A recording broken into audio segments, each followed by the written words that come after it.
Hello and welcome to Blast R6 EUL Stage 2. This is Playday 6 as we get set to tuck into two best of threes as our teams look to take another step towards a visit stateside towards the Atlanta Major. My name's Ian Chambers alongside two absolute legends, the one and only Fresh and Mr. the three-time world champion himself, Fabian, is still here. I don't know how he keeps making it back with all of the chitter-chat that he puts out there. The bleep button, it must be broken here. I don't know what's going on. I have no idea. They've just unleashed me. And please don't put us in the same legend category. He hasn't done nothing to deserve that title. He's from Hull in England, you know? That yeah, makes you a legend. It just makes the only thing that makes you do when you're from Hull is that you skip the H's. That's it. Nothing else. You know, Fabian, since you won and became the 3 times, you've become 3 times more annoying. Oh, you were so much better on the desk like I didn't know 2 that was years possible. ago. Yeah, 2 years ago. 2 years ago, last year, whenever it was. It's a year ago. It was so bliss when Fabian wasn't on this desk. we did say yesterday, I said, I'm worried about my career when I'm on the desk with Fabian. Are you on eggshells? You're very close to No. it. I'm just along for the ride, I'll be honest. It's got to end somehow, hasn't it? If it's next to him, then, you know, we've had a good run. Absolutely. Well, speaking of rides, yesterday, Playday 5, the end of the group stages, we had 4 best of ones, and that was a rollercoaster ride in itself. We saw teams not make it, and we saw teams, of course, make it to the big dance now. Fair seeds, we'll see them a little bit later on in the tournament. But for now, reflect, rearview mirror, what did you make of yesterday? Genuinely could have gone absolutely any way. I think, you know, the G2 M&M game for one could have gone one way or the other. Probably didn't go the way we was expecting. Wolves, BDS. I think the whole group stage, if we reflect a little bit more, you know, take an even bigger step back, has been really competitive across. Group A was obviously, you know, weaker, but very competitive all the same. A couple of upsets in there. Group B, very competitive as we expected with, you know, the perceived top 4 teams in there. Star-studded. Yeah, not only have they been competitive, they've been very entertaining, especially Group A. I think I was surprised by Into the Breach making it through. It was not on my bingo list, that's for sure. But honestly, the games have been really good in both the groups, and that's what I like to see. Enjoyable games over competitive ones. I would love to see your bingo list. Well, working with you wasn't on it either, but here I am. Ticking boxes every day. All right, let's take a look at the bracket because, like I said at the very top of this, we've got teams gunning to make it to the big dance in Atlanta for our next major, which is, of course, just on the horizon. And these are the teams that are closest so far, Fresh. Yep, absolutely. I mean, 3 of these 6 teams will be representing EU. There's just, you know, that's how it's going to be. M&M will play Wild. The winner of that goes to play BDS. Now, that game, whoever wins that best of 3 will go and be one of the 2 top seeds for the major. The same for Wolves playing Into the Breach. Whoever wins that plays against First Pro to play for the major. And then the losers of those 2 middle games drop down and plays a low bracket final to be the 3rd team to represent EU at the major. So 3 of 6 teams, that's what we're going to get. Yeah, you're missing the Seed 5 game, though, so whoever loses today... Big one. Yeah, that's a very important one. Everyone wants to win it and gain all the glory from to it, become right? the 2nd seed in LCQs. It's the same as the grand final as well, you know. Whoever gets the higher seed, that could actually be beneficial, and more so than the 5th seed one. Yeah. But I don't think people care as much about it as they probably should. Fab, you mentioned ITB making it. Making the cut, and you were a bit surprised. One of the several big names that necessarily you would have expected to see there, G2, not making it. You've had 24 hours to reflect. How are you feeling? I mean, I'm still disappointed in them. I think that they failed with their team play completely. They just looked not like a group of players. They looked like individuals put together. It's a little bit of the same issues that we had when I was there still, and it didn't seem like they completely fixed it. I don't know if I would say that they look better or worse. The group was so tight with basically the 4 best teams maybe of the league in the same group.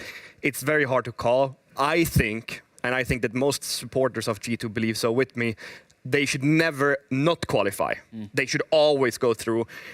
So yeah, I think we're disappointed in them as a team. I'm disappointed in them as an individual. We'll see how they do in the open qualifiers. They'll be back, of course. G2? Yeah. They might not be. You don't think? They might not be. They've got to run the gauntlet.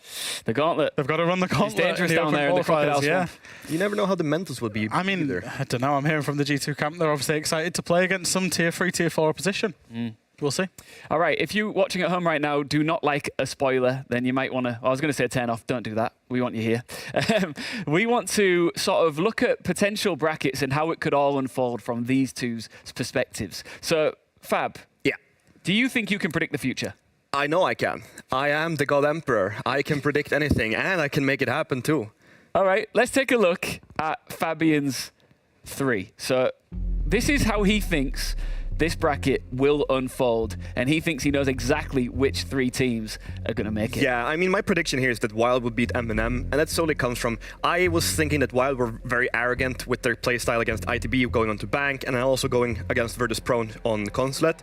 It didn't pay off for them, but then they come back and show that they can just beat 7-0 again and just storm through matches. And I think that that sort of mental will definitely take them through against M&M. I just think that M&M don't have all the puzzle pieces just right now. And then BDS, they kind of show that they are back. They are such a good team. You can never like count them out. But I just think that they have that extra step above Wild in the fragging power, which will take them to the final. Fabian, didn't you yesterday say that BDS aren't back? As a team, He did say that, didn't he? Changes with the wind. as a team, I don't think that they're at their fullest potential right now. Okay. But I think that they have such good players that are so consistently performing that they can beat almost anyone. Smelling a backtrack here, Fabian. Yeah, I am. He's reeling it in. Yeah. Sorry, continue. Two British people. Oh, so annoying. I'm so happy. Come on, you guys French have supervisor, because we've got 2 French teams going through. Talk to us about why Wolves are going to make it. Well, I just think that Wolves is the better team against Into the Breach. I think they're going to 2-0 them, brush them aside. I think that the game against BDS, it was a hiccup. They kind of stumbled upon their own ghost, and it's the stuff that happens. And then again, against Virtus Pro, I think they're going to just actually kind of hand it to them as well. I give Virtus Pro 1 map here because I think that they're a good team too, but I just think Wolves is, in my opinion right now, the best team in Europe. So I think they will go against Virtus Pro and beat them.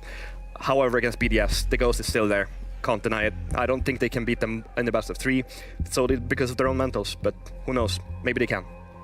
Chat, I'd be interested to know your thoughts as you watch along here, and if you're a fan of Fabian's bracket, but Fresh, just headlines there. What are your He's thoughts? gone for all the safe He's teams. played it really cool, hasn't he, instead? Oh, BDS are going to get through. Yeah. Wolves are going to get through.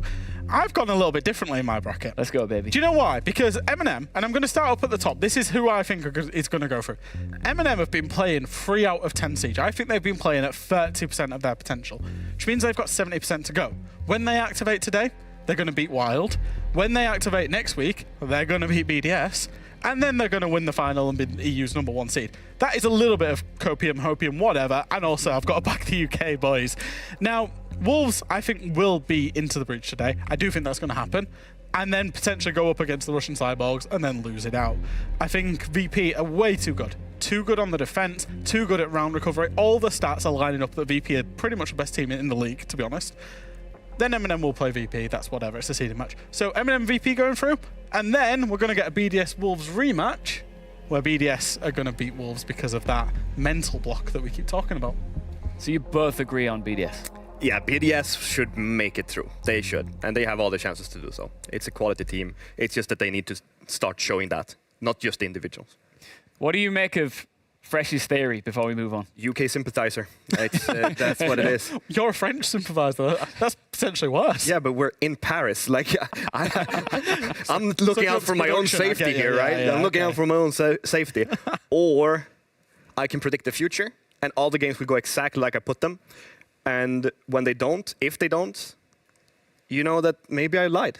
No, actually, I lied for you guys just so that I still made it happen. It was still my choice that the games went the way they do. I'm so confused. Yeah, me too. Yeah, it's like I put it up and Fabian said, just this makes is up how these it will bullshit go. scenarios where he wins in however way it goes. Yeah. And that is Fabian to a T. Hold on, I don't know. How do you think I won 3 world championships? I thought he's the only one who's allowed to swear. You can swear as well. Wow, did you swear, Fresh? He just swore. I'm You know so what, that's- disappointed. You just get me going. I thought you were the mature person in this desk, and here I am hearing swear words before I use them. I'm fuming. So you two are Yeah. allowed to swear and I'm not. That's absolute bullshit. Let's take a look now at the schedule of how things are all going to unfold here for you today. And of course, we haven't really alluded to it too much here, but we are now, of course, into best of 3 territory. We could be in for a long night, which of course is what we all want here, and we're kicking off strong. I hope we're in for a long night. Genuinely, I hope we get all 6 maps today. We've got M&M going up against Wild, like we've said in terms of our bracket. Me and Fabian both see this game very slightly differently, as you saw with our brackets. Should be a very, very spicy one. These 2 teams, of course, played in stage 1 for a major spot that M&M ended up taking. So there's a bit of a best of 3 grudge match coming out there. Yeah, it's going to be a really good game. But if we look at the other one, Wolves against Into the Breach, I think we're having two teams with completely different looks on this game. What does it matter and how does it matter to them? Because we're looking at a Wolves that's finally going to show off that we are the top team that we want to see. And Into the Breach, they've already kind of achieved what their goals were. Because their goals were just do better than last stage. Now you're in the deciders. That's a great step forward. They have no pressure on them because I didn't expect them to be here. I don't think you expected them to be here. You viewers at home probably didn't expect it either. So they've everything to play for, and they can just enjoy their time. And if there's any extra motivation for them, both me and Fabian have both predicted them to go out in this bracket pretty early on. So, you know, they needed a little bit more. Yeah. Just prove us wrong. Noah's been doing that since play day one. Absolutely. They're born to prove people wrong and looking to continue to do so here. Our latest play day is set to be an absolute banger, and we are kicking off with our first best of three, M&M Gaming versus Wild, after this break. Don't go anywhere. Have you ever wondered how our professional players go pro? Or what happens between our regionals and majors? During the Tier 1 off-season, our Tier 2 scene kicks off with 5 separate regions hosting their own T2 competitions that have the opportunity for anyone and everyone to enter. Now let's get started and welcome you to the Tier 2 ecosystem of Rainbow Six Siege. There are several regional events around the world, which are the Japan Invitational, Liga Start for Latin America, the North Regional Rumble, and R6 Central Combine from Europe, and Element 1 for North America.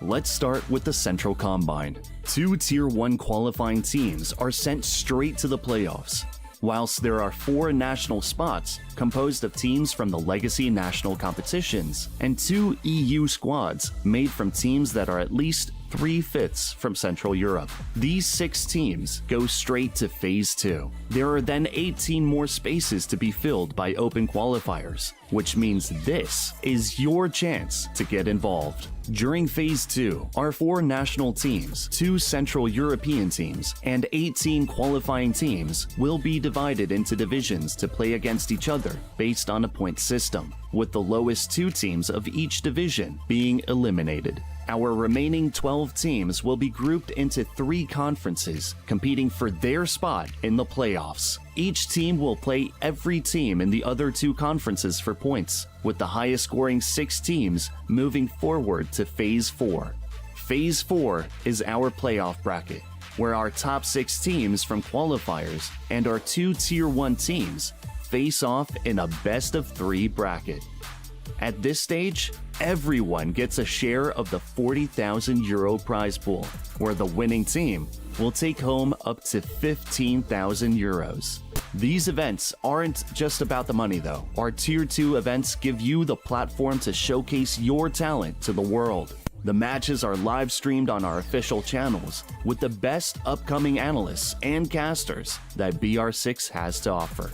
Win here and your Rainbow Six life could change forever. Do you have what it takes to step up and be the next big name in Rainbow Six? Prove it.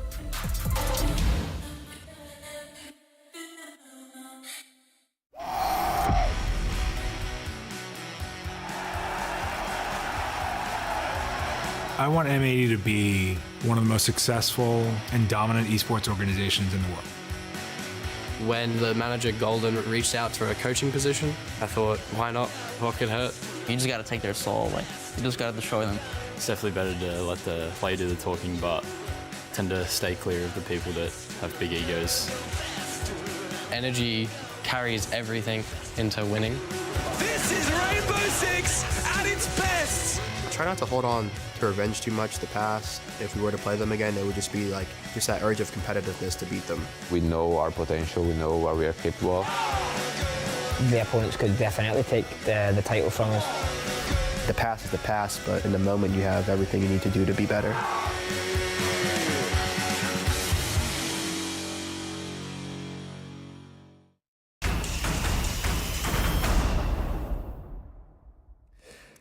Hello, welcome back to Blast R6 EUL Stage 2 Player Day 6. It is time to get into our first best of 3 and hype it all up for you. My name's Ian, this is Fresh, this is Fabian, of course, and it is M&M Gaming versus Wild. Now, let's start off with M&M, and I'm going to come to you, Fab, because they made it here after taking down G2 to secure their spot here in the upper bracket quarterfinals.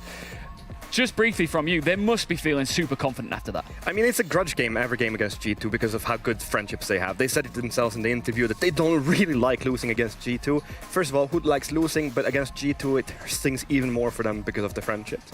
They have been playing, I would say, under my expectations for them, because I know how good they can be, and I think that they showed some of that against G2. But I want to see that taken up 2 or 3 or 4 steps if they're going to make it all the way and play really well. Because I think that, as I've said, every single play that they've had, they can be a top tier in the world. Like, they can just beat everybody. But it's a day-to-day thing. And which one we see today, I would have no idea. Fresh, they made it here, but they've definitely still got more to give. Because if they plateau in theory, they're not going to go any further. Exactly. I think, that's why I've got this unwavering belief in M&M, right? We've seen them throughout all of the league play, and, I've joined in. I've been maybe misled a little bit by you, Fabian, into saying, these guys have got all these issues, but they're still here. They're still, got top 3 in their group. They've made it through to deciders, and I think they've got gears to go through. I think, they've got players, they're front 3. There's only users that's really playing well. They've got one of the best front 3s in the world in terms of fragging power, and only one of them is playing well. They're still here. If they can find that extra gear, and we saw some of it yesterday, this is why I've got the hope. We saw some of it yesterday. If they can get that consistently, they're going to be a terrifying team for this bracket. And I just doubt that they will, because I think the teams that they've beaten, they haven't really been good teams. Like both G2... It's a group of death. It doesn't matter. G2 You've just have been you said 10 minutes ago, best 4 teams in the league. They were before the group started. But then when you look at them actually playing and the decisions they're making, I mean, Heroic, what are you doing? First of all, they shouldn't be in that group, if you want to call it group of that, I guess. And then we look at G2, who's been struggling as a team completely. So we're looking at they've beaten one team that have individual performances, and they've also beaten one team that's just a team. They just exist. They're not playing that well. So I have my doubts. They're going to prove you wrong. You think they've got the other gear? I've got the belief, yeah. They've got gears. If they're going to find that other gear, they have to do it right here, right now against Wild, who are, of course, very tough opposition. They are coming off the back of a very convincing 7-0 win over Secret yesterday, Fabian.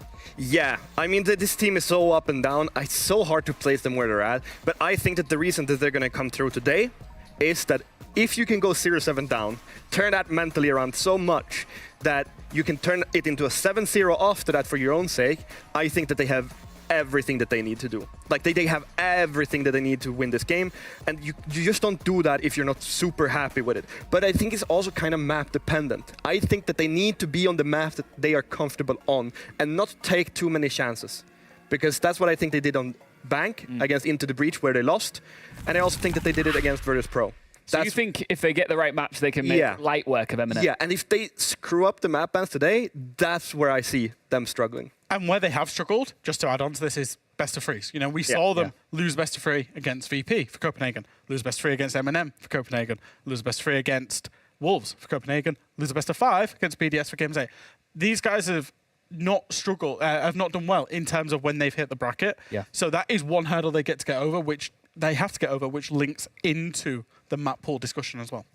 Well, 2 players specifically from each team that will be looking to help their sides jump over this hurdle and make it through to the next stage, of course. Solotov and Aces. 2 players in particular that each of you individually are excited about. Yeah, I mean, I'm excited about Solotov. Look at those stats. They are not good as far as he is concerned. Solotov is probably one of the top 3-4 players inside of EU League.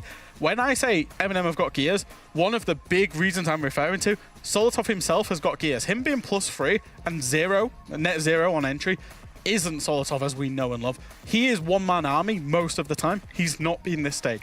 So I'm expecting him to be putting 20, 30, 40% more performance in during this bracket.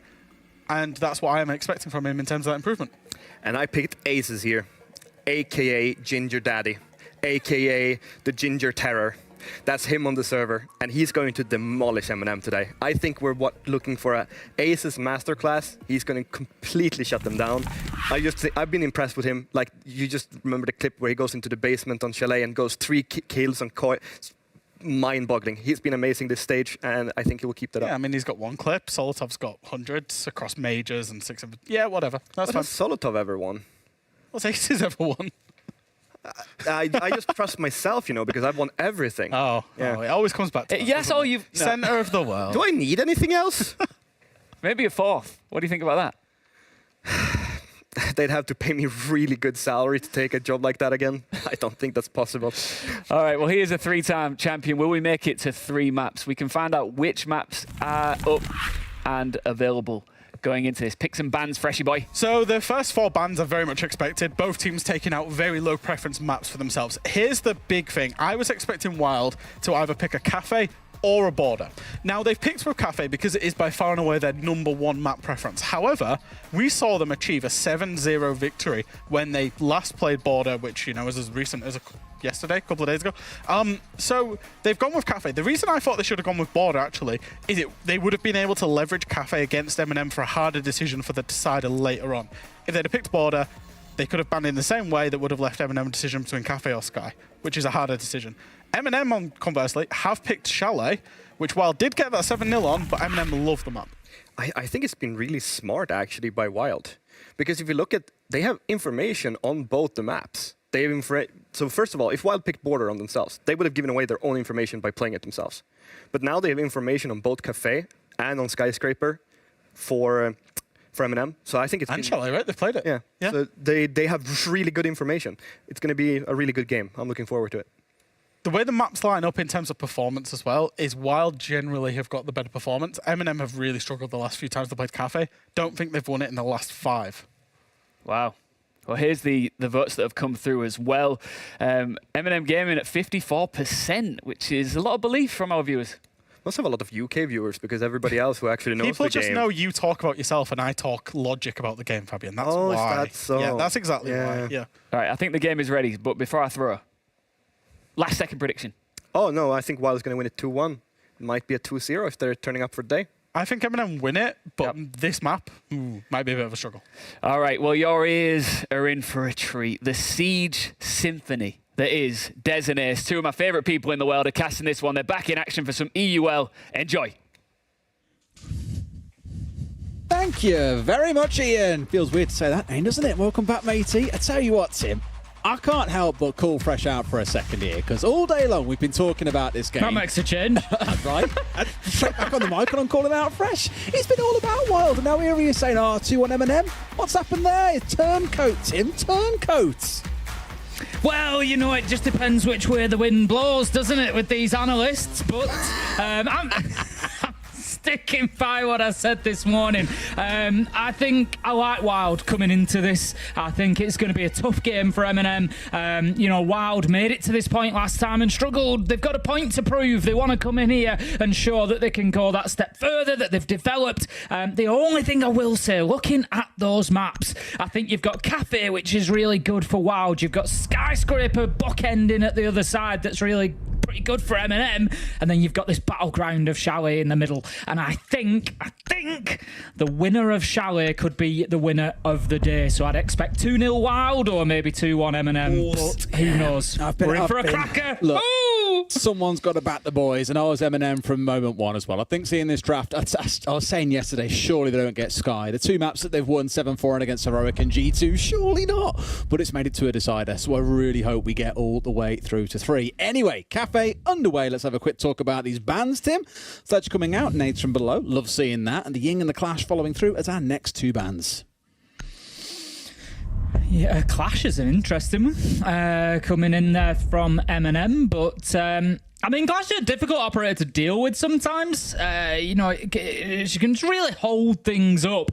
Like you say, you've then got to burn a lot of utility, whether that's nades, whether that's bringing along EMPs, even, dare I say, bringing Zofia back into the lineup. Not seen any Zofia for a long time. The days of the Zofia pick being there alongside Ash or in place of Ash at one point are long gone. But Clash can really dictate your attacking lineup, so it might just give a little bit more freedom. I think there's obviously, some specifics in there as well. Maybe looking towards Packball, we know that he's particularly good on the Clash, so maybe a little target element there as well. Well, that's what he asked. He was like, is it respect or fear? I think any who look back and maybe remember his first game, I think actually was on this map where he played Clash. His debut?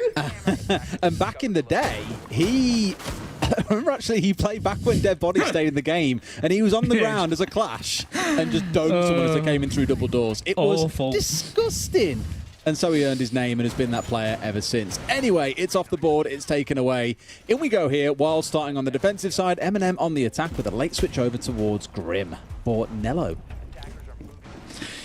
Interesting to see that we're not up on that top floor. I've been over it a million times, but statistically not the best defensive side. Tim, I've missed your rants about this top Even though floor. it's popular, it's still not generally the best one. So they're going to start us out on that middle floor instead. Castle being brought along. I always like Castle play. It's always tend to get a more tactical strategy out of defenders that bring along a Castle. I think sometimes it's not just let's get some roamers in their faces and see if we can find some kills. There's very much a plan about funnels, about lines of sight and angles and everything else. Not to say there isn't normally, but you just tend to get a little bit more of it with a Castle.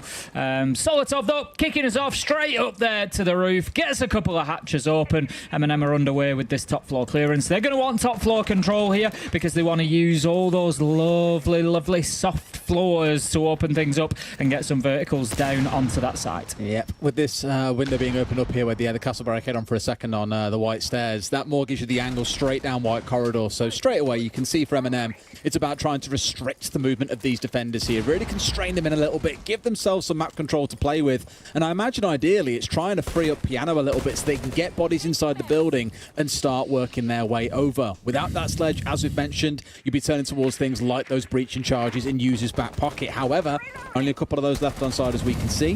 Going to have to be mindful here, they won't be able to play too aggressively off the back of the verticals, so at some point we're going to have to see some gunfights, and sure enough, Solotov's in with the first.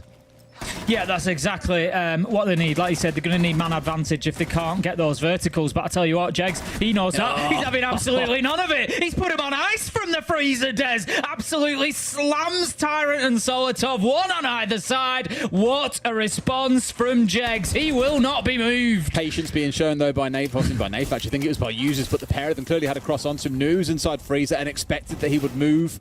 Didn't want to stay there for too long and ultimately has been traded out as well. But I think finding 2 kills out on the roam is wonderful, really, for the defensive side. They're not going to be complaining about this, knowing that those calls are offline from Solotov and any nades that would have been in Tyrant's back pocket also taken away from the team. Here we go with these verticals being opened up, though. At some point, Tim, I think it's going to be a drop in here as well. It's looking a little bit ropey already, and I think Wild are in a great spot to hold this one down. C4 comes up, but not going to find his man, I can't imagine, as he steps towards. Obviously, we have the gift of those outlines. It's not going to find Users up above, though. Risk and reward, though, where limited opportunity is there for them to establish verticals. Using the Nitro does give them some lines of sight they might not otherwise have had, and this is not getting anything for it. But 2 versus 2 as Ted manages to find Nello. The trade is there immediately. It's 1 versus 2, 10 seconds, and Packball, it is going to be having to hold on the Castle. Does not have the best game in the gun, the best gun in the game to do this with. But time ticks by. He manages to hide himself. Plant is going down, though, Nafe. He's going to stick this, Des. I was really nervous he wouldn't get away with that one as well, but it's just about got away with it. Pax worked his way upstairs, can see them from above here, but goes to the pre-fire. It's too late. Doesn't see the man who steps a little bit deeper inside a train. And M&M kind of pulled that one out the bag, to be honest with you, Tim. Really thought Wild had it there when there was only 30 seconds left in the 3v3. It certainly looked that way. Especially with 10 seconds left to go, you get that 2v2. You know, you've got a pack ball down on the mid floor, but there was just a really important kill came in. I think it was users who picked it up for M&M, and it just gave them the space that they needed. Pack ball then just trying to sort of cling on and having to fight his way back in, as I said, with that weapon that's not always the best one to be taking gunfights, particularly on somewhere like Cafe, quite a big map. You're usually over quite a long distance, and there wasn't anything that he could do. So Wild, they're going to move themselves on. Going to head to Reading Room this time. Still staying away from that top floor. They're going to give mid another chance, but I think they need to just hold on to top floor for a little bit longer this time if they can do. To be fair, a lot of it was down to M&M in that first 60 seconds. I mentioned them getting onto white stairs and getting the window and just completely cutting off the top floor, and then it was a case of search and destroy throughout that top floor, and it was Jegs inside a freezer getting a big 2K that slowed things down. But even bringing it down to the 3 versus 3, M&M still managed to snatch it away, admittedly only just by the skin of their teeth. The diffuser was upstairs. They had what? About a second and a half left on the clock when they started planting the diffuser. If Patball's in a good spot, suddenly you start having a very difficult conversation, and that round goes the other way. So all in all, a pretty close first round. Again, it could have gone either way in my books. I'm excited to see how this one plays out with the mirror on side this time round as well. That could be a pretty big difference maker. Hungry, as we all know and love him for, always going to be the utility player who's bringing out all the kind of crazy stuff his team need. Soto's just holding that angle already. Look at that. Inside 30 seconds, just cutting off all the way through train and just want to catch anybody on a rotate for an early opener. I know Solotov was picked up in that pre-game by Fresh and Fabian, and just really wanting to see a little bit more, I think, you know, of what we know Solotov can deliver. And he's going to have an opportunity potentially to get himself inside of the map, as that Selma charge will detonate. Aces is forced away. Drone sees him as well. So on the Jaeger there, just being cautious, knows he's been picked up, doesn't want to overcommit himself. Here goes Solotov, and it's Solotov who's going to overcommit. We had them in the head-to-head, and then we see the head-to-head right on screen. Aces comes out on top, and that's advantage Wild to kick us off in round 2. I know it was a little bit of a head-to-head, but the stat line that I love that was prior to Wild destroying Secret 7-0 yesterday, Aces was the only player on this Wild lineup who was positive in KD. He has been out and out their best gunner throughout the stage. Sure, we've also seen Jegs really step up after that game yesterday and get himself into being positive as well. But for me, Aces is probably going to be the real demon in this server that M&M are going to have to contend with. And sure, we can look at players like Users. We can talk about that front three all day long. We've got to see a hero really stand up. And Tyrant will be, honestly, the last player in that front three that I would really expect to stand up and be able to bring down players like Aces. But that's exactly what he's done. Yeah, big kill from Tyrant there, just leveling things up with a minute to go. M&M, they need to find some more, but look at this, they are able to start working themselves in towards site. They're not a million miles away from getting themselves a bit of access that might allow them to think about getting that diffuser down. They're going to have to move pack pull, but I'm just not sure about that angle. He sees the feed, but no, just wasn't quite ready for the fight. There's Users is going to take him down, 4 versus 3, and once again, coming in towards that sharp end of the round, and M&M start to grind out that advantage as they get in on top of Wild here. There goes another one, and this is now just hold on for everything that you've got. Hungry, 1 versus 4, not a chance. Nerf shuts him down. That's going to be round M&M 2-0. Not looking like a good start for Wild. Just looking really just responded to by M&M in every single capacity. Sure, Aces started things off, but you saw exactly what came next. Got traded back out by Tyrant. And when it came around to that fight from Pack, like, I don't know, at that point you're probably saying you've got to be doing better. You see the legs at least take a shot, but instead opted to try and strafe back towards his right, and it was just a free kill coming out from Users. And it's one thing I looked at on paper yesterday, doing a little bit of digging into the stats from the games that we've seen so far. Yeah, Pack on paper looks good. His numbers don't look bad.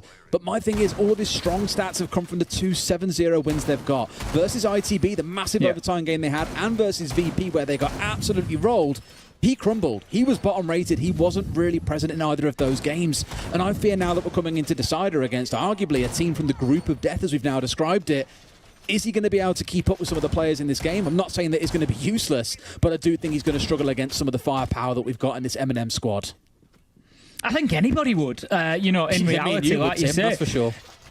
Absolutely would. I'm not sure I'd even manage to get the diffuser down against M&M if I'm honest, and that's really going some for me. I'll always find a plant, but yeah, you know, you're going up against Tyrant users and Solotov. That's no joke, and that's before you even look at Nello and Nif. Like you say, you've really got to be on top of your game when it comes to them gunfights. As I said at the time, I don't know if it was Packbull that opened it or not. Just the hole that he had opened in that barricade, it just wasn't favourable, was it, for looking out of? You know, to look out of it, his gun barrel was aimed towards the ground.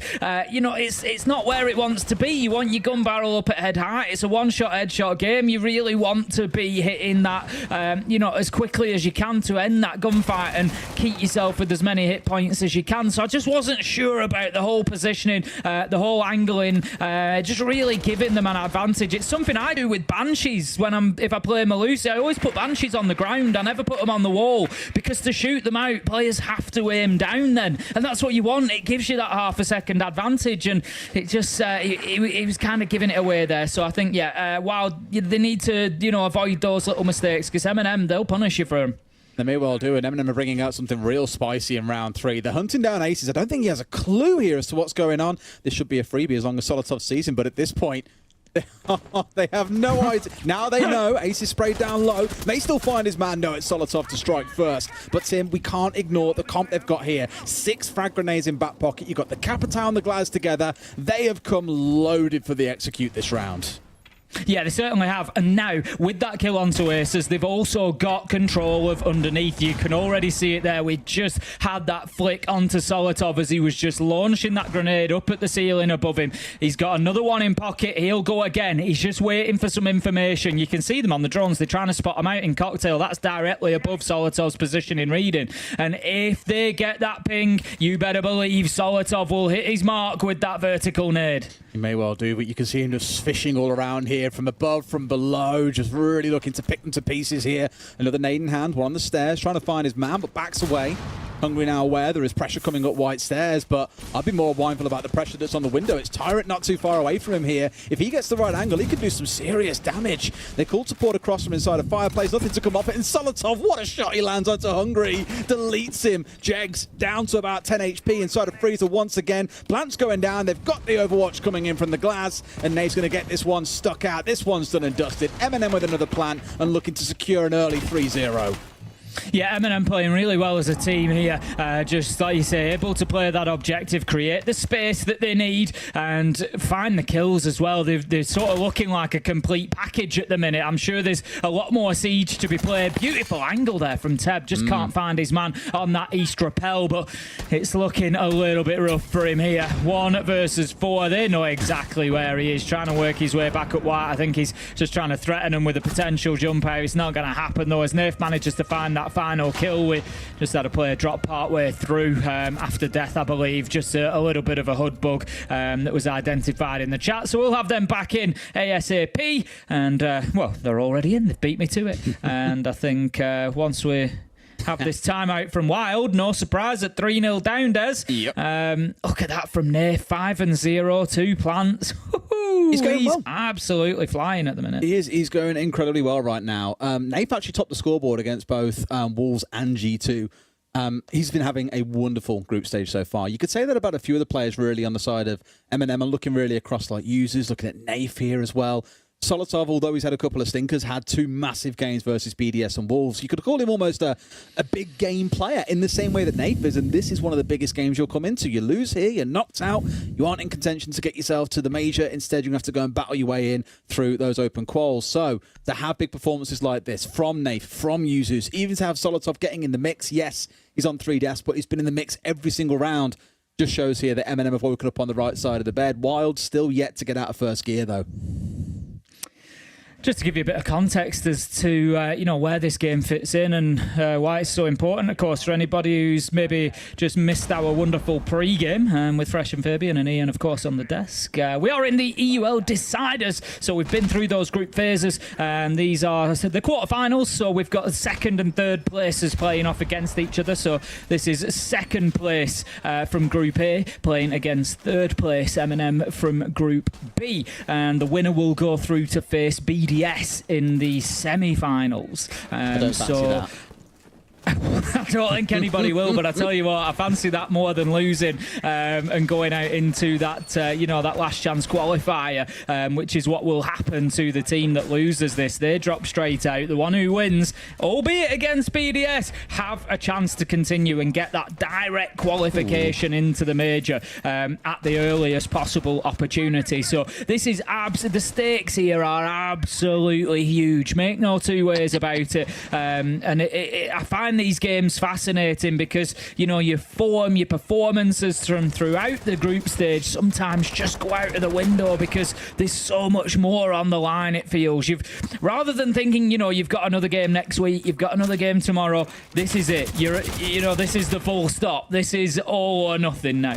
I really thought it'll wait until the second half when Wild were on the attack for us to finally see Monty getting brought out. It has been Hungary's most played operator so far. Here, though, looking at it, it's Nello bringing it along instead. Still got the Capitao in the back pot or in the hands of Napier, looking to work his way forwards, and everything else really is as it's been previously. But the nice thing about this is you can use those firebolts to make room for the Monty to come moving on forward. You get rid of those players that are in tough positions and then just force your way in. Still got themselves a couple of goal canisters to burn through, I think, at least to slow things down. But M&M, I don't think, are going to be too bothered, Tim, because they are going direct to site. They're not going for a full map clear here. They're getting bakery and they're hitting site straight from there. Aces knowing that there's a Monty, obviously taking the choice for that Vulcan canister. That's a little bit unfortunate, though. Just tries to put an impact nade out there that can be crucial in fighting against an operator like Monty. It's a good way of getting some damage if you can land those around his feet, maybe just in behind him. But catching the wall is not going to do Aces any favours. Takes a little bit of chip damage himself. Now then, we have, interestingly, Teb working his way all the way up to the top floor on the Solis. Drops back down, but for the time being, they're holding those verticals. They've got the impact nades as well. I really thought for a second, okay, why aren't you guys playing closer to be able to disrupt this, essentially? What they've done is gone for the late take on the top floor with the assistance of the Solus as well to make sure they weren't going to get caught out by a drone watching them, for example. So they've got into a good spot here to do a little bit of damage. I'm just nervous that already M&M are kind of in overdrive here and are kicking it on forwards. They're going to have to make this one work pretty quickly because that Solus being above will spot out when this diffuser starts going down, and you can bet your bottom dollar that floor is getting open the moment that begins. Yeah, you would expect so, but it can be a little bit tough to find some angles depending where this goes. If they look to plant just in front of that breach, it could be a difficult one, but how about that? Double kill Warden and Wumai. The Aces and Jegs are going to go down. Pipebull as well. The plant's been confirmed as the Solis above could do absolutely nothing. It's 5 versus 3 with Pipebull down, so essentially now 5 versus 1 for Teb. I don't care whether you're on the Solis or any other operator. This is looking unlikely, especially facing off with a Monty on the other side as well. Absolutely. I think maybe M&M caught Wild a little bit off guard there. It's almost like M&M expected it. Guns pointed skyward, the Monty planting in a slight opposition that they weren't expecting, and they paid the price for it. A near flawless round, if not for Teb getting that trading kill at the very end there, but M&M still in full control. Not forgetting this round came after a tactical timeout from the side of Wild. Now they are looking in hot water for these last two. Yeah, I mean, you've got to remember, we say it all the time, those tactical timeouts do give the other team a chance to have a chat as well. And M&M certainly using that opportunity to really cement what's been going right for them so far. Able to double down, bring even more of it, and really start piling the pressure on to Wild. At 4-0 down on, their map choice and what we would consider to be probably their number one map. This is not looking good for Wild. And, I often talk about the mental side of the game. I'm sure that thoughts, while still trying to avoid it, naturally are going to go back to stage 1 and the struggle to get through those best of 3s. Last time around when they had the opportunity, you can't help but avoid it. And right now, it's looking like it could be a difficult day for Wild again. We don't want to see it. I'd love to see Wild get back into this and get competitive. But right now, there's only one team in this server. There are, and hopefully when we get to that second half, we do see a different Wild emerge. Always say, 2 halves to a game of Siege. You never know what's coming once you hit round 7. Sometimes a 7-0 is inevitable. Other times you do see a bit of a change in fortunes. But one thing's for sure, Wild do not want to be down 6-0. So let's hope they can get something out of these next 2 rounds. Oh, they need 2 rounds. They need 2 rounds here. By the way, I've been told that I need to tell you, chat have notified. This is the blessing about casting this way, as I can see what chat are saying. They are enjoying your breathing, but they want you to calm down on the breathing. You sound like you're having a panic attack. Too much breathing. There's no panic attack. Just hold your breath, Tim. Just don't breathe. No. There's, I think there's only excitement. No panic. I'm just thinking of the panic meme. That's all I can see in my head. Don't panic. Calm. Panic. Right now, Wild are panicking. Already on the top floor, Teba's just been caught completely out of sorts, out of position, and taken out of the round. Solotov again going well on the entry, really setting M&M up strong in a couple of rounds, and it's certainly not going to make life any more comfortable for Wild. 4 rounds down, now a man down as well, and it's going to be a tough one for them to fight back from. Codes online. Just hoping someone comes forward, and Solotov takes the bait. Packball being given the freest kill I imagine he'll find all day, and his first of the fixture as well.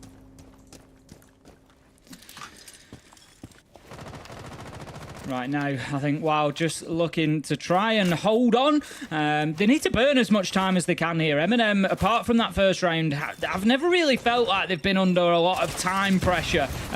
We see the Claymore surviving the explosion just on the inside there. There was a bit of me thinking, don't let that damage sneak around that corner, but it doesn't, and they'll be safe from the run out.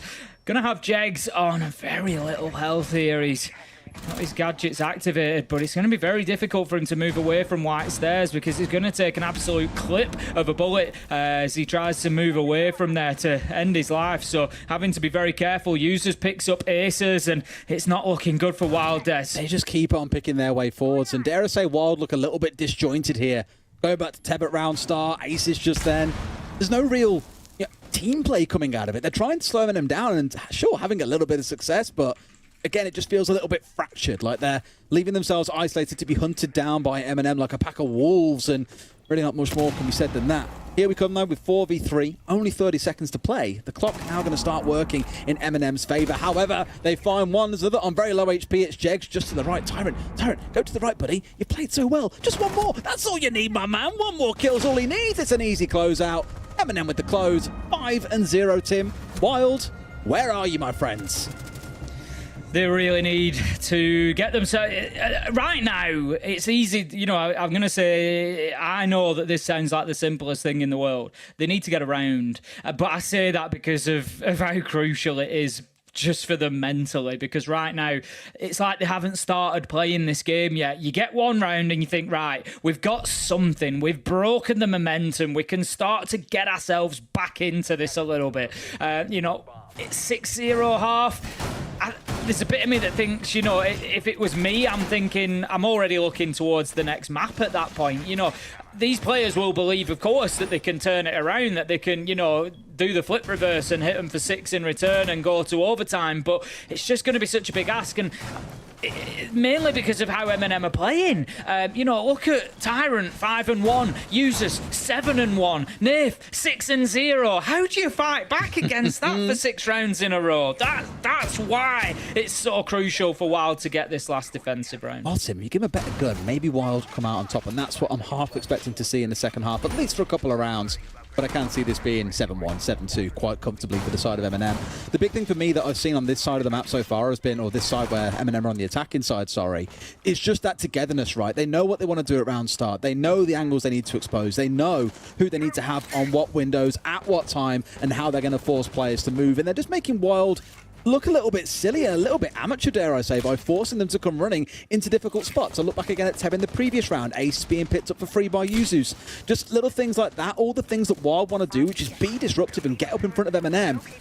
M&M just look ready for it every single turn.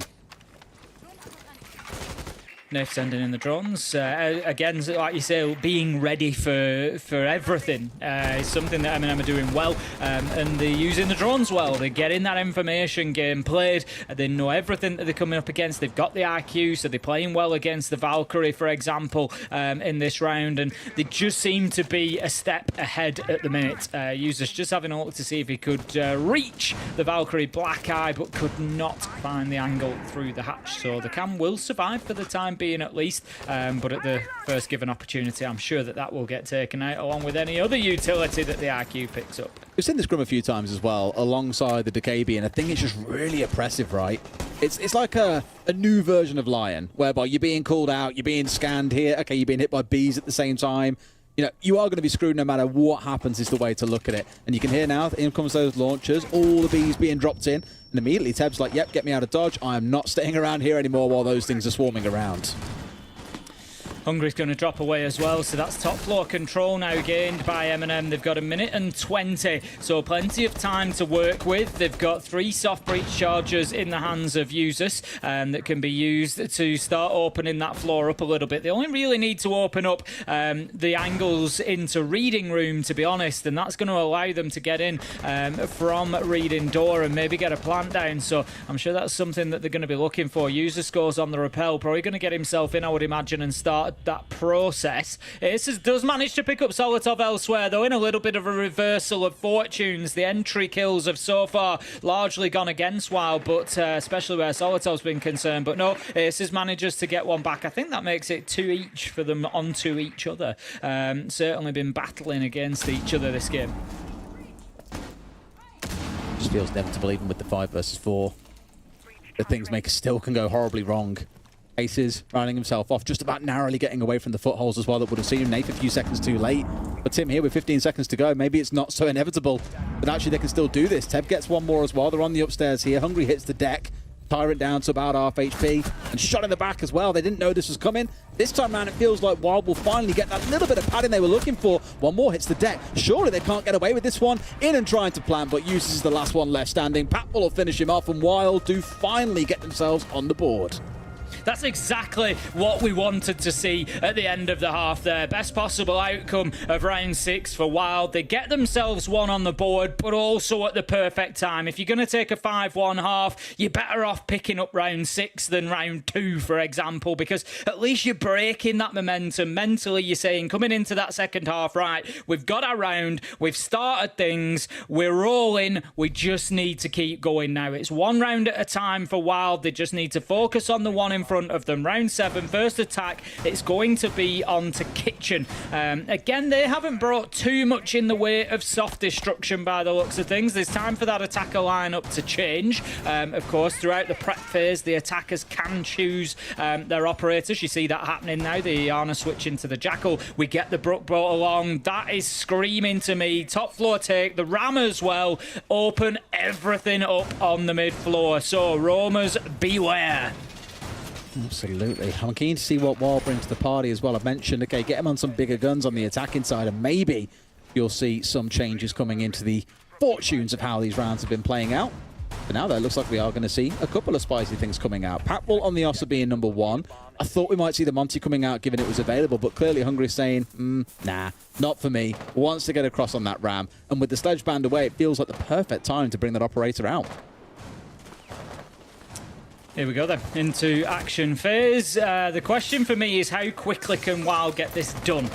Is their confidence in clearing and getting map control going to have been at all dented by that first half? And the struggles that they've had, we'll see when they start moving in. I always think towards Shaco and BDS, and you know, it's easy to do so, of course, with the ability of the player, but he just moves so quickly. They're so confident, you know, over the last 18 months, really, on Cafe, of just getting in there. But look at this, Des. 45 seconds, a beautiful use case of Ram there. You don't have to go into the building. Chuck it in through the window, set it going, and you've already started getting your verticals. Jegs is moving down. That's the confidence that I wanted to see. Plenty of time left on the clock. This is going well for Wild so far. Just looking for the control they need here, and I think they've got it in absolute spades.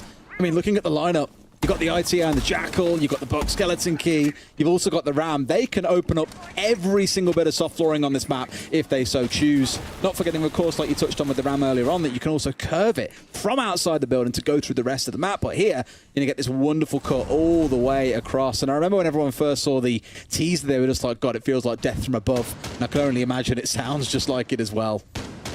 Well, that's the other thing, you know, not to forget with Ram. It's one of the real secondary benefits, really, is the noise of the gadget as well. Obviously covering up, you know, many sins, things like plants, things like footsteps, all sorts of things that might not be quite picked up. But Ted is going to open up that hatch and continue the modification of those floorboards to suit the vertical angles, just opening up even more in and around Freezer and Kitchen now, making making it very, very difficult for M&M to keep themselves on site. You can see there's a number that have moved right out to the extremities of that site, but Aces, he's going to find Solotov with an entry. Second round in a row, and that's advantage Wild. Absolutely. He's really got to wake up in this half. 2-6 coming into it. We spoke about him being a massive player and needing to really shine, and hadn't done that in the first half. I think getting the entry onto Solotov is a nice one, but really I'm looking towards players like Nath, Usus and Tyrant here. They've been the big three, especially in this game. Nath is taken out. That's exactly what you want to see. Taking charge, large and in charge, marching on forward. Here come Wild on their drop in. Tyrant sure will find one, but it's just that, Tim. It's only one. There are 4 still left alive. And there's only one left on the other side to try and do a job here. Tyrant manages to get one, but it will be nothing more than a consolation kill as Wild pick up the round and get themselves back to 2-5 on the scoreboard. And as I said, it's just got to be one round at a time for them. Just focus on round 8 now. You've got yourself a little bit of momentum. You know that you can get this rolling. Maybe we're just going to have... We know that the attackers are usually pretty comfortable on Cafe. Maybe we're just going to see that with a magnifying glass on top of it. But there's a world, of course, where Wild, they run this all the way back in. We've seen it before, a 5-1 half returned with a 6-0 half. Maybe, Wild send the message that don't you worry about us. We were wide awake. We were just waiting for our moment. It seems that way with 3 kills in 1 round from Aces. The one thing I look at in that last round and really reflect on those, the lineup that we had coming out from Wild wasn't like as aggressive as M&M as when it came to taking map control, right? We had the Jackal on side, sure, but that was really about it. We didn't see things like the Decabi that M&M were bringing along pretty much all of the time. And I thought we might see that too, abused almost by M&M, see them get out around the map more, try and be more aggressive because we had a lot of vertical destruction and we had the Ossa on side. But M&M were back on site very, very quickly, which meant we could see that vertical destruction just get used to absolute effect by Wild. And really, the Ossa wasn't even needed in the end because by the time they got round to it, all those vertical holes had been used for Aces to find a couple of kills, close out with a third and the drop down through. And it was just easy peasy 1, 2, and 3. So what I really want to see in this round, I know they've got another pretty defensive setup. We've got to see M&M getting aggressive, and already they've lost the castle out to the other side. Forget that aggression. It's going to be Packbull who opens things up for us. Now then, Tyrant, he manages to get back one onto Hungry, which leaves us level. A little bit of utility gone as well there. If they were looking for that top floor clearance, the Zofia can be really useful. You've got a castle barricade that's blocking a line of sight through into Cigar. So for one, the Zofia could open that at distance and just make sure there's nobody playing in that area. It doesn't look like it's too much of a sticking point, but Jegs just putting that air jab out there, watching that angle, maybe not too sure whether there's anybody in there. So it just goes to show how the loss of an operator can really have a knock-on effect. And you've also got those stun grenades that Zofia uses. You can send those in, see if there's anybody in an area. It just really helps those clearances to move forward. And probably more alarmingly than just the util itself is the fact that Hungry is 0-7 so far. It's not there's even an excuse to hide behind of playing things like shields for an entire half. It has just been a rough day at the office for him so far, although truthfully that's how it was for all of Wild, and to some level still is. Sure, Aces has just got off on a big one with a 3K, like we say, but now it's about consistency. You've got to build that round after round, because M&M only need 2 to get this map done and out of the way. Now, Aces is out of those frags. He's going to have to try and do everything with the guns from here on forwards, and Zolotov's in a spot of hot bother here as well. They know exactly where he is. The angle lines up, but he can't find his man. Manages to make his escape onto White Stairs, can keep himself fighting later into the round, but it's still not ideal for M&M because what it's doing is giving ground up, and Wild, as you can see, are getting themselves in a position to potentially put this diffuser down. They're opening up the fireplace wall with thoughts of getting themselves the long angles they need. Teb manages to find Solotov. Now then, Aces knows that he's got company up here in bar, but it's going to be Jegs who manages to find the kill onto Nath. They're dropping like dominoes. It's one after another, M&M just trying to cling on. It's Tyrant once again, 1v5 last time, 1v4 this time, and an absolute ton of work to do. Packbull is getting that diffuser down, and that's just showing that we're able to put that diffuser down just as much as you are, M&M. Teb, he closes out the round, and Wild, they bring it back to 5 versus 3, and we've got that game that we wanted. It's exactly like I said earlier, Tim. I say it every single game, and it always seems to come to light, except in rare cases. There are two halves to a game of Siege. You are seeing the exact opposite of what we saw in that first half. M&M now look a little bit lost, a little bit unsure of themselves. Wild are the ones completely full of confidence attacking in towards this map. For M&M, really, here, I would have loved to have seen them taking a timeout here early. Most teams do it after 3 rounds, so if you lose here, you should see them do it then. But honestly, things are crumbling so fast, and they're not even close to winning a round, that I think you've got to stem the bleeding, have that conversation now, and talk about what you need to be changing about your playstyle, because clearly what they've done so far, it ain't even scratching the surface.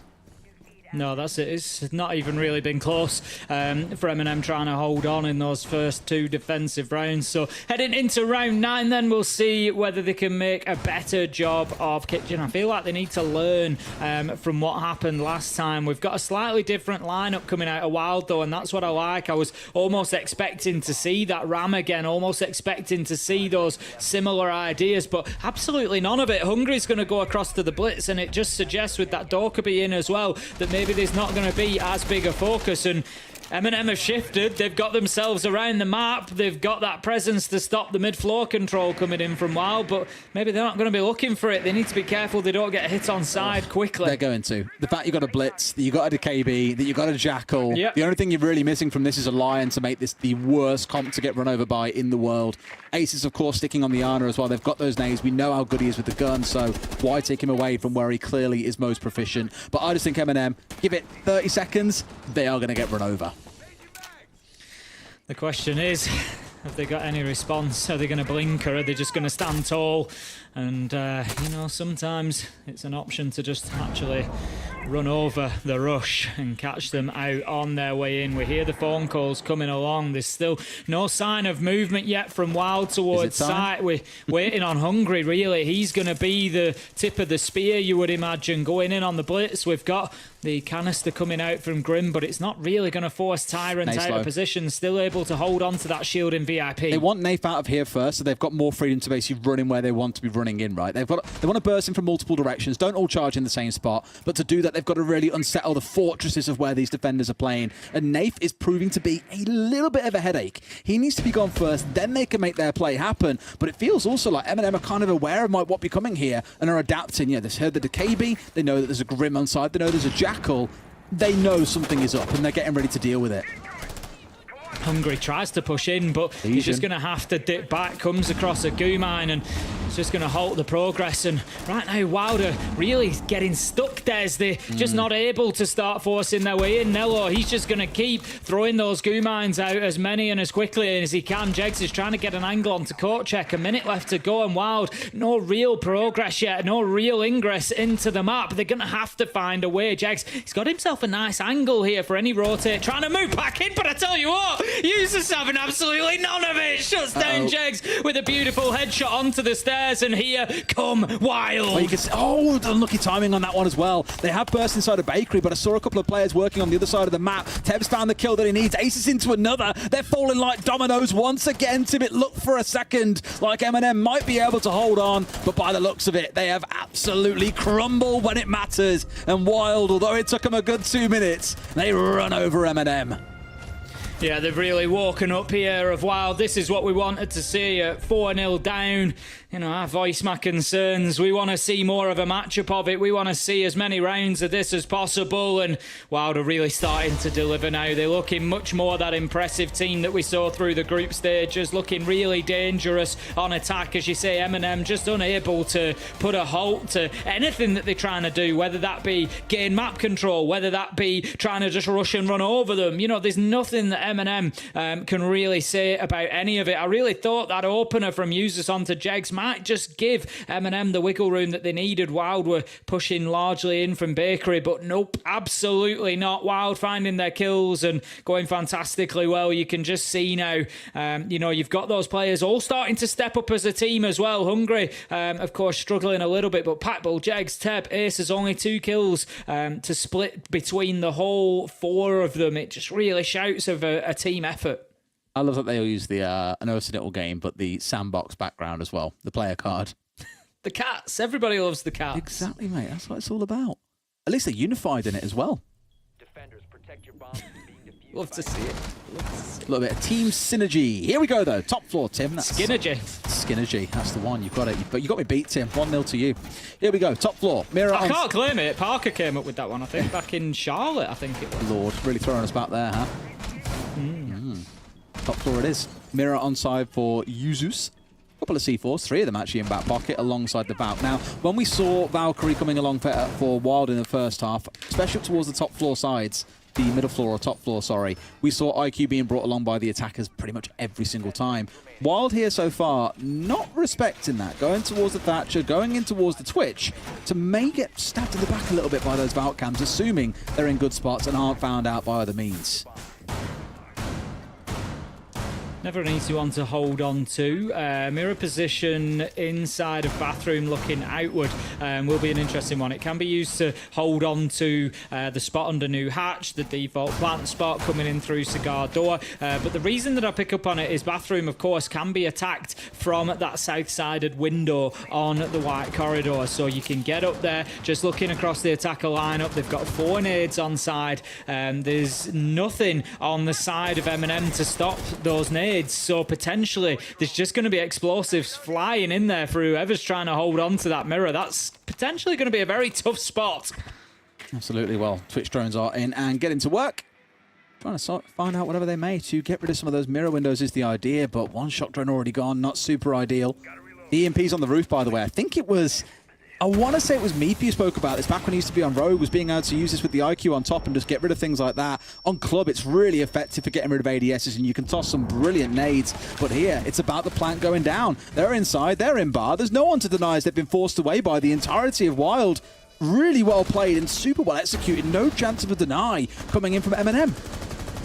Absolutely brilliant from Wild. Packbull just going to sit on those angles now and wait for M&M to try and push their way back in. Picks himself 3 in the round. Could be a 4th if he holds his patient. But Tyrant, he knows that there's nothing to be done here. He's trying to use that mirror window that I was talking about. But nope, it's going to be Aces to pick him up. And you just feel like M&M, they tried something there. But boy, did it go wrong. There was absolutely no joy for them whatsoever. Wild, they're going to bring us back to level pegging. There's 5 rounds in a row won for M&M, responded with 5 rounds in a row from Wild. And I said coming into this, very occasionally where somebody goes 5-1 in a half, you get past into that second stage of things and the other team turn around and say, you know what, we think we can go one better than that. And Wild, they're really eyeing it up at the minute. 6-0 half from them would end this in regulation and put map 1 in their favour. What I'm curious to find, I need to go and dig into our Discord for this one to go and find out when we had the map veto, who starts on attack in overtime. I would imagine it's Wild. It was their map pick. They therefore get the choice of which side they start things off on. If they're starting out on the attack OT, then brilliant. No. Oh, okay. M&M or attack OT. So Wild picked the defensive side. That could spell danger if M&M can get around in these next 2. Well, it's just kind of interesting, because obviously Cafe is really playing out, in attacker favour today, as you've quite rightly said. First time for everything, Wild, Tim. I look at it and I think we're Wild playing into thinking, we know we're going to have a good attacking half, that's fine. But if they've chosen defence for the overtime, that really doesn't suggest that they had any expectation of what happened in the first half of this game, which, to be honest, makes the current situation even more impressive from them. If it's been a bit of a sucker punch, if it's been something that they didn't expect, to get hammered like that on the defence, then fighting back has been a great move for them. But talking of great moves, Yuzus, he's going to throw one of the oldest in the book there straight out with the nitro and manages to pick up Jace. Aces can't find his man. This could be that round that I was on about, Tim. They only need one of the next 2, and they've got such a massive advantage going into overtime. And just like that, like you say, a cheesy-ass C4 coming out, a oldest trick in the book, absolutely doming them, and M&M now look full of confidence, swinging into these last 2 gunfights they've come on top of, and now Hungry finally gets himself on the board in what could be, I'm not going to say it's the swing kill, but at least gives his team a chance, him and Packbull, to still bring this one back. It's certainly not going to be easy, though. Like you say, Hungry, has been sort of sat in the cold for a lot of this game. That's been his first kill inside of 11 rounds. It really does just mechanically, I think sometimes, it won't be the same for every player, but it's like you sat on the bench, essentially. You're out of the game to a degree when it comes to gunfights, and it can be difficult to have to start taking one after another, especially with some of the gunners that they're going to be lining up against. But it is absolutely doable. We see it happen. Tyrant, however, is going to pick up Hungry. Solotov's got a good idea of where Packbull's coming from. They see the man. They're just waiting patiently for him to push forward. Solotov it will be to pick up both of them, and that's going to be M&M taking what could be a crucial round here, Des, guaranteeing overtime and giving themselves an opportunity to get back onto the attack where they won the first half 5-1. So Wild, you've got a real challenge ahead of you now. Surely, Tim, not our first map of being back in EU leagues going to overtime, right? Surely not. I mean, imagine. It certainly couldn't be possible for you and I just to get statistically impossible, mate. Don't worry, I'm warming up the vocal cords, Des. They are ready to go, especially with top floor defense coming out from M&M. I'm always very cautious about this site. Look at the last time M&M played it. They tried the funky mirror inside of the bathroom. Looking back towards site, they were just forced back over to the south side of top floor. Diffuser went down. Wild won comprehensively the last time that they played on this site. So M&M really going to have to do something different. They haven't brought the mirror this time. They've got the castle. So I would imagine we will see a slightly different strategy. I think more of what we might term a default strategy coming out from them this time. Looks to be, really, it's entirely down how the attack plays this one out, though. Grim on side once again. Seen quite a lot on this map so far from both teams, to be fair. I know early on the stage we only seen it a couple of times. I think four times played globally in week 1 or something like that. Whereas here, I think it's been played more than that just inside one game itself. Onwards we march, though, and I am with you. It is much more staple, standard. The castle, Aruni, just a classic setup that you see coming out towards the cigar shop side of things. But for me, again, it comes down to how Wild opt to attack this. It probably is the most standard lineup we've had for both teams in terms of operators. But if the round is like any of the other 11 that we've seen so far, the way it plays out should be anything but standard. There's not going to be any cheap nitros to be found this time around. Wild are far too good for that.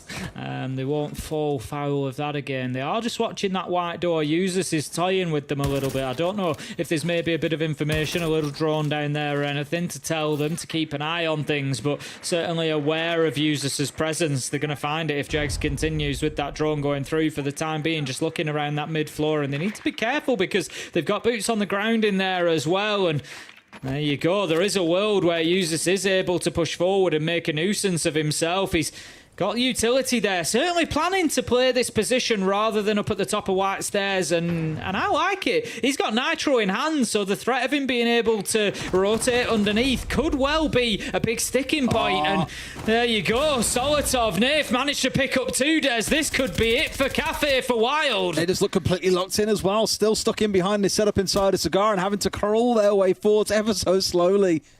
Just M&M looking unbothered. And again, it's off the back of an early C4. Just finding one of the key men on the other side, taking him offline, and the second one follows really quickly, same as in the last round. So those opening C4s, the last one definitely more cheesy, have done so much work for M&M, and Wild have got to battle their way back here, 3 versus 5. Ace is just working across that mid-floor. Definitely needs to be finding the 2 gunfights that are ahead of him and winning them. That's 1 for free, but the second will know he's coming. There's the ping. And there's the challenge, but Users is ready for it. Aces can get no more than 1, leaving us now in a 2 versus 4. 40 seconds left to go, and Wild, if you want to get your map won, it's now or never. 1 versus 3 for Jegs. Got to do it all by himself, and sure, M&M are playing this one pretty carefully. Don't need to swing into him. One goes for the swing. Jegs almost finds his man, immediately spins 90 to the left, but can't find the one swinging in from Freezer. Diffuser is down on the ground. He's got to be able to recover it in some way, shape or form, but Tim, it's going to be a question of going through every single player on the other side here. Almost finds Tyrant, but Tyrant steps back out, finds his man. It's 7-5 to M&M on Wild's map. Pick a Cafe. What a game we've just seen to kick off this 3 maps, and M&M winning that one. That was the one map that I really didn't see M&M picking up against, while the others, you know, feel like a toss of a coin. But after that, M&M showing that they really do mean business. Wild just unable to keep pace. Got to shout them out. They had a fantastic return in that second half of things to fight back and take us to 12 rounds. But M&M, they find the difference there at the end, and 25 kills between Tyrant and Users probably helped. Oh, massively so. And it took Aces a while to wake up, as we saw, but we did see some promise on that side. Patball really woke up into the game, but for me, Tyrant, I know we spoke about Users a lot, but Tyrant's been quiet throughout the 4 games so far. Here, he went absolutely massive again on Cafe, not their map pick. Next up, we go to Chalet. That is M&M's map pick, and I can't wait to see if this ends at 2-0 or if we get all the way through to Sky. Don't go anywhere. Back with you in just a few.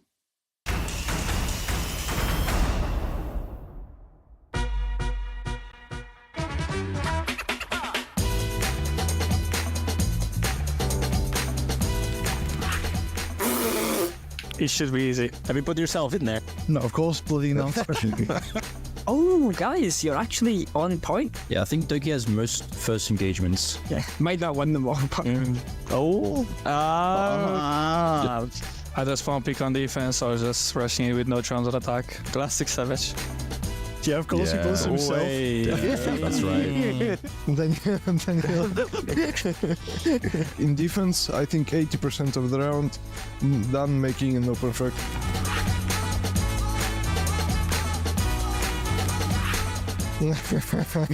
That's a good one. I think we can all be unanimous. Yeah, that's a unanimous one.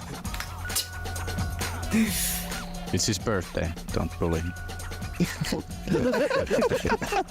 He just has a broken sleeping shadow.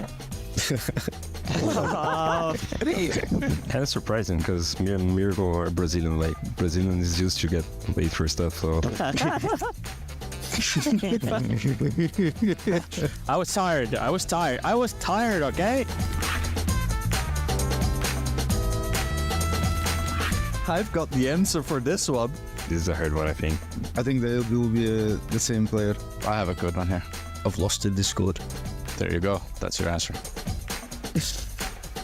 So Noah has like just his phone falls out of his pocket in viewer. You know, we try and call his phone and the guy's not answering, and then this Uber driver like picks up, but he doesn't really speak English. And I didn't understand like if he wanted to even give me the phone back or if he was just gonna keep it like the entire day. Yeah, different answers. Yeah, it's probably me actually. Should have voted myself. Why? He lost his headphones on LAN as well. I think Carl is probably the most likely to lose something. Yeah, lose his mental.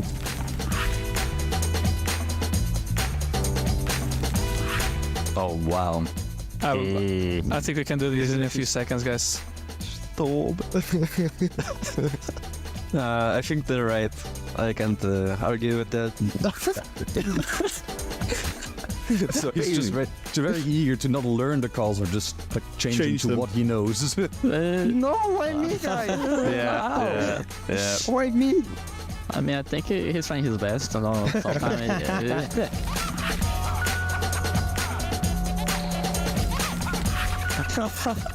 know my answer. That has to be me. It's a hard question. Yeah. These guys don't like to keep me alive, so they let me die. And No, that's true. Whoever I choose to beat, that's who the bait is. Oh, what the? Because I feel like when we rush, you go full ham. I think it's Noah. He's like, yeah, double up with me, but you go first. That's so true. No, that's actually so true.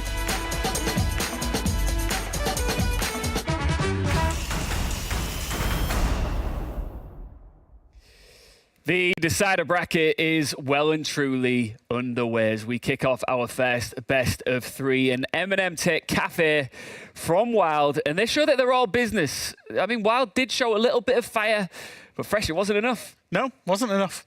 wasn't enough, and I'm smirking a little bit because I can see that smirk. Yeah, I did predict them ultimately, didn't I, Fabian? Yeah, but didn't you predict another team on Twitter? I did predict Wild on Twitter. I predicted Wild on Twitter. I predicted M&M. You can't do it. Yeah, you literally It's cannot called lose. covering your bases, hedging your bets, and also that's head versus heart. No, M&M, significant improvement, especially on those attacks. The one thing that I will say, we saw limited improvement yesterday when they played against G2. We saw significant improvement today. Yep. On their attack, Soltov was a beast on the entry. The whole team was a little bit slower, a little bit more considered, playing off the back of each other, and they get a 5-1 attack half on Cafe. Realistically, any 5-1 attack half on Cafe, you should never be losing it. Obviously, they very nearly did, and it nearly went all the way to overtime. But they managed to get the job done because they set the foundations well. What I said to you when we were watching this game is how few mistakes M&M are actually committing. Yeah. What we used to see, and last time we saw them play Cafe, it was mistake after mistake, just individual fights lost constantly because timing was off or decision-making was off. We haven't seen that this map at all. So they are doing really good. It's definitely an improvement from what we've seen before. Tyrant had a massive map as well. Yeah, he's had a very quiet stage actually. He's been underperforming by a lot of the metrics that that are tracked, and it was a big game from him today. There was a big, a couple of big free Ks, big, multi kills has been something that he struggled with. When he has been effective, he's been getting maybe 1 kill. Every now and again, he'll come up with 2, but he got quite a few today. He was very influential. Playoffs are a tough place to be. On the flip side of the highlighted players, anybody on Wild in particular that hasn't shown up? I mean, Hungary obviously didn't show up today. Nello had a bit of a rough game as well, but I'm looking at Hungary needing to just step up overall now, because if we look at this playoff so far, which is obviously only one map in, drops 1 and 9. In entire playoffs before, if we add those together with this one, Hungary is currently 10 and 41, a negative 31. That is just not good enough if you want to keep competing for this level. So he needs to step up his game, because you cannot keep performing like this. Because now the pressure is on. This is when you need to show that you belong here, right? These chances can whip right past you. I mean, that thing is, we talked about Wild in these best of threes, and when this pressure is on, that they can go a little bit crumbling. I thought, they showed spirit to try and fight back, but the first half really did it for them. I thought that once they got onto their attacks, they showed a little bit of that Wild flow. We saw them, attacking the basement with no grenades, doing it a little bit differently, bringing a Jackal and a Gridlock and a Nosa to try and enable the plants. And M&M really couldn't deal with that for a period in time. Couldn't predict what Wild were going to do. We need to see more of that going into the next map. If they're going to have any success, they can't be going 5 rounds down and then bringing that. Yeah, I mean, M&M in particular, you said, speaking of wanting to see more from these guys, you were like, I want to see more team play. And we're definitely getting that. And it feels like not only are they starting to fulfill their potential a little bit, Fab, but it's like they've got self-belief as well. Yeah, they looked a lot more confident. And you see that usually when you have a lot of one-on-ones, right? You lose them, then you will obviously don't have the confidence. But right now, it's not that they're just winning them. It's that they always have someone doing something else at the same time, either be it somewhere else, or be it that they have a drone in front of them so that they have the information. They're not really allowing Wild to do all of this sneaky beaky stuff. They're just solidly putting them down. They didn't take the foot off the gas in the attacks. And the defenses, I'm not too worried for M&M on defenses, because that's never been their issue, right? Yeah. They've always been really good at defense. Now it's just about keeping these attacks up. But Chalet, it's M&M map. Yeah. Struggled a little bit against Wolves on it because they just kind of took over. But I don't think that Wild is really the same team as Wolves in terms of tempo, in terms of aggression. So it's going to be difficult for Wild, I think, to take the same charge of the map. Well, Chalet is a map that M&M have only lost twice. Yes. In its existence. In their entire history, yeah. Yeah, so let's get into it. Are we going to see this go to a best of 3? I'm hoping so. I want a longer night, and I'm sure that Des and Ace do too. Guys, take us through it. Thank you very much, Ian. We shall do just that. Chalet we play on Chalet, Tim. I think that we shall, Des. I like it. Now, one thing I will note, they mentioned they've only lost it twice in history. One of those was, 2 weeks ago against Wolves, 7-4. So, a little bit conscious of that fact.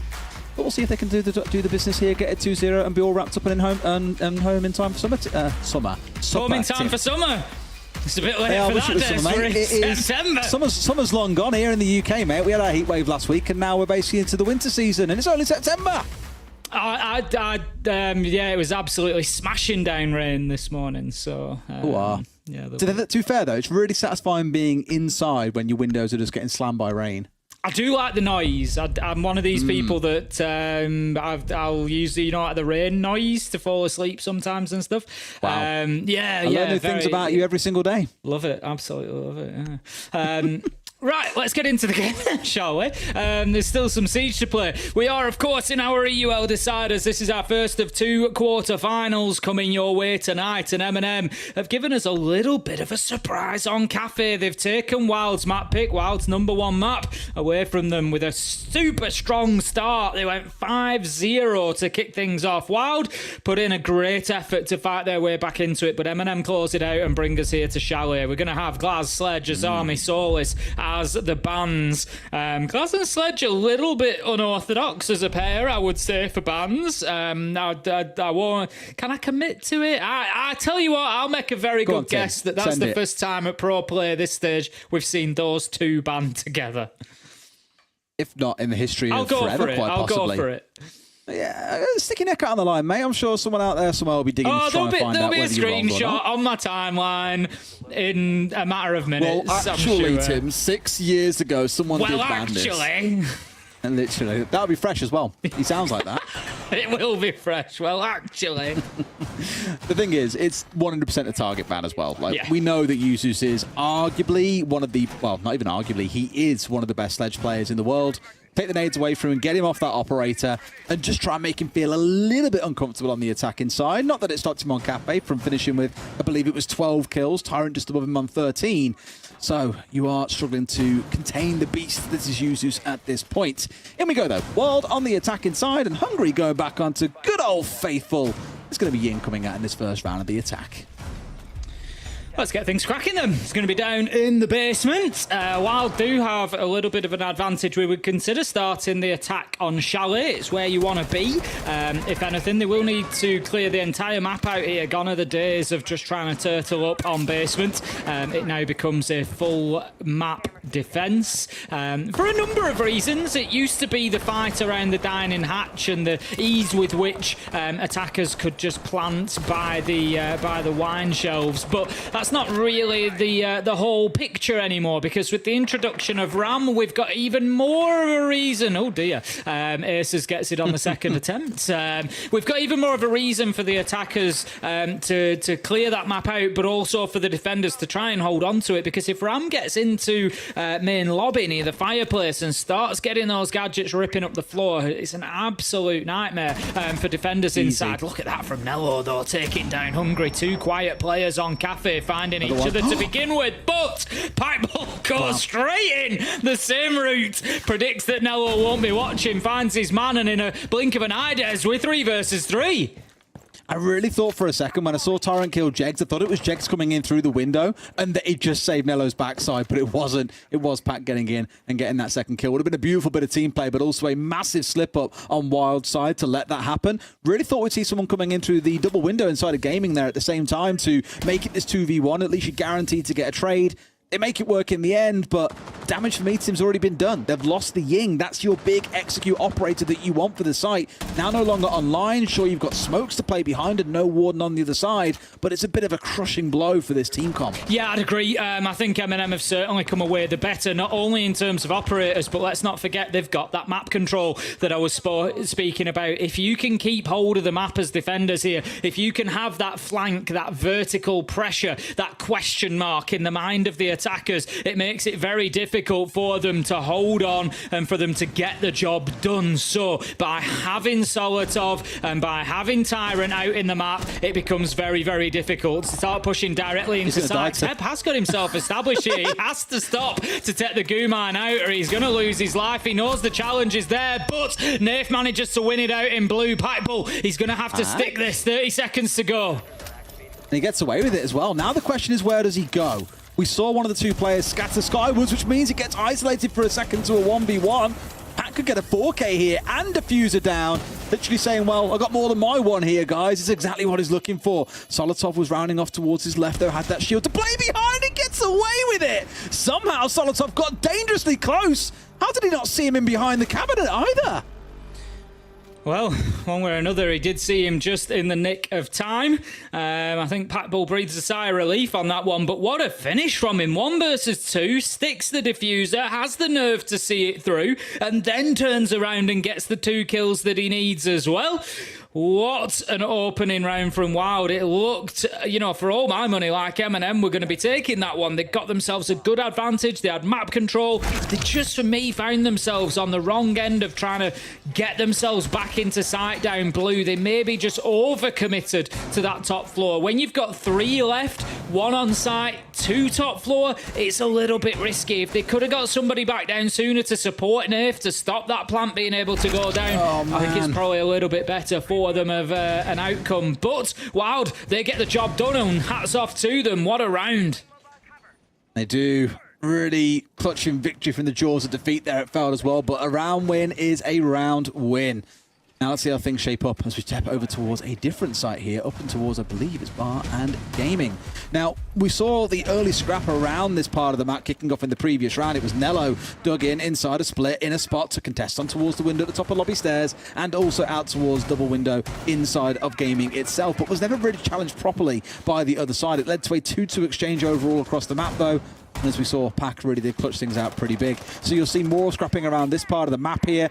Curious to see on Wild side if they just go direct towards site here, try and get straight into Library on the southwest side of this map, or if they work their way in from Solar side and work their way downwards. Yeah, still work to do for Wild. I think M&M, if they came away with say, a 3-3 half, they'd be more than happy with that. But they're going to be struggling to find any rounds at this rate as Wild just run on into sight. Pack Bull's planting already, and Wild are really dictating the tempo of this one. 3 versus 3. The diffuser is stuck, but are Wild in the prime position here. They're having to keep themselves inside of sight at the minute, and it certainly looks that way as Ted manages to find one on to use. This M&M have got no real idea exactly where to find them at the minute. No hatches open to be able to play through, just having to move into those lines of sight, and this is going to be over quickly.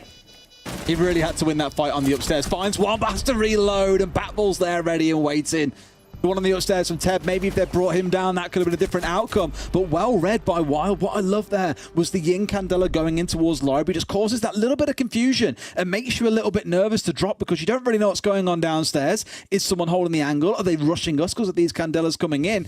And they just flood in through mud. For me, one of the big gunfights, though, was that very first one. Aces winning the entry as they charge in through a single doorway. Really, M&M should have had 1 or 2 dead to rights at that moment, but just couldn't land their shots, and that really was off the back of Aces being a wicked shot. What a lot of fun this game is turning into. So M&M kick things off on Cafe with a 5-0 start. Wild then seem to be returning the favour here on Chalet if M&M can't get something going, which, to be honest, they've not been close to the pace this time, much as Wild struggled to keep up on Cafe. Wild now absolutely dominating. So the big question is going to be, are M&M then able, if this continues on that trend, to respond in the same fashion that Wild did? Or are they going to find themselves run over? Because right now, Wild have got all the answers. It was a beautiful rush from them. As you said, there's just, a little bit of distraction, just all sorts of brilliant things going on to get that round done. So 2-0 to Wild, and they are starting to cruise confidently towards a lead at the half here, potentially. When I was speaking to Fresh earlier on today about the potential draft for this series, it wasn't so much about the playstyle, but it's also reflecting that way. Pat's got to be so careful here as well. He might just find out this window gets smacked and he gets punished at range. But no, when we were talking about it, it was more about saying that during the map veto that we might see any kind of craziness really coming out of Wild, and we expected M&M would play things pretty safe and sensible. But coming into M&M's map pick here, that is really being brought to life in the gameplay, not in the veto. Wild are bringing in some pretty, dare I say and use the pun, wild stuff that is catching M&M off guard, and they're struggling to be able to react on a map that they should be super comfortable on. So right now being completely run over, don't know how to deal with the pace that keeps coming at them, and at some point they're going to have to put the brakes on and just figure things out. However, this round has started well as Aces is already down. No way does he win that. That is filth. Jegs, even through the purple haze that he finds himself looking through, is going to pick that one up to level things up 4 versus 4. It just doesn't really seem to matter at the minute what advantage M&M managed to get. Wild always seem to have an answer. Teb is going to send in the clutch drone, just looking to capture some electronics. It's going to be a default cam. It's going to be an F0 mine. It's going to be a black eye. What a job done by the clutch drone. They will likely lose those electronics because, of course, the defender down there is going to know and is going to shoot them out, but still, it's an absolute loss at the top of West Main that's going to allow some aggression from the attackers to come through there now. That will make that part of the map a little bit exposed. I think they fell just short of getting the black eye as well. Was just destroyed in time, as you've seen Aces toggling his way between 2 drones rather than the Vault camp even immediately after the drone was destroyed. So not the end of the world for Wild, still in a good spot where, as you say, they've cleared out a lot of West Main, but we are down to about 60 seconds here, Tim. And I don't feel like they've got loads of control in towards the site just yet. No, not at all. It's certainly been less comprehensive, I would say. But Teb manages to find a kill onto Nath. And the question now is, how is that going to open things up? It's going to allow Packbull to potentially push into Trophy. Out goes the flashbangs. The pressure's really mounting here. He knows there's a man in the corner. He's going looking. Surely he finds him. No, can't see through the smoke. Just sees the tail end. Surely goes in with the pistol. Going to be challenged by 2 and cut down as M&M managed to fight back. It's 3 versus 1 now. It's all up to Teb. It's round over as M&M take 3, and that is going to leave us now 2-1. Still in the favour of Wild, but certainly a better defence from M&M. They had so much control of the map, but just not the control where it mattered, which was on the site itself. We saw them get West Main sorted. They got rid of all the gadgetry there and had Teb on the outside who got the freebie. They had control of lobby. The wall was wide open. They had a player pushing up towards elbow. They even had Packbull, as you saw there at the end, watching in towards Trophy. They had all the control they needed around the site, but just nothing on the actual site itself. It was like a stalemate in a game of chess, and M&M make full use of the site itself to get aggressive, to push out against players like Packbull, and you saw that closing 3v1 come through at the end. They even had a player coming down from the top floor. So while with all this focus really coming onto the ground floor, just left that open avenue of the site and of the top floor completely available to M&M, and they use it to the full extent. Really well defended by M&M. A little bit unfortunate from Wild because Packbull I really thought could have got that kill inside a Trophy. I don't know whether Wild were maybe just overcomplicating things a little bit there. You know, like you said, trying to deal with West Main, trying to get Trophy pressure, trying to find kills kind of everywhere, when Kitchen and Dining is a site that you can take top floor, open up dining wall, go in and plant behind the diffuser, or behind the bomb. You know, it's not something that necessarily needs to be overly complicated. So maybe Wild there just trying to achieve a little bit too much with the time that they had available to them particularly. But either way, M&M stand tall, do well, and get themselves around. They're going to be taking a similar approach to defending basement again. They're going to be up on the top floor, the mid floor, just trying to create as much work for Wild as possible. M&M held on to top and mid floor really well last time. They had 2 players there till towards the end of the round, but they just need to make sure that they don't overcommit to it at the detriment of site this time. For sure, it's again about how much control they tried to seek to gain, because that Ying last time around, if you recall, did get dropped pretty early. They were left with the smokes of the Twitch, but losing out on the Ying, it's a little bit of a stinger. Solotov already starting out on the top floor here. A couple of reinforcements to back him up as well, so he can hold the spot as well as he can. You hear the calls coming out from the Decabi on the way through, though. They've got drones all around his feet. He knows there's 2 or 3 players sniffing around here, trying to figure him out. But so far, unmoved 60 seconds into the round. That's it. If Solotov can do another 30 to 40 seconds in that position, you'd have to say that his job's done. If he can escape, fantastic. If not, not the end of the world. For now, Wild seem to be giving up on that top floor a little bit. They're going to be heading towards Trench instead. Just trying to do something. Oh, I love that. In goes the Candela through the drone hole, but it's not going to be enough because it's the Warden that they're trying to challenge. Users manages to find 2, and that is a big moment for M&M. Hungry might just have to back this up, might have to follow it into Trophy, but right now Wild, they're going to struggle to get the kind of control that they need to think about putting a plant down. Pack's checking everything that he can on his way through here as well. I don't think they know that he's here at this point, but he's got to find an angle on someone without being sniffed out. And they maybe have idea. Great shot on towards Tyrant as well. Head removed from shoulders. Immediately answered elsewhere. Those down goes Jegs. Hungry in a spot with 3 Candelas here to make use of, but none have been used at all. And Uses just completely domes him. Surely we don't see another Pat Bull 4K. He's on towards 3, Tim. It's just Nave left alive. And once again, M&M have let him bring this down to a 1 versus 1. Snaked his way in. Sleuth beyond the defenses, and no one had any idea that he was coming. He's done a lot of damage. May well uses Exothermic as a bit of a bait here as he works his way down the main stairs. Nafe at the very least knows loosely where he is. Oh my god, Nafe almost sidesteps into it. Flash over the top, dancing around here at the bottom of the stairs, waiting for his man. Nafe, what are you doing? God damn! Well, Pack's huge, but Nafe is gifting things here. Wrap it up and call it a present at that point, mate. Christ on a bike. I'm absolutely stunned by that. Pat Bull's done fantastic work to get into that position, but you cannot call that anything other than a freebie at the end in the 1v1 there. Nave, sprinting out. Why are you sprinting there? You've got to be in your ADS. You know, we all know the line. He's been challenged there. He knows that he's running into a fight. He knows that Pat Bull's there.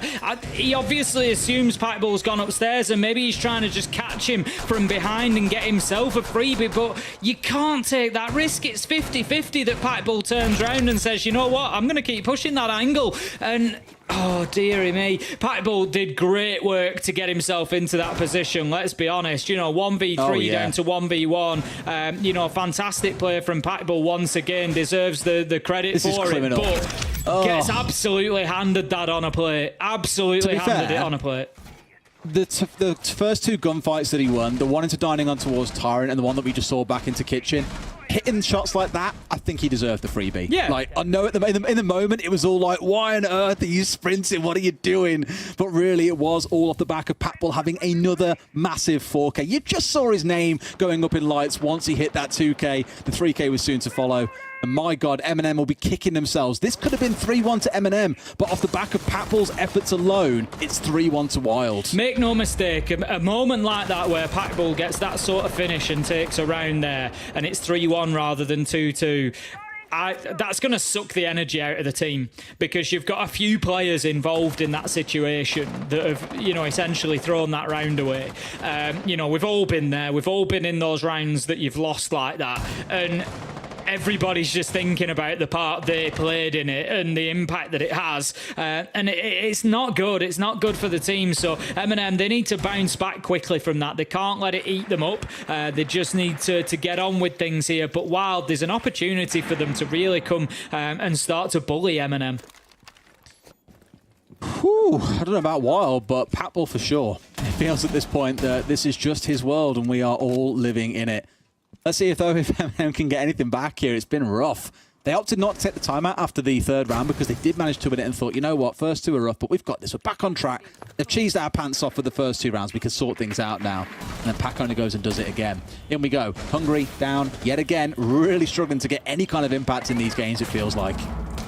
Yeah, he certainly is struggling to get going today, and he could be a difference maker. You know, if he starts finding those kills, all of a sudden you start thinking, you know, maybe it's map 3 and he really comes online, and M&M need to be aware of that. But right now, Wild, they are on the back foot. 5 versus 2 as 3 quick kills come in for M&M. They're on a game in defense, and this is exactly what I said they needed. They had to shake off that last round. If ever they needed a really strong round with a big win, it was here. A flawless would do them the absolute world of good after that Pack Bull clutch. Well, Tev did deny what could have been the only flawless in this game so far. Back on Cafe with the trade kill that he got at the very end. It could yet prove out to be just like that. Gets himself seen off the back here. Everything comes through. Solotov will hit the shots. Down goes Teb. It will be a flawless response from M&M. It's still going to be stinging, though, after how that last round went. Either way, 2 rounds in the half so far. Not the worst outcome. They get to 3-3 in this half, Tim. I think they'll be delighted going into the attacking side of this map at that scoreline.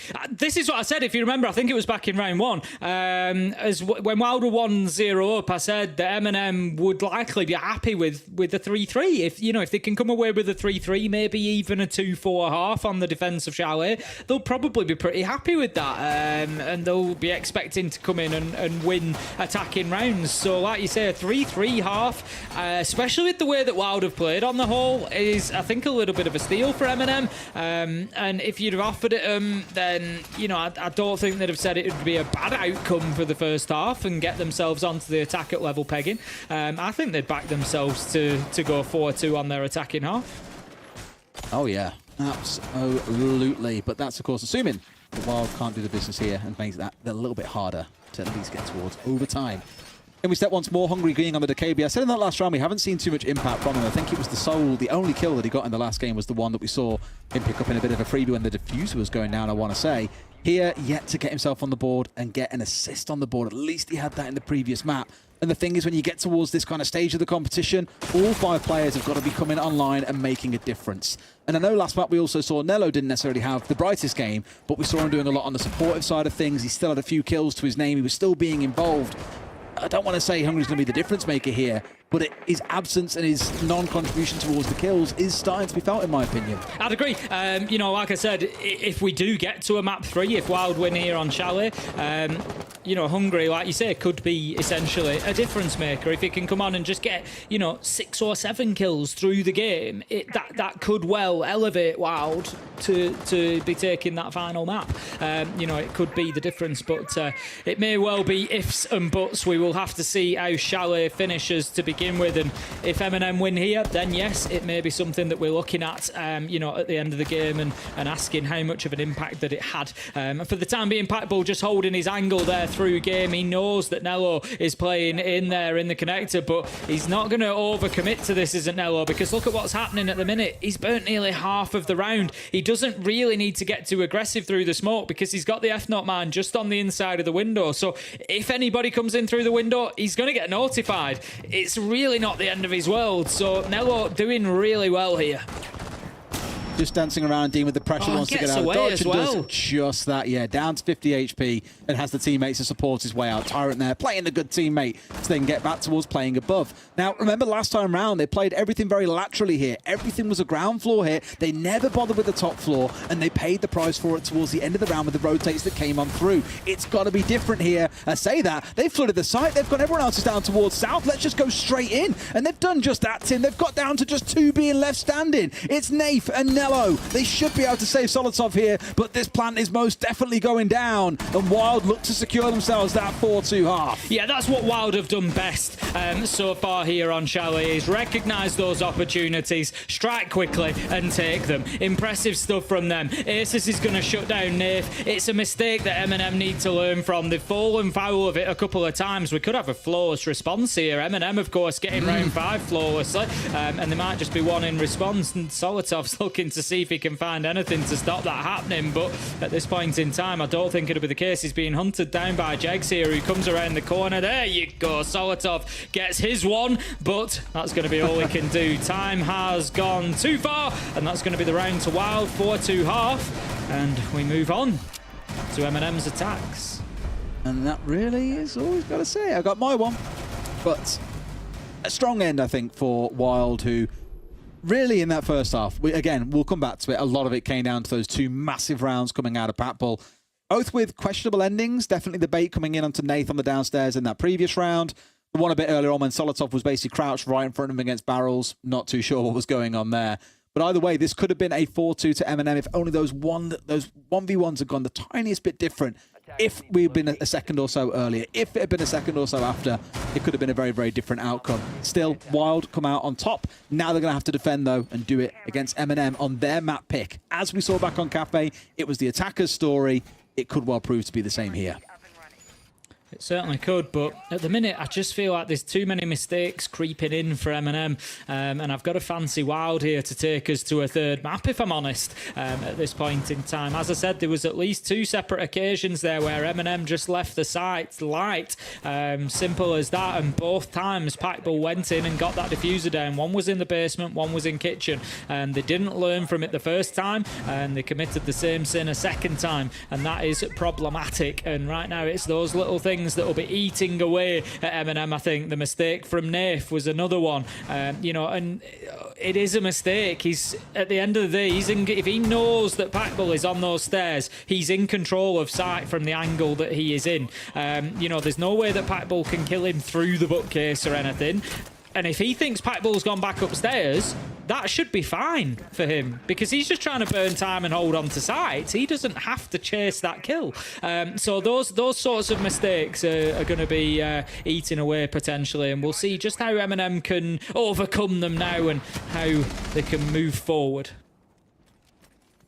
Managing to rotate through the EMPs there to make sure this one goes away. A nice bit of tricking attempt from Packball on the upstairs, but ultimately denied by the Thatcher. Still, at the end of the day, supreme at making sure a wall can be opened up, even with the introduction of those mini impact EMPs. Now, they're starting off on the south side here with pretty much every player gathered around this garage doorway in towards this top floor here as well to try and force the player off the stairs. They've got one, as you can see, the outline towards your left with the diffuser out towards the west side. It's Nello, who may be trying to work his way through at some point, but for now, it's just trying to get some kind of semblance of control inside the garage itself, and Pack's still holding firm and waiting to see what happens. Packball's doing a great job of holding on here. They were really trying to push in. Half a round gone, Tim. Through that snowmobile door, but they've just not been able to. We've just seen M&M have to rotate away. Nade will come in, probably get him. No, once again, Packball just managing to wriggle out of danger there. Fantastic play. He's having a real day so far today. He is being an absolute nightmare to deal with at the best of times. And even though we've seen neither side really fall or lose anyone, all C4s are still in back pocket for the side of Wild. It's just looking like extreme difficulty for M&M, but they've charged their way through. They've found Teb's shot in the back. They're inside the site. They've got the control, and Nello's now going in for the plant, and there is no one that can stop him. M&M have basically done the reverse to Wild from what we saw in round 6 and just caught them completely asleep at the wheel, Tim. Absolutely that. They've said, you know, yes, we've made our mistakes, but we're going to force the same ones out of you. And right now, it's all up to Wild to fight back. 1 versus 4. Can Packball do it again? You've got to say that it's unlikely. He's low, or lower health than he should be on the Kaid. Taken down by Solotov, and that's going to be M&M taking their first attacking round, and that should be the alarm signals. That's the siren going for Wild to say, we need to lock this down as quickly as possible. M&M have attacking wins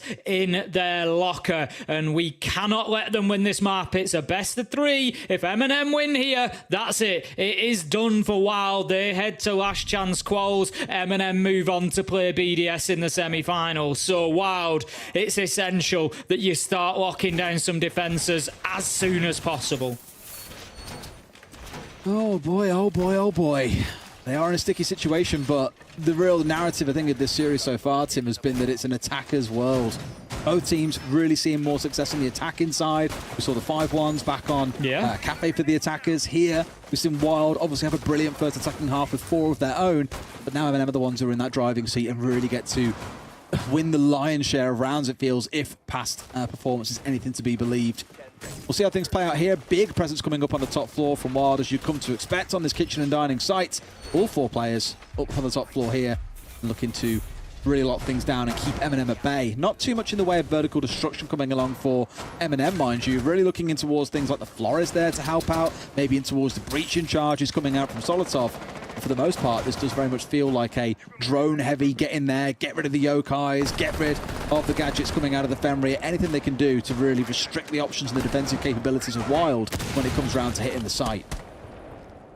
Solotov going to be opening the garage up, looking to move on in. We saw this as a sort of priority point of ingress for M&M last time. They were unable to achieve it. Does Solotov know that the man's off to his right? No, he's not quite sure. And Hungry takes full advantage of that. We've been waiting for Hungry to come online. Will that be the moment? Manages to get a big entry there. And that is a good start for Wild on this defence.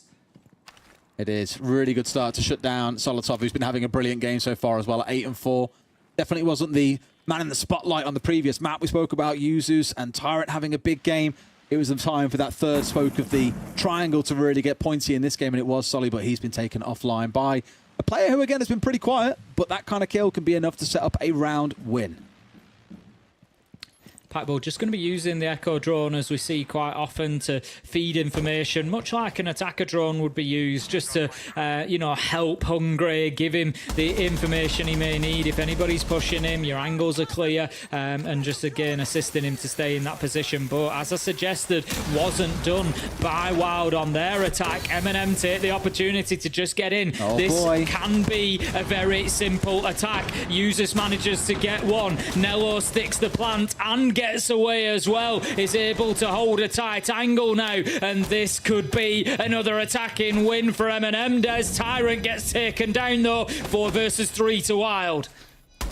Nate's just holding on the upstairs here as well, making sure no one can work their way down top. It's going to force Wild into a retake in towards lobby, but that's exactly what M&M want. Users on the front door. They haven't got to go aggressive here. They can afford to just sit and wait. Nello could get blindsided though, and he's aware of this coming in as well. Sight is dead. He needs to be looking down the hallway here as well. One more runs up. Nello falls down. Ace is all that left standing here against 2 players. Nafe is on basically no HP. One's outside the map. One's right towards the north side. Sees his man, but they shouldn't be giving him these gunfights, and sure enough, they will not. They get the close down, and M&M undoing onto Wild exactly what Wild did to them in the first half, Tim. Certainly are. And you look at that, Hungry had a good opener, they had an advantage, but if you remember, when Wild had the same attack, I said that maybe they'd just overcomplicated it a little bit, chasing defenders around the map, trying to get kills West Main, take utility out, trying to get kills Trophy, trying to get kills on Library side, and they just got stretched a bit thin and couldn't get it done, whereas there was more of a focus towards simplicity,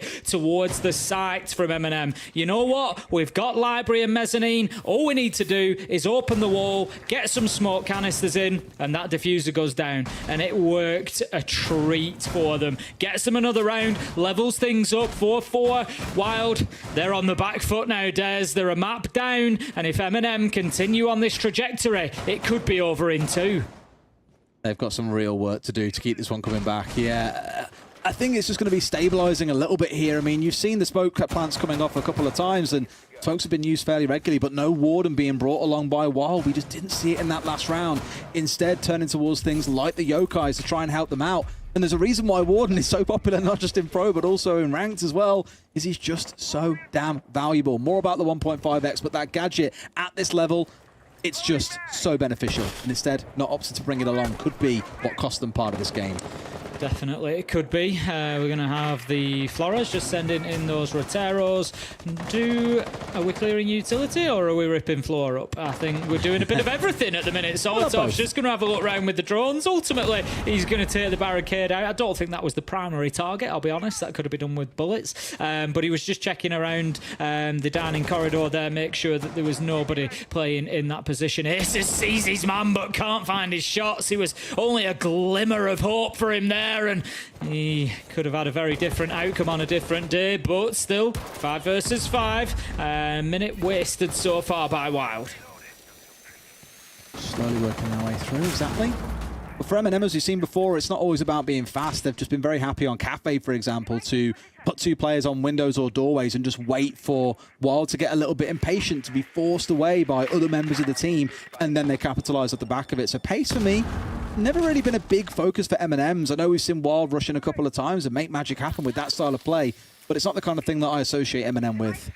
At the minute, M&M posturing to get control of West Main Stairs and Trench. They're going to be looking to plant very much on that yellow ping that you just saw for the space inside of Wine. Solotov does manage to take down Packball as an entry as well. They're going to have the long angle that they need very soon. Hungry is in such a key position here, Des. He's the one that's there to try and prevent this plant going down through the hatch. Aces has had to rotate back down to site, but Hungry needs to hold on. Aces cannot, as he's taken down, and all of a sudden, Wild are going to be feeling a little light on sight.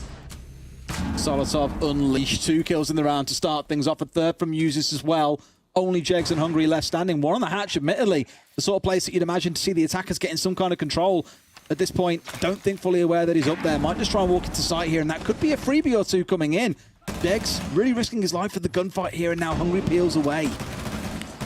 Jack's just taking down drones, just really fighting tooth and nail at this point. Going to be full white flashed there as he moves into blue. I would guess they know exactly where he is. What a beautiful shot on the reverse angle from Hungry, though. He finds a second. Is this his moment, Des? He's coming through and he's eating him up at the moment. This one on Hatch diffuser is planted, though, and it's going to be very, very difficult now for Wild to fight their way back into this, even on the back of that Hungry double. That's it. They need to send someone upstairs really for this, but Yuzu's out in towards Trench. Finds himself the one. Jegs left all alone with it all to do. He's not going to have enough time here to get rid of the two players downstairs, to get rid of the player on the hatch and stick the disable. M&M, they're going to make it 3 in a row, Tim, move up to 5 and 4, 2 rounds away from booking their ticket against BDS next Monday. It's certainly looking that way at the minute.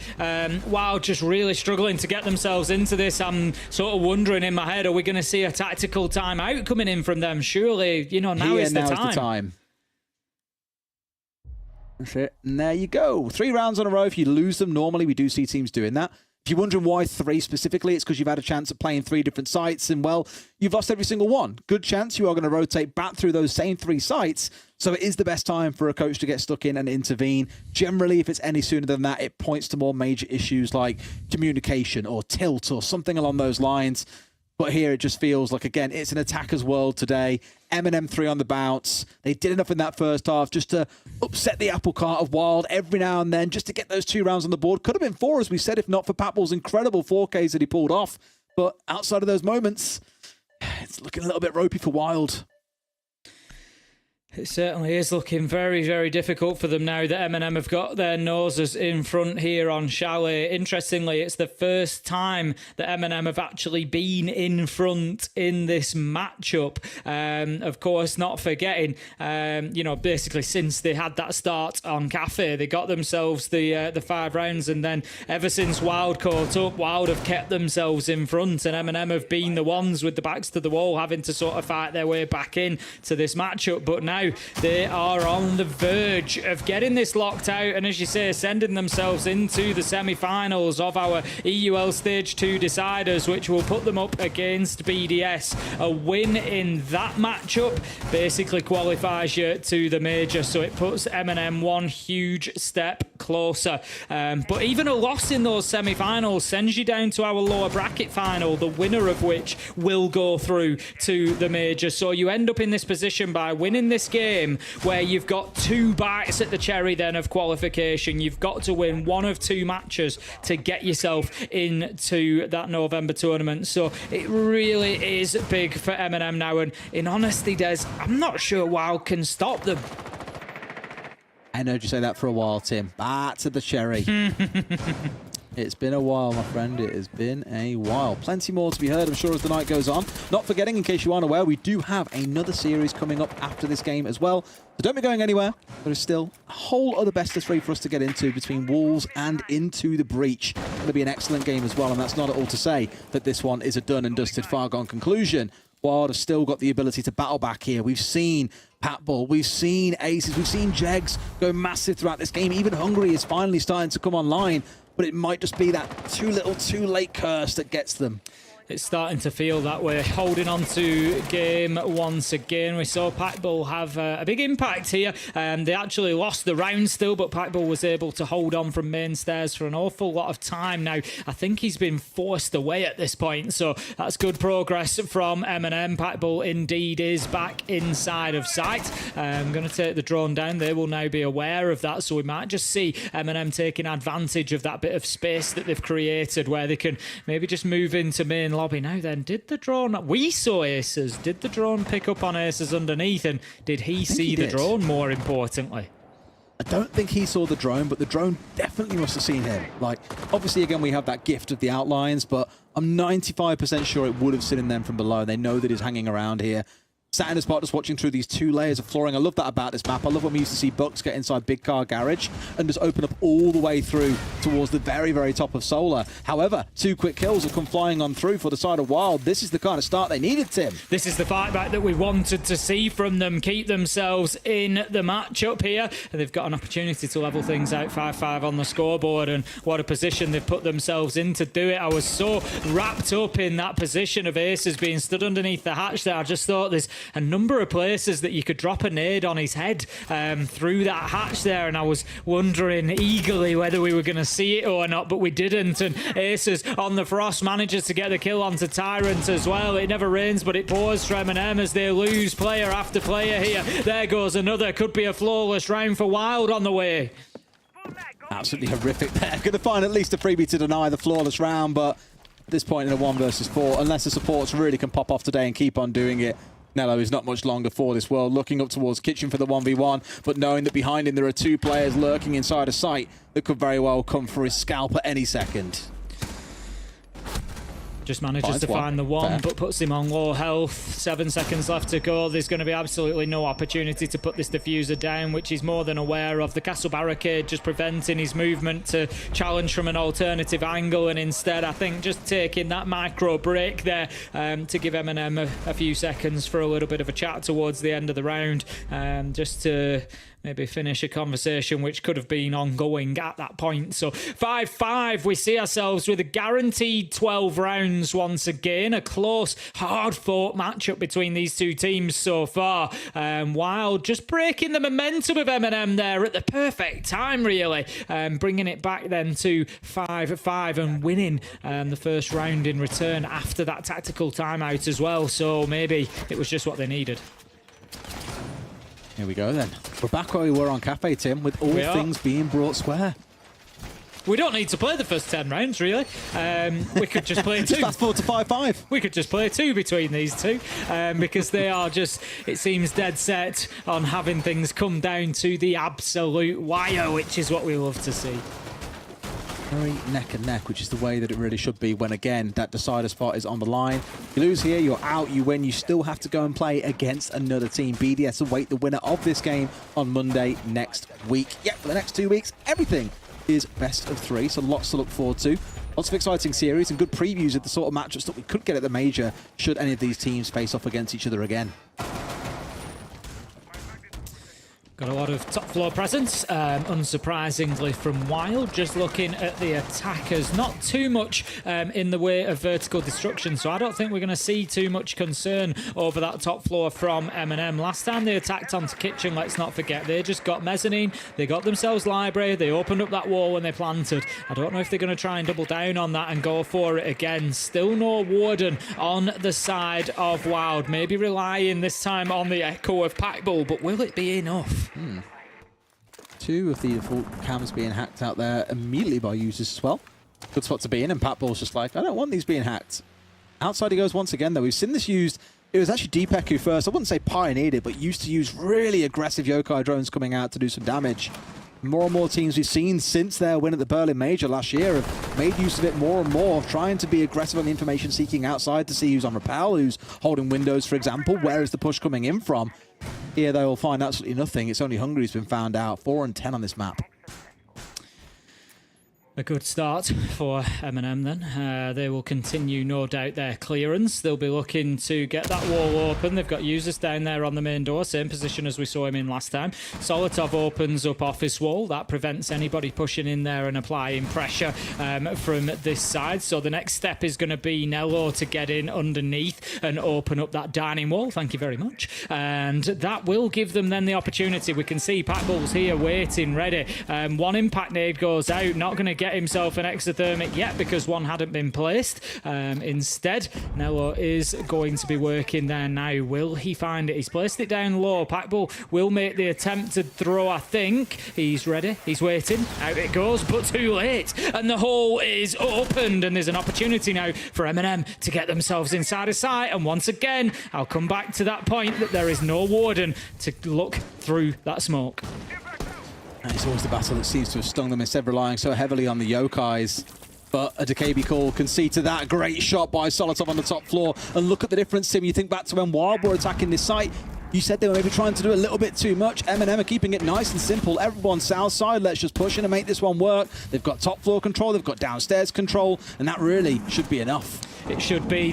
Well, my magnets did come in pretty clutch against the smoke canisters. We saw one of them get dragged out of the way, and I think had it not, Nello would have already been in and putting that diffuser down on the ground. So it certainly has been an option for them at least, but they are running out of options here as kills keep coming. Packbull manages to get one onto Users, though he's playing this super aggressive right up on the breach. Gets another, and Packbull is going to close out yet another round for Wild. How important a player has he been today? And he wins round 11 and gives Wild the opportunity to close out Chalet. He just cannot be stopped on this map. I know that round wasn't like a 1vx, but he's got 2 massive kills for himself in the close there as the pushers come on through. And probably the third round of this game where maybe not strictly solo, but he has done all the hard work that is required of him to get his team over the finish line. Unbelievable stuff once again. I got nervous when I saw that clock starting to run down. Users had 2 smokes in back pocket. Neither of them had a chance to come out.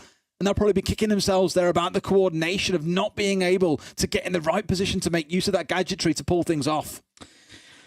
Oh boy, obviously I questioned the lack of a warden there, but the Womaya doing the job. It prevented the smoke canisters. Packbull was much further back towards Kitchen at that point. It was, after that stage, once the 2 smoke canisters had been popped, that he knew that he could risk pushing a little bit more further forward, getting a bit more aggressive, and well, boy, did it pay dividends. Packbull with an absolutely fantastic end to the round and a fantastic map so far. Wild definitely needed somebody to step up and drag them through into that third map, and it certainly looks like what is happening at the minute. 6-5, their lead now.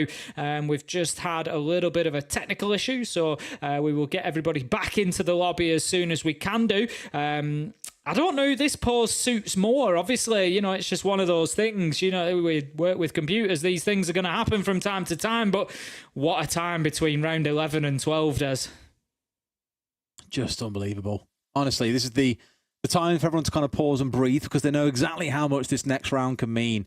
One out by Wild, done and dusted. They've got themselves to that third map. My only nervousness then is it's Skyscraper, a map that M&M have looked very comfortable on there. 2 wins during the group stage came on that map, 7-4 and 7-4. Not exactly uncomfortable wins. In fact, very comfortable for them, I would go as far as saying. So you are very much playing into M&M's wheelhouse, but for all we know, Wild could be absolutely excellent on this behind the scenes as well and really have something to show. But M&M could win this round, send us to overtime, and then still close things out. It's just so up in the air. But I think that's what we wanted from these games, Tim, was nice, close affairs. Of course it was. What a matchup that we're having here. And like you say, so many possibilities, for the outcome. But what a time to get this tech issue that just gives us a little pause for thought. The suspense is terrible, Deza.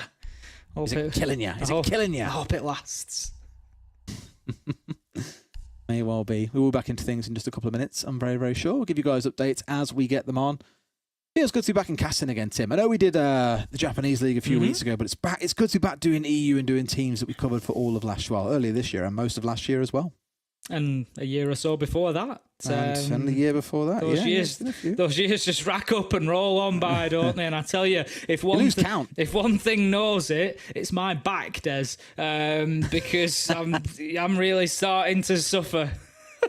As my age goes up, my back's health seems to go down. It's because you're on the edge of your seat too often, Tim. That must be what it is. It's all that time that I've spent on the edge of my seat without correct posture. So everybody learn from that and make sure that you've got a good posture. Just make sure you sit back in your chair properly, Tim, the way it was designed to be sat in and not on the very edge. How can I with a game like this? We've got Wild and M&M absolutely toe-to-toe at the minute. If you've come in a little bit later, maybe missed the opener of this game, where have you been? What a silly mistake that was, because it's been an absolute cracker so far. We had 7-5 to M&M on Cafe. Of course, Wild's map choice to start things. So M&M 1 map up at the minute. We found ourselves on Chalet, M&M's map choice, and Wild have got an opportunity to take this one 7-5 7-5 in response and see us go all the way through to the decider, which will be Skyscraper. We are in the EUL deciders, of course. These are the quarter-finals. We've got the second-placed Wild from Group A up against third-placed M&M from Group B, and the winner will face off against BDS in the semi-finals, and the loser will go down to the last chance qualifiers. And that can get real scrappy because there's plenty of teams in there that really want to prove themselves as well. And it always brings me back to the old days of where you just have random teams coming out of seemingly nowhere and beating out top-level teams. Like I think back to when like Chaos used to play in Pro League, for example, and M&M back then, who were just a team in the UK, managed to run through them. I want to say it was Team Secret as well, and I forget the third team they came up against and beat, but then eventually lost out to, I want to say it was BDS. Good few years ago, but it just invites these teams that are on the up and up inside Tier 2 to really come and start punching upwards and dealing some death blows essentially to these Tier 1 teams who maybe are a little bit down on their luck. Absolutely. That's what, that's what I love most about, the format of that possibility for teams from the community essentially to, have those deep runs into the qualifiers. For me, get one of them qualified onto the big stage. Absolutely love to see it. We've got a reasonably rich history of that happening in Siege. We've seen it a good few times. We've seen those teams make it into big events, whether that be majors or whether that be the SI itself. We've had a few teams get there, and they've always got a lot of neutral support because I think everybody just loves to back that team. They do. Absolutely they do. And it's the underdog. I mean, I would say it's just the Brits, but it's not just the Brits. It's everyone. Everybody loves it. Why are we showing off mango passion fruit, Jegs? Are you just showing that you're not a Red Bull enjoyer? Other energy drinks are available. Just showing that actually he's going for some fruit juice. Two of my favourite fruits there, I must say. Yeah, I do. Mango's pretty banger. It's definitely I love high up, a bit of mango. on the fruit tier I love list. a bit of mango, to be fair. I like more tropical flavours. I'm not an apple sort of guy. Do you know what I mean? I'm not just gonna. I'm not just gonna pick up and munch on an apple. Bothered me about you. If you want to know someone's dodgy, just find out if they like apple juice or not. And I know that you don't. I like apple juice. No, I do like apple juice. Like with a breakfast, I'll have a bit of apple juice. But I'm not going to pick an apple up and just, it's never been my snack of choice. If I was going for fruit, I'd usually go for something tropical like pineapple or mango or something like that. Oh, but you just can't beat a banana, Tim. That's what fruit's all about. No, I can't eat bananas. Why? Can't eat bananas. A funny texture to them, bananas. Loads of people say that. Yeah, they're not for me. They're not for me. I like to see that Hungary's been receiving some commendations. Obviously been being a good teammate in-game. You can see the little flame next to his name there, just saying those new team commendations that we've seen added. So he's had a few little nods to say he's been doing the right thing. That just means he's been flaming his teammates, Tim. Nah! Can you imagine if that's what it meant? Well, it does mean that. That's why Fresh has always got one next to his name. Ah, right. I didn't know that Fresh had one. Maybe it is then. Or permanently there, mate. Permanently. In we go. Let's get back into it. We've got a round 12 coming up, Des. We've got fruit, we've got commendations, and we've got round 12. We've got round 12, and that probably is the most important thing out of that whole conversation that you need to remember. While on the defensive side, they win here. Then that's it. We're going through to map 3, Skyscraper. One of my favourite maps in the game to cast as well. I absolutely love watching Skyscraper. But M&M still with plenty of chances to pull this back and send it through to overtime. It has been an attackers series so far. We saw a 4-2 from Wild in the first half. M&M won 3 rounds back-to-back. But then Wild have won the last 2. And it feels like they may have found form at just the right time. We've got 3 minutes to decide whether this one is going to be over here and now, or do we get a few more rounds of this sweet nectar of a game that we are enjoying. It's absolutely tantalising stuff at the minute. What competition we're seeing inside of the server. And I know for one that I could watch this one go on all night. If Wild win, we will get some more anyway, because we will get that third map. We will go to Skyscraper. But if M&M win this round, we get at least another 2 here on Chalet, maybe 3 if that's what it takes for one of these 2 to claim that prize. It very well could, Tim. Either way, I'm excited by any of those outcomes. So let's see how things play out. Start things off. A little refresher here into running already. Tyrant's in pretty rapid here as well.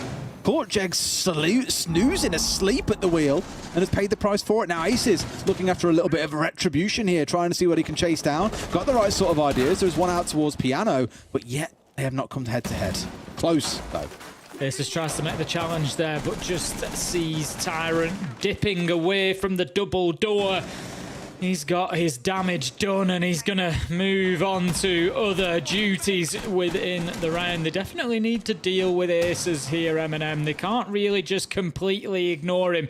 It looks like they are going to be dipping away for the time being. They are attacking onto basement, so of course, you know, their eyes are going to be drawn elsewhere, but leaving Aces out on the flank is going to be a dangerous move. It is certainly something to keep an eye on if M&M don't deal with this.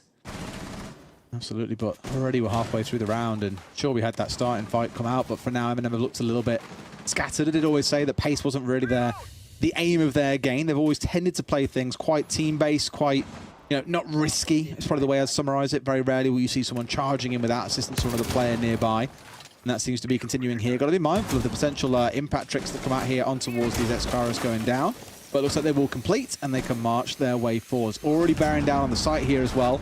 We've got to be mindful of the gadget coming out from the Fenrir. Real headache inducer. Yeah, just needing to make sure that they deal with that so that they can push down here confidently. They've got the long angle that they need. If they deal with Pillar, there could well be an opportunity to put the diffuser down, but I'm not sure that they've moved Hungry just yet, who was up on the mid floor as well, playing in and around gaming. Hungry has indeed come back to site, so it's all up to Aces. I think he's likely been air jabbed off on that top floor, but no, he's managed to get his way back into office. This is what I was saying, Des. They can't necessarily just ignore him, but it could be too little too late. As Nello gets in, gets a kill and starts to put the diffuser down. I don't think Aces is actually in a position to find the angle that he needed. Indeed, he is not. M&M confident that they could get the case down on the ground. That's exactly what they do. The warden activates the glasses, manages to get one in what looks like it will be a trade as Teb is downed. It's 2 versus 3, and here comes Aces. There should be no way he gets recovered here as well. Another long-range shot comes on through. Teb's down. Aces 1v3. Cannot do it all. And Nath, the Overwatch inside of Big Garage, just shuts everything down. And M&M, they send us into overtime, Tim. Oh boy, they really do. 6-6, and we have got a few more rounds of this to come. And what a pleasure it is, at least from our side. I don't think I'd swap place with any of these players. The pressure must be mounting, especially on the side of Wild, Des, because they've got the defense. One thing I will say, Tim, is there's a line you need to carry through the rest of your life that I've just seen. Mango is pretty bango. Mango is pretty bango. Yeah, and honestly, your thoughts on bananas have really upset a lot of people. Have they? Oh. To be fair, there are some that are on your side, but they're obviously not quite like launching to defend you. Oh dear, I have an opinion on bananas. However will I recover? They're just too mushy a texture for me. I've got a story about bananas. I'll tell you another time. All right. Mango, yeah, mango I love. The only thing we have to say about mango sometimes is... we passed this conversation, we don't need to go back. You get those pieces that are a little bit smoky. That's the only thing I'll say sometimes. Do you like the dried out like sugared banana chips or anything like that? I like the dried out. I like dried out mango pieces. They're good as well. We've tried the banana ones. No, I don't go near banana. Mate, what? Maybe I should try some dried out ones. Mate, okay, I'm buying some when we go to the major, and I'm going to show you. Lucky me. See. Can't wait, Tim. Riveting stuff, edge of your seat stuff that is waiting to try out a dry banana. You can't wait.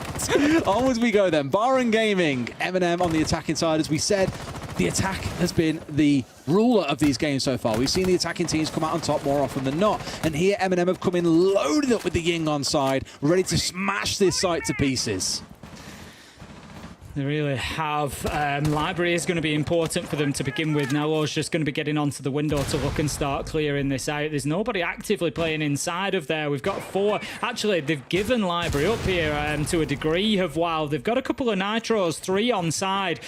So that could be something that they use. Aces is roaming deep underneath though, so his won't be any use onto anybody trying to take control into Library. Now then, here goes a smoke canister. Is it going to be followed by any more utility from Nath? Not for the time being. It looks like he's going to push his way into mud. Solitov manages to get down to the bottom of blue, but at the minute M&M are in charge of the top floor.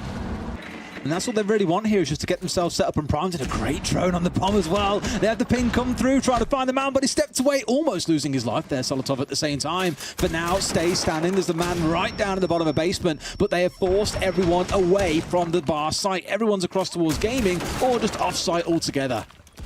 Solotov really opening up those verticals, going to make it very difficult for anybody to move back in, but that's what I was talking about. The nitros coming out. It may look like M&M have got that control, but there was always the danger from below that they would find the explosives beneath their feet and it would take them down. And that leaves now M&M in a 4 versus 5 with a minute left to do something about it. And Aces, he's poised, Des. He's ready. He wants to get on the flank. He's at the top of Solar Stairs. Tyrant is too late. He could well do some damage.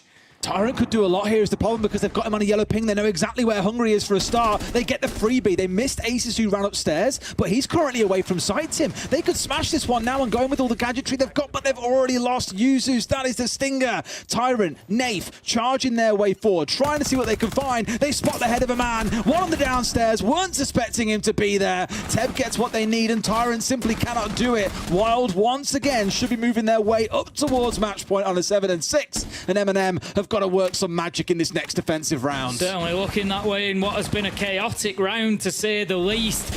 Kills coming in all over the map in all different methods. It's going to be Teb to find the final one, puts his man down, and just when it looked like it could be over, Wild starting on the defense, they flipped the script and they hit M&M with a sucker punch, finding themselves that first defensive round, and now it's their opportunity to close things out and take us to Skyscraper.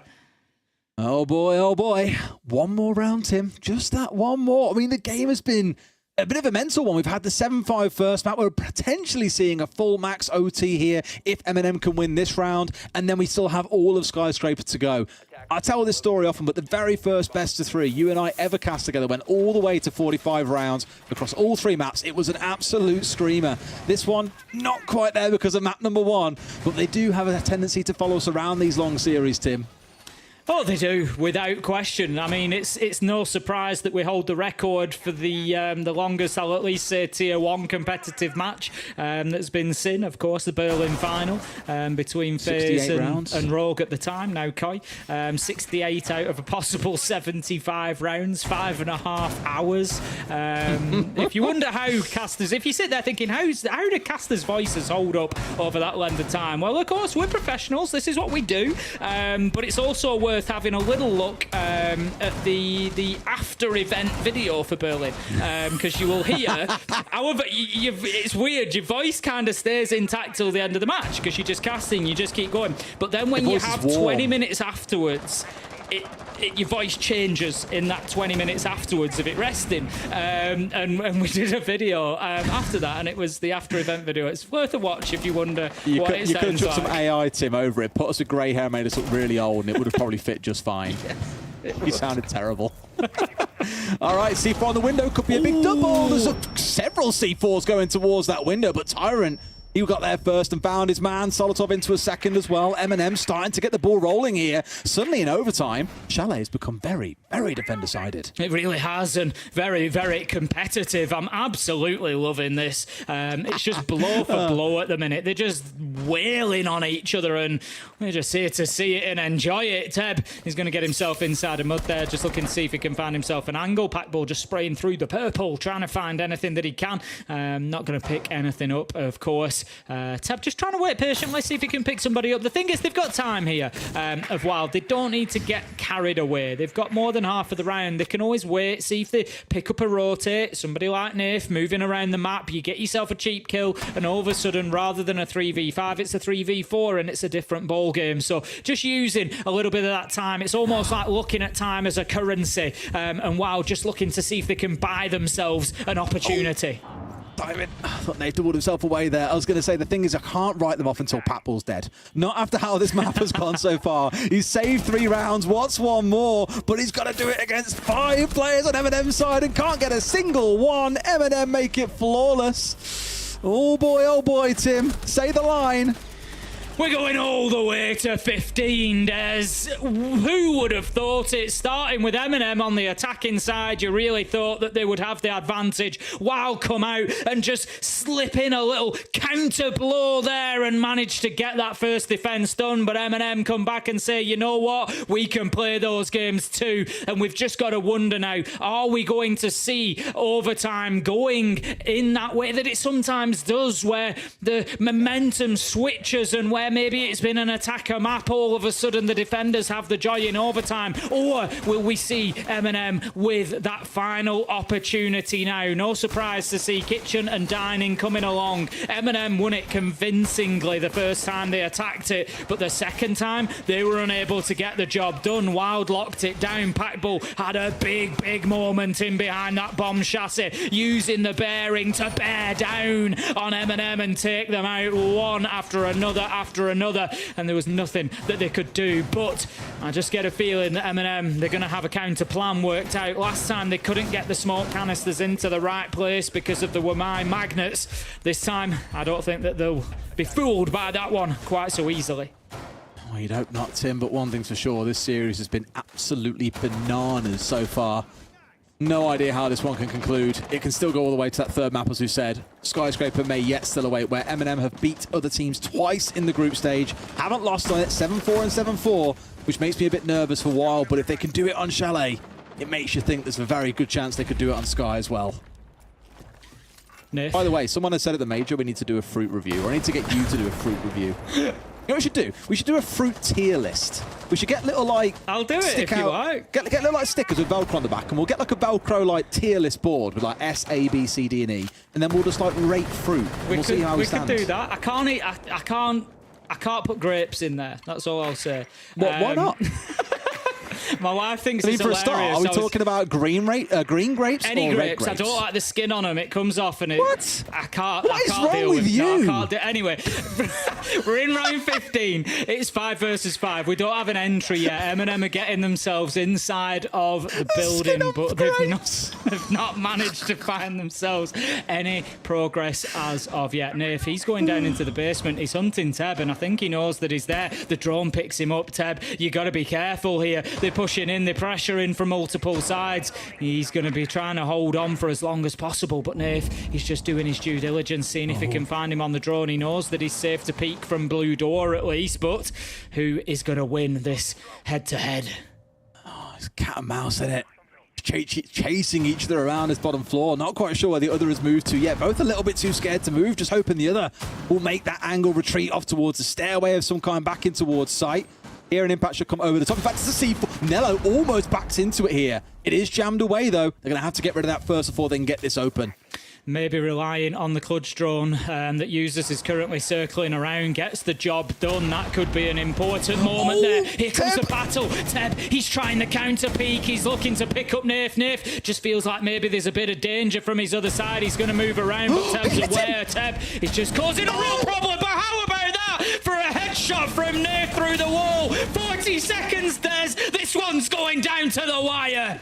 A body shot would have been enough. He was down to about 15 HP. I don't think he realised that he hit him inside a connector through the wall in his first spray through, but the third spray was enough, and it just happened to be a headshot. Obviously, it couldn't have been the first shot being the headshot, but you'll take the kill anyway. That's one Roma dealt with. They're looking in towards the site. Yet again, there is still no Warden on side, and this time round, the smokes have got all the way in, and so are all of M&M. And so are the kills coming. Solotov manages to find Hungry. There's the Yokai drone taken down. There's one more. There's 7 seconds. This could come down to the very end. Solotov Users get 2 kills. It's going to be flawless. It's going to be M&M. It's going to be 2-0 as they head into a matchup in the semi-finals with BDS. Absolutely unbelievable ending to that game. What more could we have asked for? Map 3, maybe. But round 15 coming all the way down to it after the changing we've seen. 2 overtime rounds being won by defenders. M&M clutching the final attacking one with a brilliant flooding towards sight.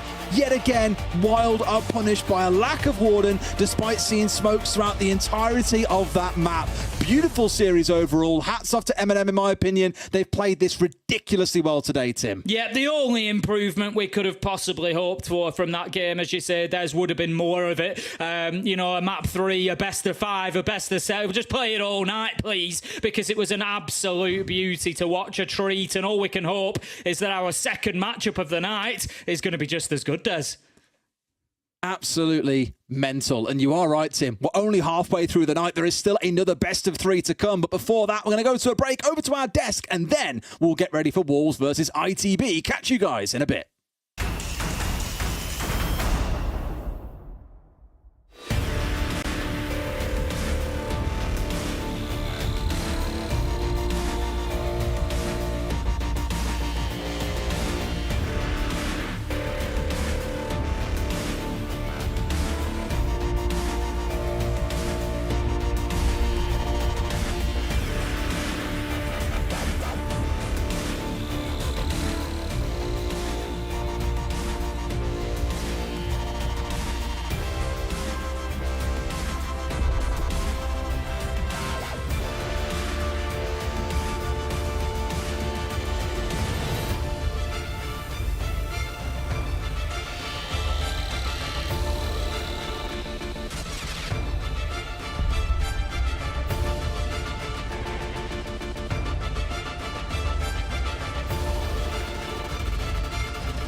M&M wanted to get it done in 2, didn't they, guys? And they clutch up on Chalet to send Wild into LCQ. They take on BDS now in the semi-finals. Talk about a high-pressure, high-stakes environment. And M&M, it looked at times that it might go to a third map, but it turns out they thrive in a high-pressure environment. Wouldn't be M&M, you know, if they didn't at least make us think that they were going to somehow lose it. Obviously, they threw a couple of clutches, typical M&M. I'm sure, you know, the interview will tell us a lot about that, but lost a couple of clutches to Pat Bull. I thought had a great game, but got the job done in the end. You can see why they've only ever lost Chalet twice in their entire history. Once at the Unchipping Major, once a couple of weeks ago up against Wolves, who love that map as well. It's a it's a map for them that they understand basically implicitly. It gives their players a lot of flexibility to make those individual plays, which is something we criticize them for, but they have a lot of opportunity to do so on that map. It's just overall a team effort where we're seeing when they were winning rounds for M&M, those rounds were usually quite one-sided. But while we're winning rounds, it was far from it. So it's, even if the game numbers is very close, you saw the stat line yourself, it was far from a close game in that way. So I guess while we're just clinching on to the hope at the end, didn't turn out to be, but it's just an overall team effort from M&M with Users being the MVP of the map. It's just overall, they're just playing much more like a team. I haven't seen this from them except against G2, and now even better today, because I think they're taking a step from the G2 game to today and doing a lot better. Do you know what impressed me the most? Was right at the very end, in that very final round, round 15, they'd already lost that attack to Pack Bull on the Echo and clutching up. They made a decision as a team, we are pushing through, we're going to kill the Echo, whilst Nell was trying to get the plant down. Pack Bull didn't know where to have his gun up, to be on the Echo drone. M&M pushed through, got the kill, and it won them their own. And that decision, and the fact that they did that as a team, was the bit that was most impressive for me. An incredible performance indeed. Let's talk to Eden, M&M Gaming's analyst, who is on the line again. We spoke to him yesterday. I'm sure he's absolutely delighted to join us again here. Eden, what an absolutely unreal ending to that game. Talk me through your reaction when you secured the win as a team. We were so stressed. Honestly, we were speaking with Julio in text, and we just exploded at the end. That was beautiful. Cafe was hard, and Chalet really showed us what we can do as a team. So yeah, it was a huge game. Yeah, I mean, Wild did not make this easy for you at all. Pack Bull in particular, absolute clutch machine at times. Do you think that you felt like you were pushed to your limits a little bit there on Chalet? Yeah, I would say so. They have a play style that we, to be honest, don't like really much, especially on defense. And yeah, we were forced to do last minute calls, rotations, etc. It's always hard. That require a lot of communication, to trust your teammates. And yeah, since we are just back on the good track, obviously it's still a bit hard for us. But today, I think we've learned from this game. It always helps to have a world champion that you're able to text whenever you want. What was Julio saying to you? We were speaking about what can be changed and what the difficulties we got.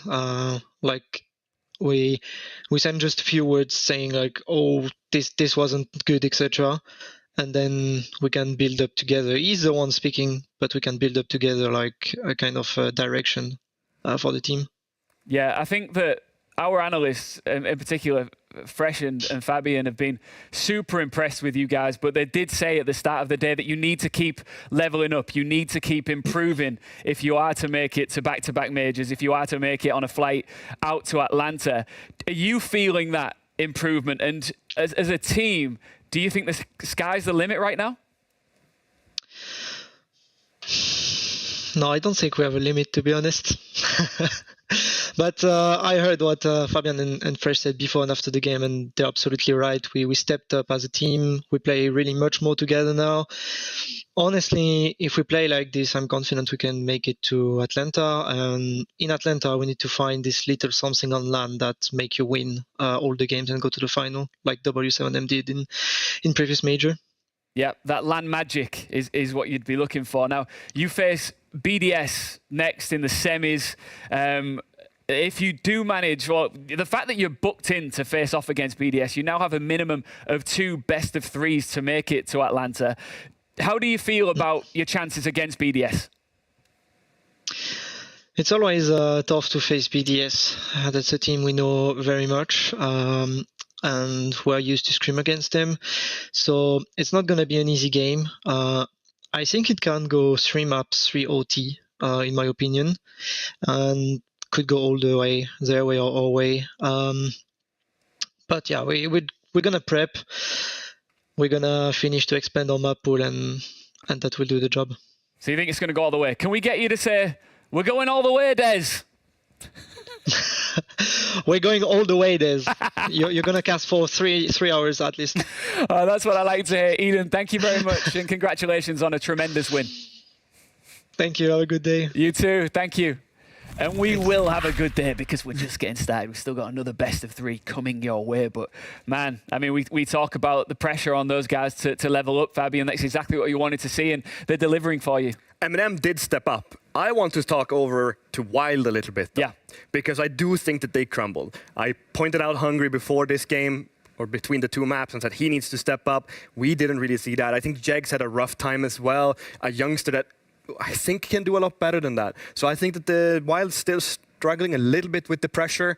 One player that did step up massively, though, because I was looking at the stats from the previous qualifier, well, not the qualifiers, deciders, and Packball was struggling massively, but this matchup, he stepped up and played incredibly well. His clutch potential, I don't know where he's got it from. He didn't have that when I was a player. Somehow he's developed massively, and it's good to see. Yeah, despite the loss, it's important to shine a spotlight when a player has a performance like that, Fresh. Yeah, absolutely. I think that's what you want to see, is you want to see the improvement. Like we say, it didn't come from Hungry. It did come from Packball. He has had that in fits and spurts, but not as consistently as we're seeing it. The one worry I have in terms of Wild now is how much are they in their own heads? Because I said it in the pregame about, are they a best of 3 team? Can they do it when the pressure's on? The answer again today was no. If we're saying it, are they in their own heads about it? And it's causing them so many more complications. I wonder if they're going to have one player that just keeps, like, now it's Packball's turns. Next time it's someone else's turn to step up. And eventually, in 5 best of 3s, we'll have all 5 players playing well. I mean, but how likely is that? They get best of 3 next week because they've got to play the seeding match for LCQ, right? So they get a best of 3 with effectively 0 pressure on it because it's, second or third place in the LCQ. You do have to play it. You do have to be seeded, but there's no real pressure. Maybe we'll see them, but it's the pressure that they need to deal with, right? That's what they're struggling with. So maybe they need that really hard pressure for them to, I guess, if you fail, you're out. Maybe that's what they need. Very hard to say. We are in the midst of a pressure pot right now, and it is going to cook up even more because when we come back, we've got another best of 3 for you to enjoy. Wolves versus the team that is shocking the world, ITB, is next. See you then.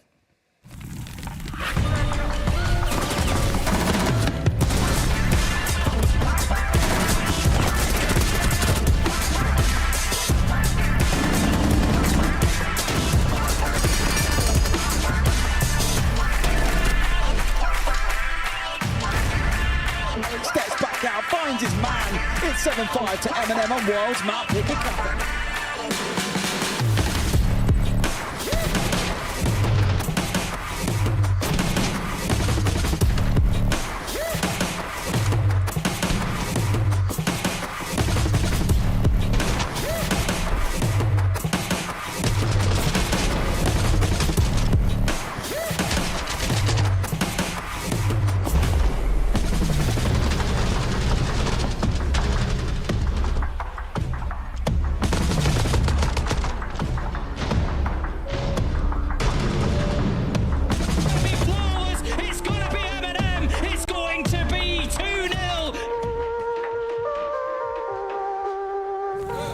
I would say my favorite competitive moments in R6 have all been related to or around LAN events. The first LAN that I went to as a player is probably my favorite. I think it was the 2019 Winter UK Prem LAN. For me, I was brand new to competitive, and being able to make a LAN in our first season was a great experience for me. Whether it's been me going to LAN events as a spectator or as a player, they've definitely always been the highlight of the season or year for me. Well, it would have to be winning the Berlin Major a year ago, because that was after like a long period of not winning like tournament and stuff. So I was kind of teetering on it, thinking like, oh, am I still good enough and all that kind of stuff. And then we won that match against FaZe also, is because it was just such a nail biter, I guess. Then obviously the fans, it was just crazy. Like I think we all said after that it felt like the crowd was like a sixth player to us. That's definitely my favorite moment. My favorite memory is definitely the last Invitational we played. I think the turning point was the match against FaZe. We were losing pretty hard, and if we lost that, we'll basically be out of the tournament. But we had a good timeout from our coach, Fabian, telling us we're playing like really bad, and it not only made me mad at myself, but it made me mad at him, because like how like he's saying this stuff, like everything just fired me up, and I just wanted to go out there and destroy the enemy team after that. My best memory in Siege has to be the victory we got in the Young Company Major. The feeling to finally win something, like something big, right, was amazing. Especially like doing it with the teammate I was playing with for 3 years. Like it means a lot for us and for me, obviously. And I'm really happy to have done something that not a lot of people did in this game.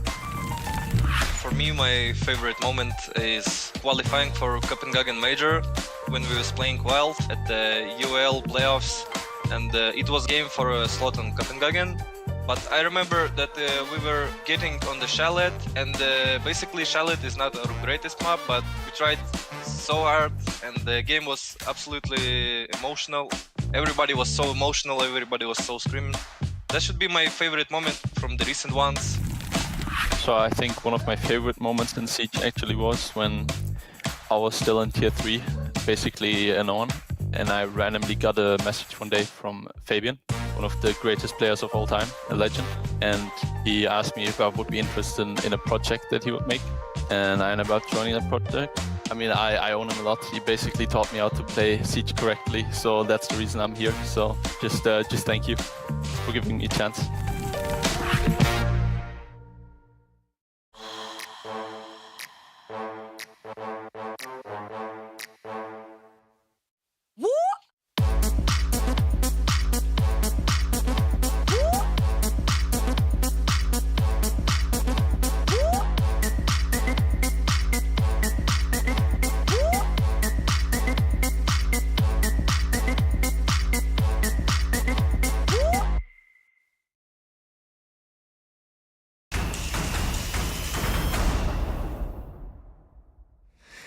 Keep seeing it hyped in the breaks. The Atlanta Major is what it's all about, and it is what our teams are gunning for here at Blast R6 EUL Stage 2. This is, of course, Playday 6, the decider bracket, and we've already seen M&M Gaming 2-0 Wild to progress to that upper bracket semi-final to face off against BDS. Now, of course, we also have Virtus Pro waiting in the wings. Who will be joining them in the next semi-final? Will it be Wolves? Will it be ITB? My name's Ian Chambers. This is the man fresh, like the orange juice. And that is the 3-time world champion. Not 1, not 2, 3. Maybe one day it'll be 4. Time will tell. Fabian, welcome back. It's nice the accolades to give us. Yeah. This is fresh. He's a bit like orange juice. He's won 3 world championships. But have you won any world championships? No, not. No. Plenty of people have, but not you. No. When we have an epic series like the one we just had, because it was great, and I think that Ace summed it up perfectly. We'd love to have seen that go to 7, 8, 9, 10 maps if that was physically possible, because it was so entertaining. We are going to move on to our next best of 3, and let's start off with Wolves. Yeah, I mean, I think this game is going to be just as entertaining as the last one. It wouldn't surprise me at all, because we're finally getting up against, like, Wolves are finally going to play against ITB, and the way that they're going to go up with it, it's just the aggression that they have, and just the way that they are overall as a team. Sure, they fell against BDS, they're old ghosts, but it's just Wolves. I love watching them play. I'm so entertained by them. The way that they just aggression and their clutch potential and the way that they understand the game. I feel like they're always in control. Maybe the scoreline here, if you look at the individual players, it doesn't actually scream like they're really dominant. But they were in group stages and they struggled hard against BDS. BDS won a lot of flawless rounds and they didn't even show up on the first 3 rounds. But the team overall, they look so good. And the steps that they've taken since, well, Invitationals and Stage 1, it's a completely different team, but it's the same team and they're much, much better. Yeah, I mean, it's a tough pill to swallow, isn't it? When you lose to BDS, who are, of course, your arch rivals, and you've never actually beaten them, and it was the only loss that you've taken in the group stages, it takes a lot to be able to sleep that off, shake it off, but you believe they can? Yeah, I believe they can. I think they've got that mental fortitude. I think we saw it even yesterday. They went 3 rounds in a row down to BDS, took a timeout, scrapped back to make it 3-3. They were so close to, even if they were going to lose, at least securing that first place. I think this team has got basically everything at this point. You know, Fabian pointing out the stats might not look too hot, but let's remember that's the the group of death that they were in as well. Yeah. So I think there's a lot of belief from this analyst desk around this team and how much they have progressed and how much we think they could still progress. It's just when you imagine going 0-3 down. I think they had 5 kills in those 3 rounds against BDS, and then managing to, as you say, with the timeout, turn that around. Yeah. It's it's not just that you're 0-3 down. It's you haven't killed anybody. Yeah. Literally, you haven't shot your gun at your opponent, pretty much. To come back like that, it takes a lot from a team. And when you feel like you are in the zone, there are a few things that can stop you. And if you can return to the zone, imagine if you start with it. Well, their opponents have definitely been in the zone, into the breach. They were last in action this time last week with a win over Koi. We talk about high pressure. We've been selling that as this play day has been full of pressure, Fresh, but arguably there isn't that much on these guys because they've come way further than any of us expected. Arguably, no pressure at all. I mean, who would have thought that little old ITB, formerly TT9, didn't get, a win in the stage 1? Everyone wrote them off, even including us after the first play day. We've got to hold our hands up to that. Would be in the deciders. When we spoke to them, they said, we don't know how far we're going to take it. Anything we get is a bonus, when we spoke to their coaches, when we spoke to their players. So the fact that they're here is beyond their expectations, or at the very least has met their expectations, which means now for them, pressure is off. This is just a free hit for them. I mean, the off-season that they've had, it's been so successful with the changes that they've made. They have a full, well-rounded roster now where every player that they have makes sense in the position that they have it. Yeah. Noah has stepped up massively. I mean, I called him out first play day. I said, you're playing for your career now, buddy. Yeah. And he's just turned it around and just shown really what he's got. So it's a much better product. It's nice to see that they've got trust in their process, in their strategy, in each other, in their coaches, in everything. It's nice to see. It is. Which maps will this one be played at? Let's take a look at our picks and bans. Fresh, we're kicking off on Clubhouse. Yep. I mean, that's not a surprise in terms of the preferences. Low preference map for Wolves. They've not won it the last few times they've played it. Very high preference map for ITB. They beat VP there. The big pick in my mind is the Consulate pick from Wolves, because by preference it's quite low, but they left it open against BDS yesterday. They've been hiding it. They've been saving it for this occasion. What the Consulate pick has also allowed is them to navigate onto Skyscraper, which we saw Wolves play Skyscraper up against G2. Very, very, very good team on Skyscraper, and beat them on it. I would say, in terms of like my overall expectations, I think Wolves have won this map ban phase, but I do think that the Clubhouse might be a challenge for them at the start. I mean, Clubhouse can go either way. Yeah. Consulate is where I want to watch them play because I think that their playstyle will really fit into it. We have talked about Consulate being a very defender-favored map. That haven't really shown itself just yet for us, but I can just imagine that Wolves will show us the complete opposite. Just with their aggression and their way of overwhelming their opponents, I can easily see that Wolves just keep pushing as a group and go really, really fast a ton of the time. I'm so looking forward to that map. I think we all are. I'm super hyped for this one. Let's get into it. It's Wolves versus ITB, and we need to go back to the guys, Des and Ace. But I do have a question for Ace.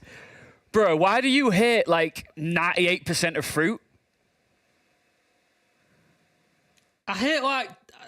A, didn't use the word hate, and B, I expressed a dislike for 2 fruits. I'm getting some serious heat over this, Des.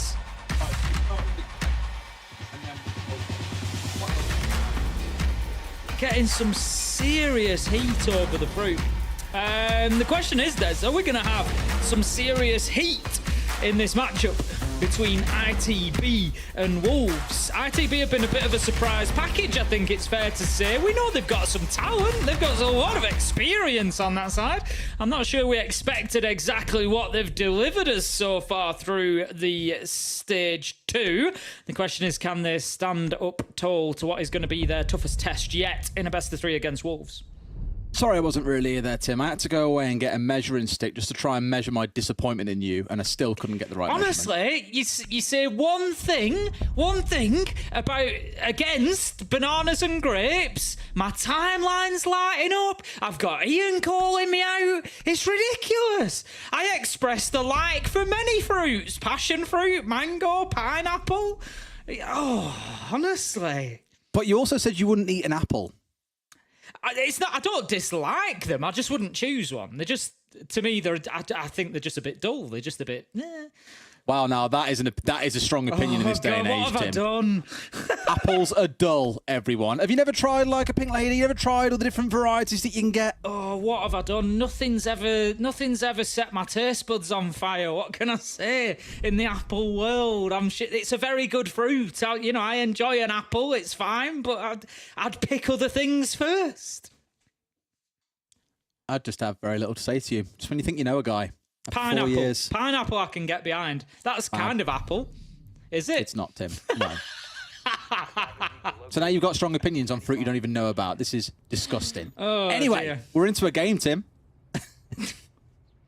Let's watch this game. Yeah, let's do that. Let's do that. Wolves versus ITB. We're going to kick off on Clubhouse, which I'm actually really glad about. I love Clubhouse. I do enjoy watching it, but I think it's going to be a good one for ITB, if anything, because, again, you know, the question probably comes about, and I wouldn't ask it of Wild this time, but going back to stage 1, Wild had a very good group stage, a little bit of a surprise at times, surprise package like ITB, impressed us, and then obviously got to the best of 3s and struggled a little bit, which most teams will do when they are new teams. It can be, you know, just starts to expose, you know, any sort of lack of depth in map pool and things like that. So I'm interested to see whether this is the case for ITB. We know that Kangaroo Kenny, the coach, has been doing a great job over there, and he said a few times, you know, teams sort of underestimate us, and that's fine by us because we're turning up, we're doing our job, and we're winning.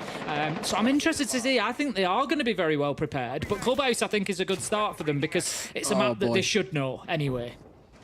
Surely not. Oh, this is the easiest and oldest trick in the book.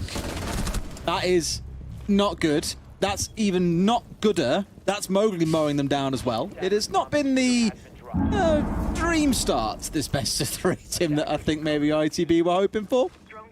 I think you know, it's a little bit of sort of welcome to big school, isn't it? You know, you've reached the knockouts against Wolves in a best of 3 now. You know, you're not going to have anything easy, I think, is the reality. I don't think that ITV will be fazed by this start, in all honesty. You know, they've got Kanto, they've got Kendrew, they've got some of the most experienced players. They're going to stick a diffuser down here. They're going to get away with this. I'll tell you now, Kanto's on the cover. Oh, if Kanto wins out that gunfight, maybe he gets away with it. Kendrew, he goes in and finds one. Unable to get any more. That's going to be the end of the round. Wolves will be able to disable that activated diffuser. But I'll tell you what, Des, if that is a preview of what we can expect over the next 2 to 3 maps, then I think I'm going to have to get the edge of my seat warmed up. It's always warmed up, Tim. You do kind of have to hang over the edge of your seat when you're sitting normally as well. Okay, I'll get the back of my seat cooled down then. That works too. Sure. There you go. I am honestly, like, we haven't really had a chance to talk about this game, obviously, because we were jumping straight into the action. But for me, Wolves, they will be a real challenge for ITB to kind of get past here. Yeah, I mean, M&M earlier on, that game was a little bit of kind of a. It was torn down the middle. There were people on either side saying, "Oh, that team will crush it. That team will crush it. They'll win. They won't. Whatever." This one, I think I've seen more people generally leaning in towards Wolves. And it's not to say that ITB can't do this either as well. You know, the guys mentioned Kanto, brilliant stage so far. Noah, blown everyone away. If nothing else, it's Leicester Asa being a little bit quiet overall. There's potential there. I just really worry that if you see Mowgli on the right kind of day, when he's not there, I could see it. But when he is there, as he showed he kind of is in round 1, can you do it? I just think it's a bit of a stretch too far. I think the other problem is you've picked up there on Kanto, and he's had a very good stage, as has Noah. A little bit of a shaky first game, but after that was very solid. They've both put up good numbers. But what we might find with a team like Wolves, very experienced, some good gunners in there, like you say, Mowgli, P4 particularly, if they can isolate and take out either or of those players, say they can just focus on Kanto, particularly when he's on the defence, whereabouts in the map is he going to be playing? You know, the analysts will have picked up on that. Let's go in numbers, deal with him, get him out of the thing. It puts a lot of pressure on the other. So, for example, Noah, it starts putting a lot of pressure on him then if Kanto's not able to put the numbers up because he's under so much pressure. And I think that could be the sort of thing we might see Wolves do.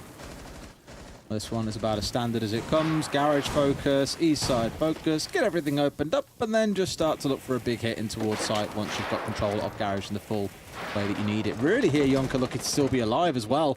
That kind of spot where you miss a little bit of wall somewhere more in towards the middle, about a quarter of the way in, that you can get stung by someone lying down on the other side, although they have to respect the fact there can be someone on the rappel. Either way, for now, Wolves still hold firm. We're only 60 seconds in, but again, you can see the orchestration of this attack coming together, this hit coming in towards Garage and on towards the east platform with one player working their way in from below. I think it'd be a good thing for ITB to get around sooner rather than later. Just get it done, get it on the books, and just make it feel competitive for them, so they don't feel like they're sort of slipping behind. That's a great start from Kanto there. Going to pick up a headshot onto P4, and I just picked him out as one of the the primary gunners for Wolves. What a takedown that's going to be potentially for the rest of the round. Mowgli is going to go out and just try and get aggressive here. He's going to rotate around. There's one inside of Adam. I don't think he knows. No, he doesn't. It's going to be Noah. It's going to be those two players that I mentioned that Wolves were going to have to try and close down, that they were going to have to try and deal with Des. And the honest truth is, here in round 2, they've had absolutely no answer to Kanto or Noah so far. There we go. The total spin of the round as well, given how dominant the first round was for Wolves. Here it's all coming up ITB. They were inside of Adam quite early on and were holding this angle, looking to poke their head down to the basement a little bit as well, looking up towards red stairs. And they've really just struck Mowgli there for gold when he's been trying to find an angle, a way to disrupt and slow down the attack here to give his team a little bit of breathing room. That comes back onto the other side as it does go down. I think the nades have already been used, so it's not quite a great loss for them, but still something offline in terms of the sledge and his gun. Bibu holding on to Catwalk is a big coup at the minute for Wolves, because they can really defend the entire site from there. Shinka manages to get one as well. And in the notes that I was writing up before the game, I picked out Shinka, obviously, as being such a clutch player. And a 1v2, this is absolutely winnable for him. He's going to play it from deep in cash just to prevent that diffuser going down for the time being. But look at the health. Oh, Kendrew with a beautiful peek around the window. I was just voicing that concern of the health that was remaining, both for Noah and for Kendrew. A toxic babe, one breath of it would probably have done the job for Kendrew there, but finds the kill that he needs to, shuts down Shinka, which many before him have failed, let me tell you, in those 1vx situations. But ITB get one on the board, and I think that has come at the perfect time for them. Don't let Wolves get ahead of you. Don't let them get on top. Let them know they're in for a game. Perfect. Oh, you're back. Never mind. I had no idea what happened then, my man. You went silent. Did I? Yeah, I don't know if it's just Discord or the stream as well, but my ears did enjoy the temporary reprieve. How rude. That's me, Tim. You're Mr. Positive. I've got to balance things out in the universe a little bit here. I don't think there should be any issues. I've had a little wiggle of my connections. They all seem good. You're all fine, mate. Don't worry. You're here. You're here. It's all good. Excellent news. 1-on-1. Get off to a flying start then, where both teams have had their own little bite at the cherry and got themselves started with the game. Now it's really going to come down to how things develop as we go in towards gym and bedroom, out towards the west side of this top floor. And for me, looking at the lineups coming in for the defenders here once again, Deadshot out on the roams we've seen previously, Mowgli out and busy on this Solus. I think you've already seen him, and as we know him to be, a player that really wants to get out, get busy, take those early gunfights, and really try and disrupt the other side. Ideally finding one of those hard breaches. Kendrew would be the dream start. Certainly would be. As you say, just be taking some of that serious utility off the board. There are plenty of options, though. Noah on the ace. They've got Jonko just working at the minute on the Maverick as well to open up this side. Mowgli is supported by Deadshot for the time being.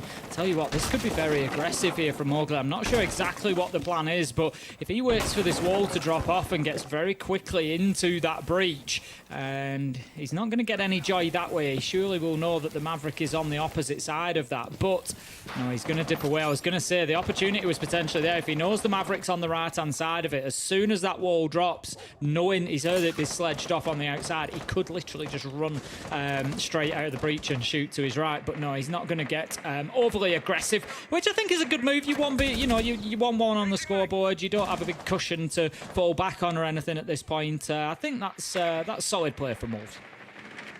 Alrighty, not a bad start indeed. Here we go, 75 seconds in, and already looking to apply some pressure on this east side, but Wolves are not going to give this ground up for free. As you come to expect, they do want to be fighting it out, but if you stay here too long, you do run the risk of being pinched down, and that's exactly why you see the Azami keep a barricade on the planks inside a construction, just to deny that window cutting straight through the middle of the map. Thank you very much, Mr. Observer. And getting that angle straight through towards the top side and basically isolating the players that are stuck on the east side of the map. But Wolves here have waited about 90 seconds. They've chewed through some of the utility and drones, 6 being dead here. And we haven't even seen ITB get anywhere near the site yet. No, doing a great job at the minute. Mowgli's already had that cheeky play in round 1, and now he's really holding them at bay here. One player sort of holding back the push of 3 or 4 coming through from Cash's side, and ITB just need to be cautious that they don't stall out here. Noah is going to open up that construction wall. I think we might just have heard an impact nade that's going to have taken that off, though. Certainly did. Just looking at Noah. Let me check his card. We've got more Selma charges available, so it's still possible. Another one will be taken down. Mowgli decides it's now time to back off. But with 30 seconds left to go, they're still trying to clear off electricity here, and the Kiba barricade is going to thwart them. Here we go. Straight in underneath. Blows the wall out with the nade, and they should be inside, no? Nope. Still denied away. They missed it. I thought the nade got inside. The nade did get inside. It doesn't seem to have taken out the Kiba barricade. I'm not sure exactly what happened to it. We do have a Jaeger on side, so it's potentially been ADS'd out. We would have to check, but it's all coming down to rushing windows here. ITB do manage to get a couple of kills, but time is ticking by. Oh my God. Surely going to run out as the flurry comes in for Wolves. Shinka, Bibu, they lock it down. It's Wolves 2-1. Lovely stuff. 3 players all down there at the end as well. 4 left alive, but all 3 of them on the deck. Not ideal. And one even jumping straight into the frostmat as well off the back of it. Unfortunate. But this is what happens when you run that clock down so well. Again, 90 seconds was wasted just trying to push through the east side of the map. And it was only really as we got towards the end of things where they were kind of put under a bit of pressure, didn't have a chance to get everything droned out because they'd already lost 6 drones trying to get in the east side of the map. Just really well done by Wolves there, starving ITB of time and of resource, and ultimately netting themselves what seems to be a pretty comfortable 3rd round. Now we go into round 4, though, back down into the basement for Church and Arsenal. It was, of course, the site of Wolves' first victory in round 1. I don't think they will get away with letting Mowgli sit in the corner of kitchen again. He's going to have to cook up something different this time because ITB will not be falling for that one, I wouldn't have thought. Look at that. The beautiful use of the free cam there, just to be able to really show us where those gadgets are hidden that we might not otherwise have been able to see. Love it. I'm enjoying it. I enjoyed our trying to jiggle it around in the kitchen of cafe earlier on, trying to view the yokai that was set up in the rafters, kind of bouncing through the floor, then back down again, and then just about getting to the right level. It's going to become a real skill in itself, knowing how far the camera flies when you tap it. It's the up and down on the sticks for the sort of lateral and horizontal movement. It's nice and smooth, but the height it moves a little bit quick. So you've just got to get used to, as you say, how much of a tap it needs. But our superstar observers, I'm sure, will be all over that. They already are. Over it. All over it. Right, we're going to have a push coming towards top floor then. It's going to be ITB going in, trying to clear out those Romos. Kanto, once again, 2nd entry kill in 4 rounds. This time it's going to be Mowgli taken down. He really did hurt them last time with that opener through kitchen, but not getting away with the same this time. ITB settling in well to clearing these maps out. We're going to have Bibu and Deadshot getting forced away across the top floor. They may choose to stick around for a little bit longer yet, but need to be careful they don't overstay their welcome. Really going for a massive denial on this top floor, aren't they? 2 players still up here. There were 3 originally, but some have dropped away. Everything electrified off towards the west, same out towards the east. Kanto breaking on forward is really giving a lot of ground over towards ITB, and Wolves are going for that same strat as before, where it's just about running the clock down and wasting time. And here, having chewed through half their drones, there wasn't one at the feet of Noah. They paid the price for this one, Tim, and they are now stuck trying to find their way in towards main stairs with half the round gone. Kanto's got 2 to contend with here. There's one in Jim. Both have led prone. P4 is going to take down Azza. And the thing is now, Wolves, they don't need to move. They know that they can just sit and watch logistics. But I'll tell you what's going to happen. They're going to watch Kanto swing round and absolutely delete Deadshot with a headshot. Absolute beauty from Kanto to level things up at 3v3. I mean, Deadshot had the angle trained and ready, so Kanto's really outdone him there. Either way, out on that roam, it's 2 for 2 and 2 minutes wasted. I'd still give advantage to Wolves there. Again, you've lost your Solus, not really the end of the world unless you're looking to play Plant Denial, which isn't really the gone-to thing on this site in particular. You haven't got control of Kitchen, for example. It becomes hard to play for. Whereas on the other side, Ace offline, good gun taken away, some hard breach. Not that it matters because we've still got Yonka playing on the Hibana, Queen of Hatches, can get all of these opened up, but it has taken away a lot of the soft destruction in the form of the Buck. So massive win for Wolves, and now there are only 30 seconds to go. Looking a little bit peachy here for the side of ITB. 25 seconds left to go. As you say, ITB certainly got a lot of work to do. Bibu, P4 particularly just holding angles. P4 it is to pick up Kendrew to begin with, and then comes the drop. Kanto manages to find 1/3 in the round. Can he find himself another? Just misses the feet. Can't quite see the feet of Bibu, who's led prone. He's going to get Jonga nice that's and unreal. free. Gets away with it, and that's going to be the time ticking down. They can't find Kanto, but it doesn't matter as Wolves hold on, and as you said, all the way through the round, Des, it just comes down to the time that was wasted. It was well played by Wolves, and they give themselves an advantage. 3-1 now. It's been really well done by Wolves. I do love how well they're managing the clock here, and committing out on the roam. It's not two isolated roamers doing their own thing. It's two players trying to play together, literally through thick and thin, of really playing on that top floor with their lives and ultimately losing them. But as said, doing enough damage and running that clock down by 2 minutes. Kanto was on one that round, but you can't beat the clock, my friend, I'm afraid. 3-1 to Wolves, back up to Cash and CC. This, I think, is one of the sites where we've actually seen ITB have some success because they've been able to go very direct. They haven't had to go chasing across from east to west on the top floor. They haven't had to full clear the map to hit the basement. Here, it's just get control of garage, it's get control of east platform, get the wall open, and they're in a spot to start thinking about and execute. It's keep it simple. As there's sort of tried and tested ways to attack onto this site, and all you need really is those two lines of sight, catwalk and coming in from the platform in front of us now, and that should get the job done for you. P4 is going to be positioned on catwalk. The Azami, always very difficult to shift from up there. No Jaeger this time, but there is the Wamai, and Deadshot is on there, so there will be some protection from any projectiles being thrown in. There's not actually any nades on the side of ITB. Instead, they've opted to bring the Capitao along. So it's going to be Azza's job to deal with catwalk, to get some of those asphyxiation arrows in, just get flames erupting beneath the feet of the Azami and make it too hot for P4 to stay up on the catwalk.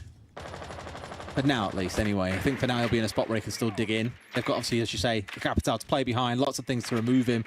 But it's all about the time again. This should be a much simpler affair, as we commented on a couple of times. Getting in below, blowing things out with the impact from Kendrew will ideally move the Bandit away. They shouldn't mess this one up too much. He's still sat nice and close.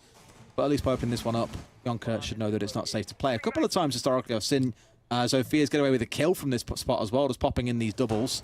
But I think Yonka, at least where he was aiming a second ago, not quite close enough. And here we go. In he goes with the exothermic wall, gets opened up. And now they can start thinking about what this execute looks like as soon as they get control of one other direction. Az is in a spot of bother because Deadshot's right behind him as well. Noah's hit the deck. So has Kendrew. Yonka's already out. Az is out. They've been absolutely cleaned out, Tim. Breach opened up, but team destroyed. Wolves with another round in almost no time at all. Blink and you miss it. Wolves really showing their bites there, just getting themselves locked in, as you say, within about 5 seconds, taking ITB down apart. I guess that's the thing sometimes, with that attack, it's a simple attack and it's an effective attack. That's why, it has existed for as long as it has. It's years old is that attack, but along with it comes a knowledge of where everybody's going to be. If you're a team like Wolves that's got a lot of experience, been playing this game at this level for many years, these players, and so if they say, yeah, it's a CCTV wall and garage take, they're going to know roughly where every attacker on the map is at that point. So it's sort of risk and reward, and there wasn't really too much reward there for ITB. I think, to be honest, at 4-1 down, I sort of feel like ITB can feel a little bit hard done to here. I'd say that there's, maybe a 3-2. I feel like there's maybe been a bit more in it for them. They've had some good moments, good passages of play. They've got some good kills. I'm thinking Kanto swinging Deadshot when he was watching Logidor, places like that. They've won some really solid fights. So to only have grabbed one round is pretty tough for them. But that being said, Wolves have certainly earned every inch that they've taken as well. I mean, if nothing else, this game is a really good representation of all the great things about Siege, where you do have the excellent gun skill coming out from ITB, but in seemingly every other area, time management, the roam game, denying information away, all that sits in Wolves' favour, and it doesn't matter how well at least some of the members in ITB are shooting, they're still being absolutely shut down, and I say some quite explicitly, because as you can see on the right side of your screen, Yonka, Azza, both 0 and 5 so far, not been able to even get a whiff of this game.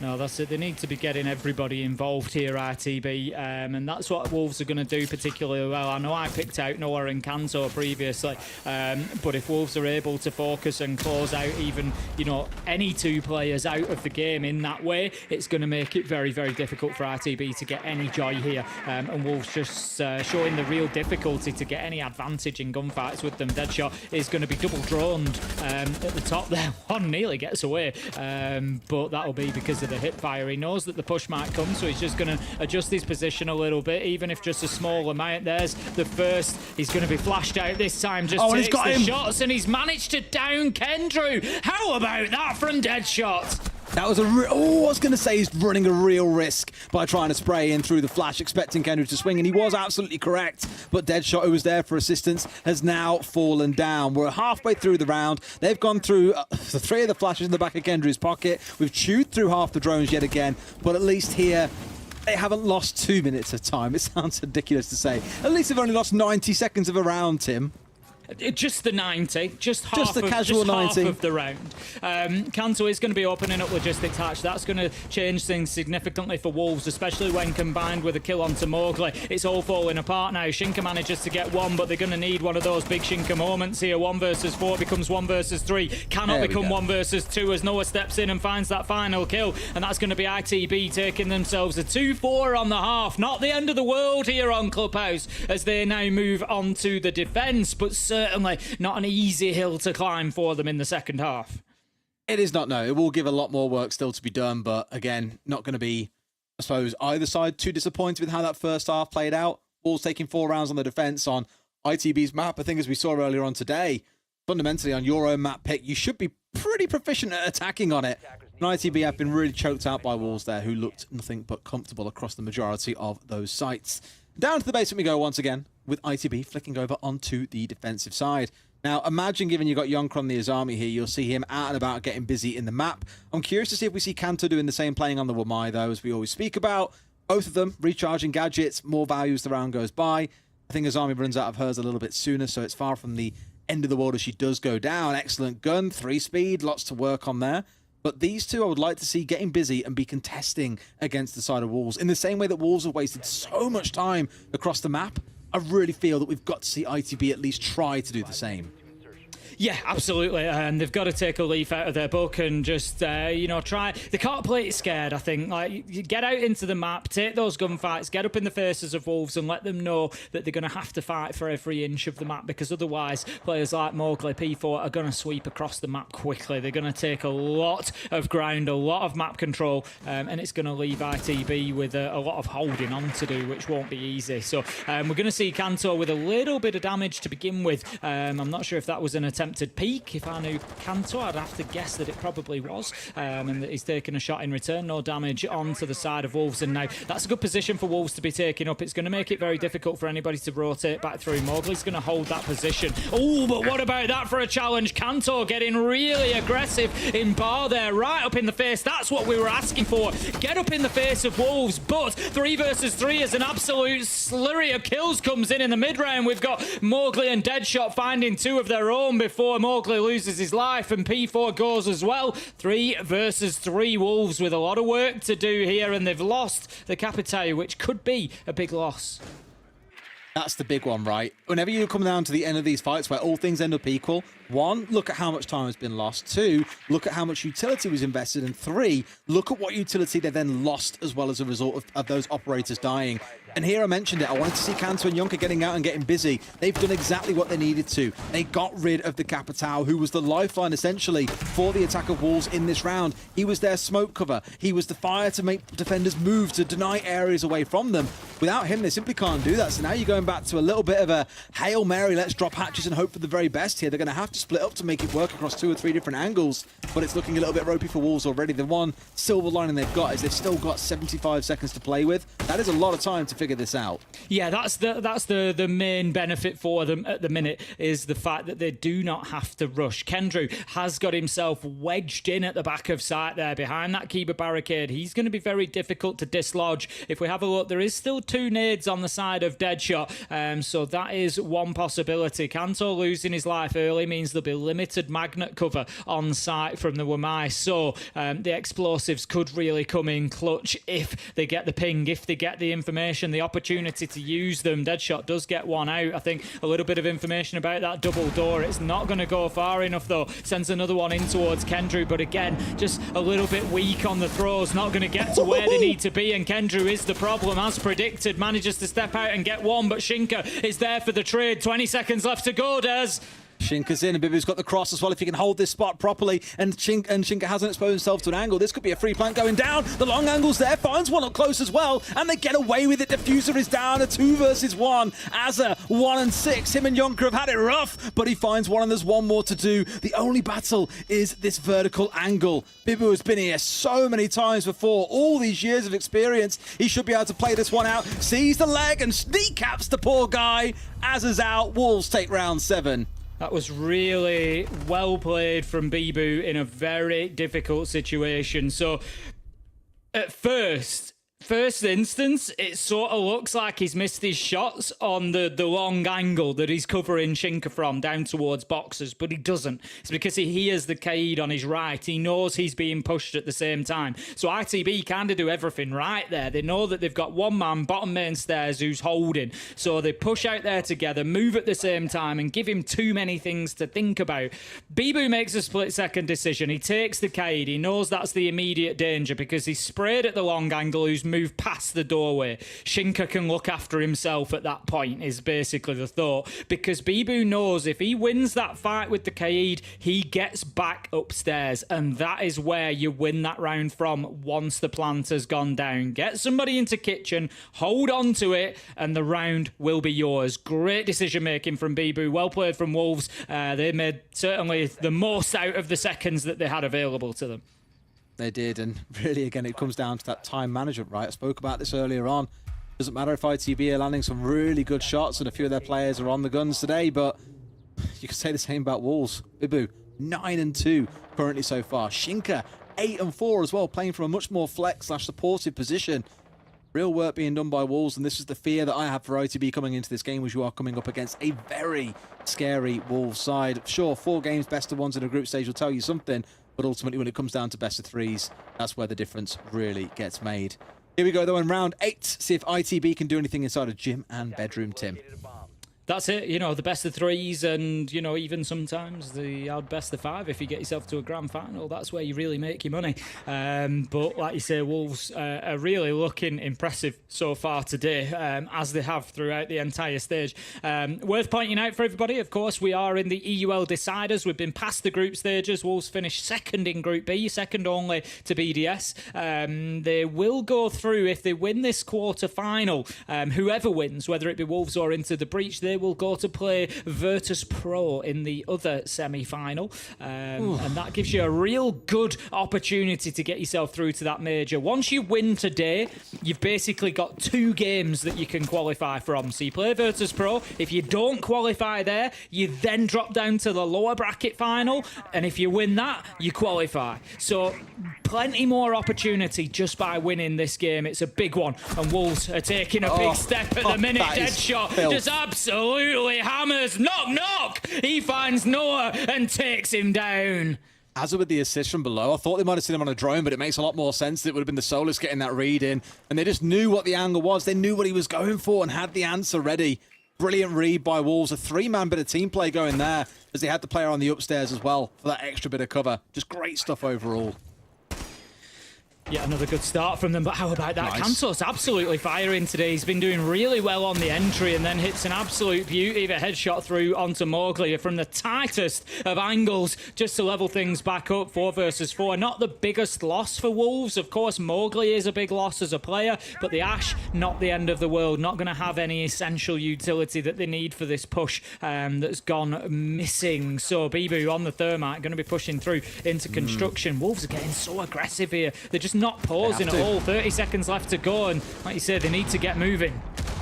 That's a great nade coming in towards Dead Secret shot as well. Just again. catches out Kendrew, who could do nothing from it there. Finds a second as well. He's into a 3 in the round. Can he make it anymore? Yonka hits the deck. Shinka's going to deny the ace away from him, but it's going to be a 4K closeout. Wolves, once they turn it on, they are just impossible to stop, Tim. And the big problem here is, as you've said it already, Des, this isn't even their map pick. And I think sometimes that's the problem with having your choice of map as something like Clubhouse. I've said this before over the years. I often wonder how much do you gain from that?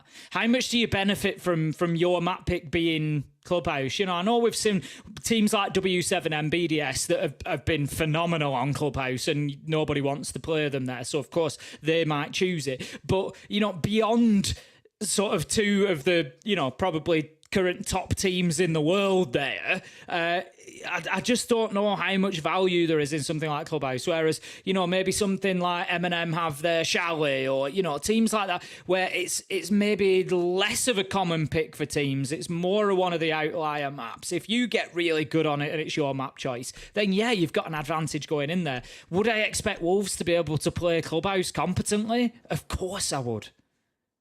I mean, at the end of the day, Wolves, I think that's when we first saw them come together as a team as they are today. And that was after the kind of Vitality era with a couple of changes coming in. And Club was one of the first maps that I remember casting them play. And they were just terrifying.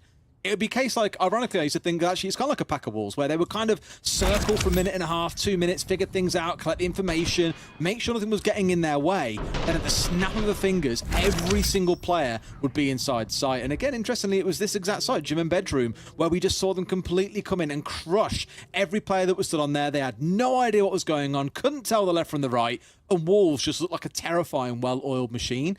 I always think of them on this map, and I always think, yeah, a team that knows what they're doing. And on how they've played it defensively, how aggressively they've been, the time management they've shown, the team play they've used on the attacking side, they are looking on a different level today. Yeah, they really are. I think the other problem for ITB here is, you know, this is their map pick, and it's not even it's not even close at the minute. You know, is the thing. Only picking up 2 rounds on your own map pick, it's not to suggest necessarily that Wolves are just going to come out and win this. ITB, I'm sure, will have something to say about it before it's done. But if this is how it ends in a 7-2, and then you've got to go on to the Wolves map pick, it's not. It's just. It's not. We're not even getting into a conversation of it being ideal or not. You know, that's a pretty bad start. It's about as bad as it's going to get for you. So the march begins. East has been opened up. Race seeing this back in that first half, and not too much effort as well. Shink didn't even really have to get involved there as well. No easy denial coming onto the wall, just easily taken away and marched on through. So that should speed things up at least a little bit here for the side of Wolves. Just looking at that second map as well, it's going to be Consulate from Wolves. Anything kind of goes on a map like that, though, I think, given its freshness. It does. It's more of a roll of the dice, but I always wonder when a team picks it, especially in the best of 3 qualifying game, knockout game, I sort of feel like Wolves are going to be prepped and ready for it. And I just, you know, a new map, it's maybe going to be too much, as Deadshot proves too much once again. Gets up, kill on to Kendrew with the nade. Shinka manages to get nowhere. They just can't stop moving. They're absolutely terrifying, Des. It's 4 versus 2 right now. Kanto tries to step up. He tries to do something. He gets himself 2, but meanwhile, Deadshot, he finds himself in a position to get the trade. It's all up to Azza from Catwalk. He's trying to stop the plant going down, but Shinka, he will confirm it. 3 versus 1. This is surely over. That's exactly what I meant though when I spoke about it earlier on. They get set up what they need, they make sure they know what the hit's going to be, and they just march. And nothing will stop the Wolves from feasting on ITB's corpse here on Clubhouse. That means that second map is looking a little bit ropey if you're on the ITB fan wheel. It certainly is. That was a bit of a speed run from Wolves. It's, you know, we want to see it more competitive than that realistically, and I'm sure, you know, there's going to be a lot of people back in ITB in map 2 wanting to see this one turn into, you know, much more of a sort of a back and forth. But you've got to hand it to Wolves. What a performance. 30 kills between Shinka, Bibu and Deadshot, all evenly portioned between the 3 of them. What a performance from Wolves. They look quite simply terrifying. We've really got to see a step up from some of the players in ITB especially, looking towards Yonka and Azahiu, who didn't get involved. They were both 0 and 5 at one point. We've got to see more than that. We cannot just ride on Kanto. But Consulate awaits Tim. I think we best go to a break, come back to the desk, and then that second map in this best of 3 will await us. Don't go anywhere.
Welcome back to Blast R6 EUL. It is Playday 6 and we are into the decider bracket. I don't think I have ever sat this close to a 3-time world champion in my life. Can I touch him?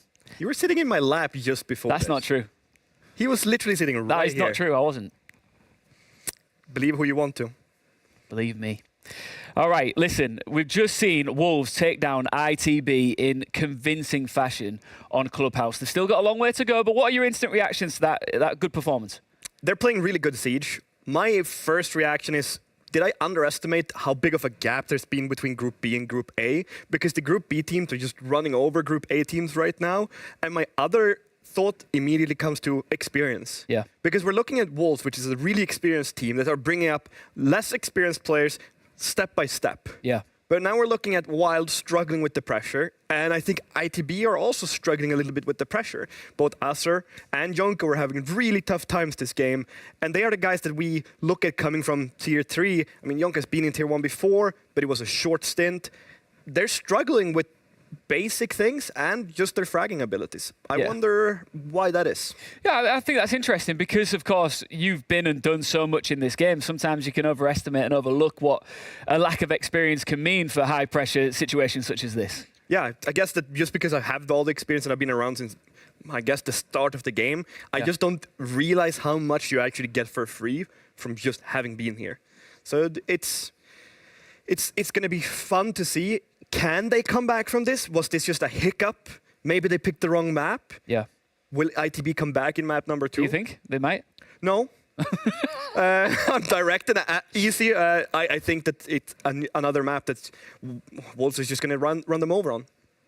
I mean, the thing is that they are the underdogs, and we talked a lot before we got into this best of 3 that there isn't that much pressure on them. So maybe now that there is, because ultimately once you get into the second map of a best of 3, it does really heat up. That might bring out a different edge.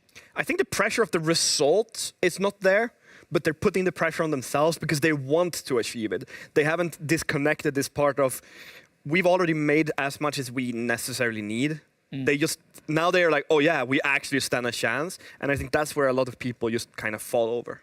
Where's Fresh? Probably on the toilet. We'd hear him. In fact, I'll tell you what, Fresh is ready right now. The big man is over at the big screen to talk you exactly through how Wolves played so well on that map.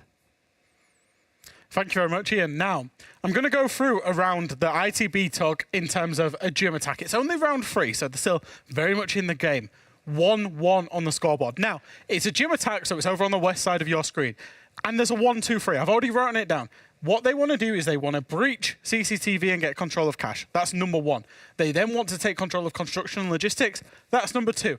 Then they want to take control of Jacuzzi and eventually end up collapsing from 3 areas. So that's number 3.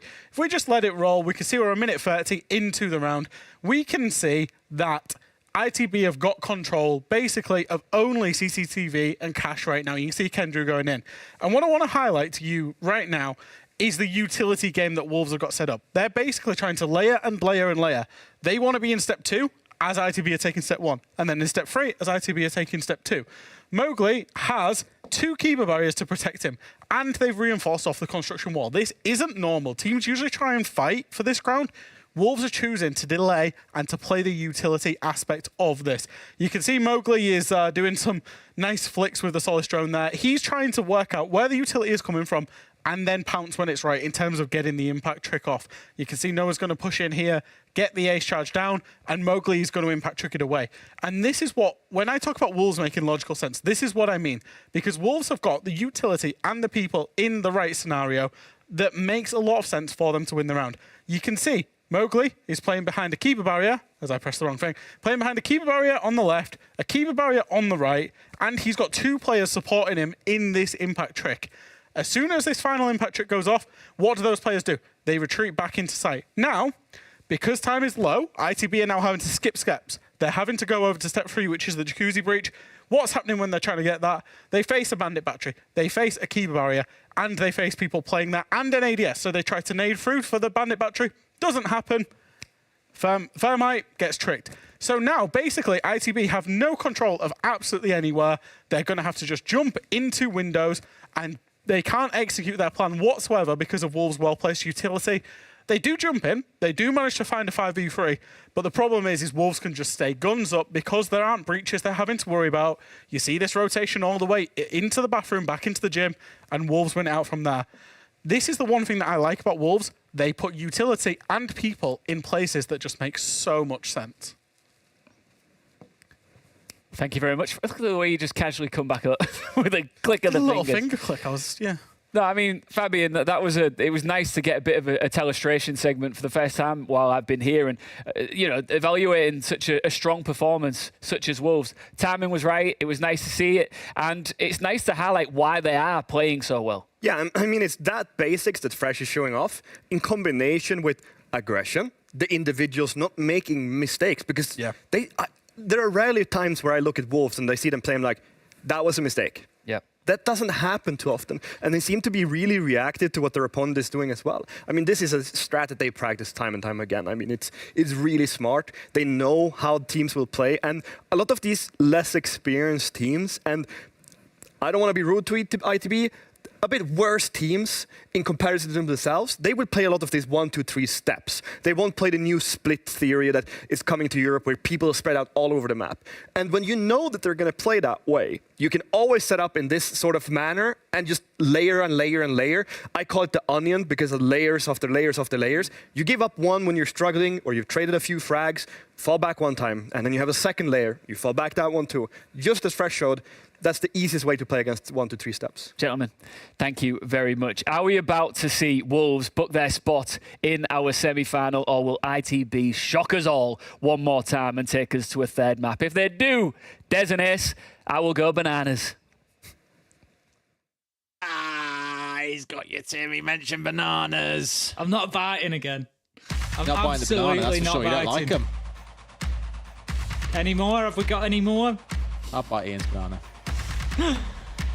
Oh, dearie me. Right, let's get into this. Wolves versus Into the Breach. 80% of you at home think it's likely to be a Wolves win. I've got to say that I would back that as well. Coming into Consulate, as I said, usually teams that pick new maps in best of threes, it's because they've prepped them and they're confident that they're going to get the win there. I think ITB, after that first showing on Clubhouse, it just shows, as Fabian said, the gulf between these two teams, or how it appears, and so I think it's going to be a very tough map for them to get a lot on.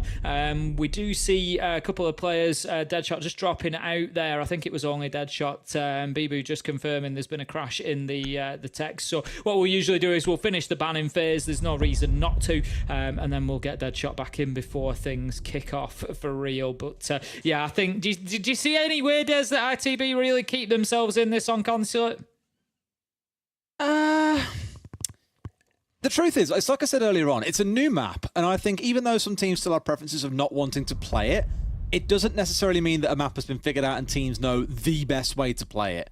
So although Wolves will come in here going, okay, cool, like, let's go to map for us, like, we want to pick it, we feel confident on it, it doesn't necessarily mean they are the best team on this map or that they are unbeatable on this map, right? So what I love about new maps, and it's why I'm enjoying seeing like Nighthaven every time it gets picked, or Consulate, for example, is there's still so much volatility on it. Sure, it's still got its roots in old school Consulate that many teams will be comfortable with, but so many things have changed here that I just think there is every opportunity for a team that people don't look at and say, yeah, you can win this map, to actually upset and do the unthinkable. Well, not really unthinkable, as I've said, have the opportunity to upset and actually win the map away. So I wouldn't write them off yet.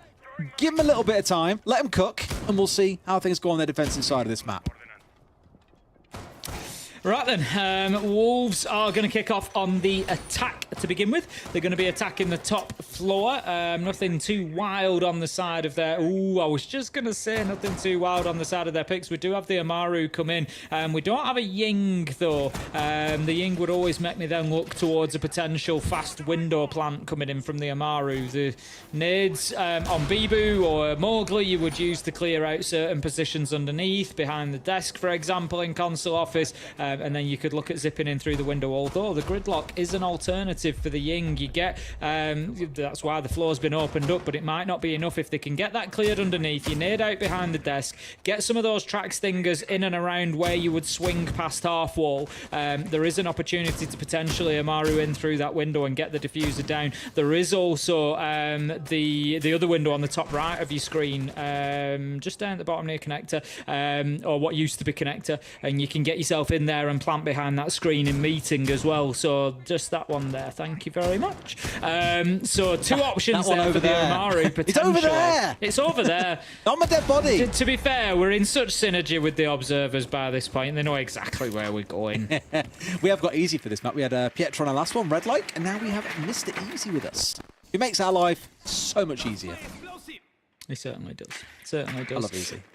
Deadshot then. Parker kidnapped him away. Deadshot going to be on the drones. Just getting that info about defender location for the time being. I think they're going to be checking underneath, see as well if there's anybody that's going to need clearing out. Ooh, the Rotero I thought was just going to sneak through and clear out that Kiba barricade, but will not be able to, as the Azami of Azza is too alive and alert. P4 is ready to go out. Go the track stingers. This could be it. Straight into sight. Oh, shut down though. ITB are ready for it. One kill comes in, but 4v3 Nitro goes out. out, doesn't find its mark. It's an absolute brawl inside a site, but Noah shuts down Shinka. It's all gone wrong for Wolves. Shinka was just dying to get out of dodge there, wanted to get away from the danger, but ultimately just ran straight into the sightline. A very safe sightline as well for one of the remaining defenders. And yeah, even with 75 seconds on the clock, feels like a, dare I say, a big ask for Deadshot and Bibu. They could do this, Tim. They certainly can.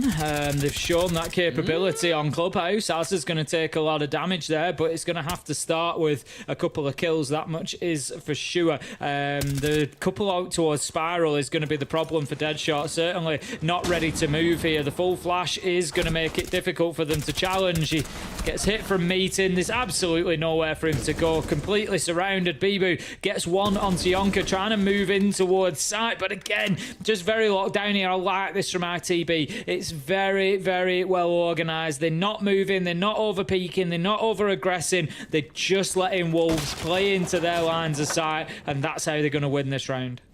And that's exactly it. It's the patience of not trying to give them any chance of you swinging and trying to be too aggressive and just giving them way back into the round. Just let things time out here at the very least. Or just find someone that when he walks into the wrong angle, they are guaranteed to get the kill.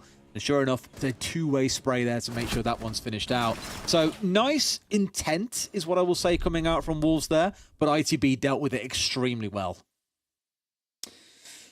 They certainly did. I think Wolves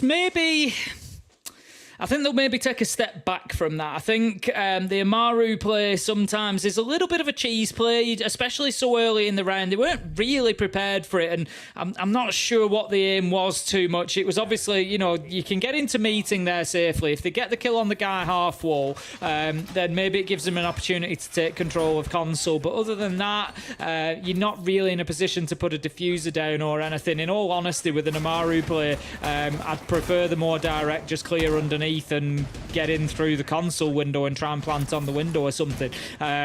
So yeah, I think Wolves will probably take a backward step from that one. They've rolled the dice. It's not worked. ITB have stood up very well to that. They were prepared for it, which I'm glad to see. And so that's going to move us down to basement. We've got the Mozzie of Aza all the way up on the top floor though, so it's going to have to be a full map clearance from Wolves. Which I don't hate. We spoke about this a little bit on the last map and talked about in Clubhouse how Wolves really were using the full extent of the map and ITB weren't really doing the same.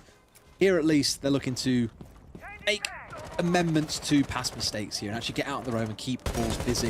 What I'm interested in actually is the placement of these mirrors as well. I think from Kendra, we saw them go down both inside a kitchen, one facing in towards garage and one up construction on the south side of the bottom floor. What we've seen the team in Japan actually do is place it inside a storage, which is the room out towards the east of that kind of construction hallway, looking in towards archives and server side. And teams just get really pinned back, looking in towards electric, out towards the stairway on that side of the map. Whereas here, it's a little more defensive, much more tucked in towards the site. And I just worry that it leaves Spiral Stairs and Banana just a little bit too easy for the attackers to work their way down once they get some initial control. Aza just very conscious of any potential push from Skywhite. Keeps his eye on it before moving himself down. Definitely something that Wolves need to deal with. Need to get him locked down.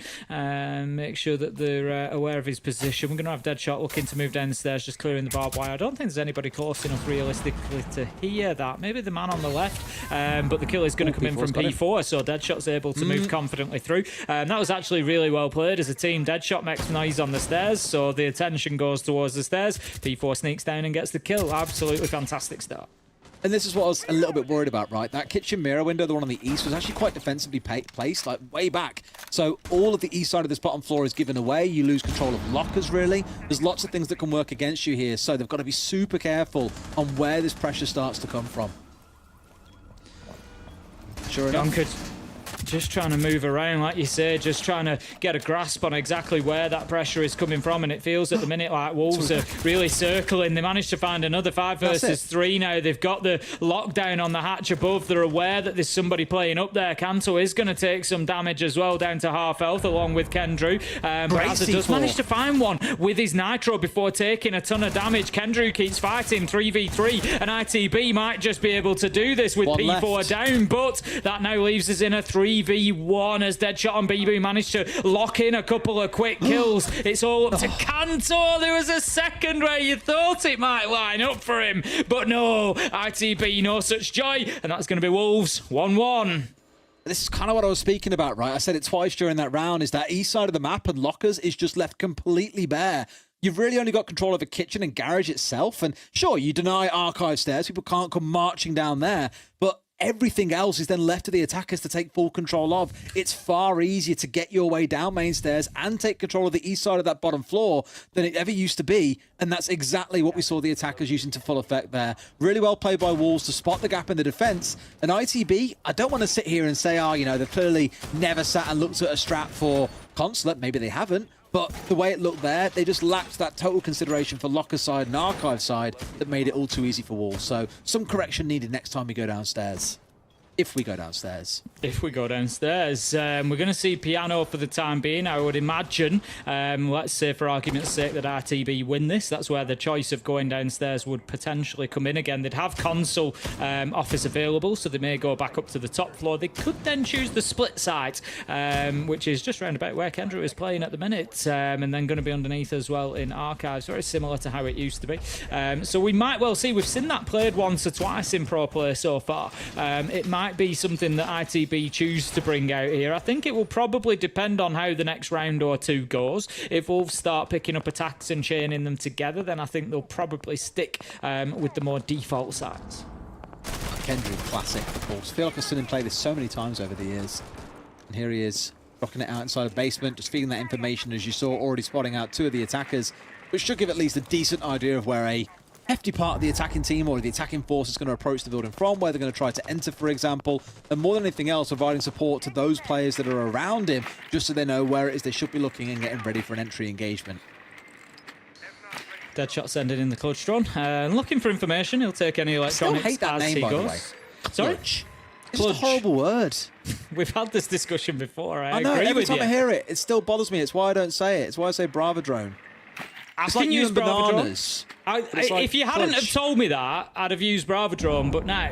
Well, no, because you've used Clutch Drone twice tonight, and it's already bothered me twice. And I'm going to continue to use it more. Please don't, Tim. That's so not you we've as a got- person. The clutch drone has taken a number of cameras there. So the thing with the cameras is it's not just about denying utility to the defenders. It's that direct swing of utility. If the defenders don't notice it, not only have they lost it, but you can use it as well and gain that information from the cameras. But there wasn't enough information to keep P4 alive there, as Azza manages to find a nice headshot across the top floor onto him. Just blocks off with the keeper barricade as well, forcing Bibu to rethink his strategy. But he gets a freebie onto Noah instead. 4 versus 4. Kantor takes down Deadshot. And again, this is turning into a bloodbath, but it's Azza going big with a triple on the top floor. That's more of what we needed to see. Azza so quiet on the last map, but pops off when his team need it most. Joined by Kantor on that top floor and just completely slaughter Wolves as they try and seemingly navigate their way through the maze that is top floor Consulate sometimes. This is the thing with Consulate. It's one of the, one of the things that I've said before when we spoke about it. I think it was in the Japan League that we saw Consulate played. It is just a very, very tight map made of lots of small little rooms. There are so many corners to check, so many tight little lines of sight. It inevitably gives an advantage to the defenders to play in that sort of a position and get a kill to the right, to the left, behind, and just chain them together one after another as players come in and try to engage them at close range. It's like going into like a haunted house, something like the other mirror mazes that you get at some fairgrounds. Yeah. Just spinning from door to door, and there's a new face at every single one. Absolute madness. But back on towards the whole clutch thing. It's because it reminds me of the word moist, I think. I don't know why, but it just sounds horrible. Those two words both feel uncomfortable. Kludge. Like, like sludge and just... How do you feel about fudge? Fudge I like, actually, because it reminds me of sweet things. I'm right with that. The confectionery. It's like kludge. That's the start of it. I don't know. I am partial to a bit of fudge. I know we've already... we're very food heavy tonight. I must be hungry. To be fair, between those series, I did literally get in my car, drive to Click and Collect fish and chip shop near me, bang in, and got a mini fish special. I've got it. I might be the only Brit to not back fish and chips. All right, so You've already gone really controversial with fruit. Let's not start on our national dish. It's just... What do you get from the chippy when you go to the chippy? Sausage, usually. You're so boring. I'm not. That's my point. Like a pie. That's what fish and chips is. Do you have for mushy me. peas? There's just nothing to it. Do you have mushy peas? No, curry I like sauce? a little bit of curry sauce. Yeah, a little bit of curry Next your sauce. time, you don't have salt and vinegar on your chips. Just salt, no vinegar. Honestly, you're worse than my missus. She's the same. What is this? At least she appreciates a pie. God. I'm partial to a pie. Deadshot is going to get into admin, established now. Looking to challenge through onto meeting door. Shinka's in position to open up that meeting wall. It does cut the site in half. It's not really a point of access, really, but is able to just hold a long line of sight then. But he's going to need to wait for P4 to get through here. Will the drone survive? Yes, it will. Bandit battery taken down along with a ton of other utility as well. So that gives Shinka the opportunity to open up that meeting wall. And this is a much better attack of top floor from Wolves. They haven't, gone behind that sort of Chizamaru in through the window. This is about getting themselves into positions and clearing ITB out. Yeah, a lot of the team stacking out towards the east side of the map because I think on the other they've got a bunch of electrification down in the form of the Bandit from Noah. But it does give a bit of room for Wolves again to start moving in. And it's one thing I'm clocking about this is ITB seem pretty happy with knowing what areas of the map they want to fight in and hold and what areas they're happy to give up. The only problem is Wolves seem very happy taking that ground and punishing them for it. We saw it in the basement. Now we're seeing it here as well. Noah finally getting something back, but still a 4v3. Just looking to take the peek on around the corner. Knows that there's likely somebody in there. Can't find Shinka, even though it hits him an absolute ton of bullets. Has to dip away, but Kanto and Azza do the job elsewhere. Shinka somehow surviving to fight another day and wins the fight as well. No, it's P4. I thought that it was Shinka that had snuck his way in there, but Bibu gets another, and this swings back and forward like a seesaw. But ultimately, it's Wolves that are left riding high. They managed to take the round, level things up, and it's now 2-2. Unbelievable. That was 5v4, then swung back to ITB side, then back over to Wolves again. A real back and forth round, and Wolves interestingly calling in a timeout here. They won the round. They're at 2-2. They'll be happy that on the attacking side of the map they sit at this point, I imagine, or clearly not, feel they can get more out of this half. I feel like, you've got to look at, I think a new map, you've kind of got to look at it and think a 3-3 attack half is not a bad start, actually. Really, if you're going to be prepared on a new map, it's generally going to be on defense because, those are the strategies that you can sit down and design. You can, figure out how they're going to work. Whereas on the attack, you've kind of just got to react to whatever's in front of you. So if Wolves can get themselves another round, I think they've done all right here, and I think that may be, part of the reason behind the timeout, but maybe they've just seen something along the way that they thought needed a little course correct. I don't know. Maybe so, but either way, they're privy to that information. We are not. We are just the humble onlookers to see how this will transpire and what it will turn into in these last two rounds of the attacking half of Wolves. Again, a reminder, it is their map pick. They stomped ITB on ITB's map pick of Clubhouse 7-2. Skyscraper in the top right corner of your screen, as you can see, is our decider map if we need to get there, but it is a big if on it at the minute, as all things seem to be going towards Wolves to walk away with this map. Because, looking at it this way, when ITB got onto the attacking side, a map that you pretty much don't play, that you've banned away the majority of your game bans, unless it's been banned away by the other team, one that Wolves have deliberately picked to play into here, I just get the sense that on the attacking side it's going to be even harder for ITB, but it does open up avenues to do some crazy stuff and get a little bit cheesy in the same way that Wild were against M&M in a few of those rounds on the second map of Chalet. Going to have the Capcan of Az. Just again, Az has played a lot of top floor. It's something that Wolves need to figure out.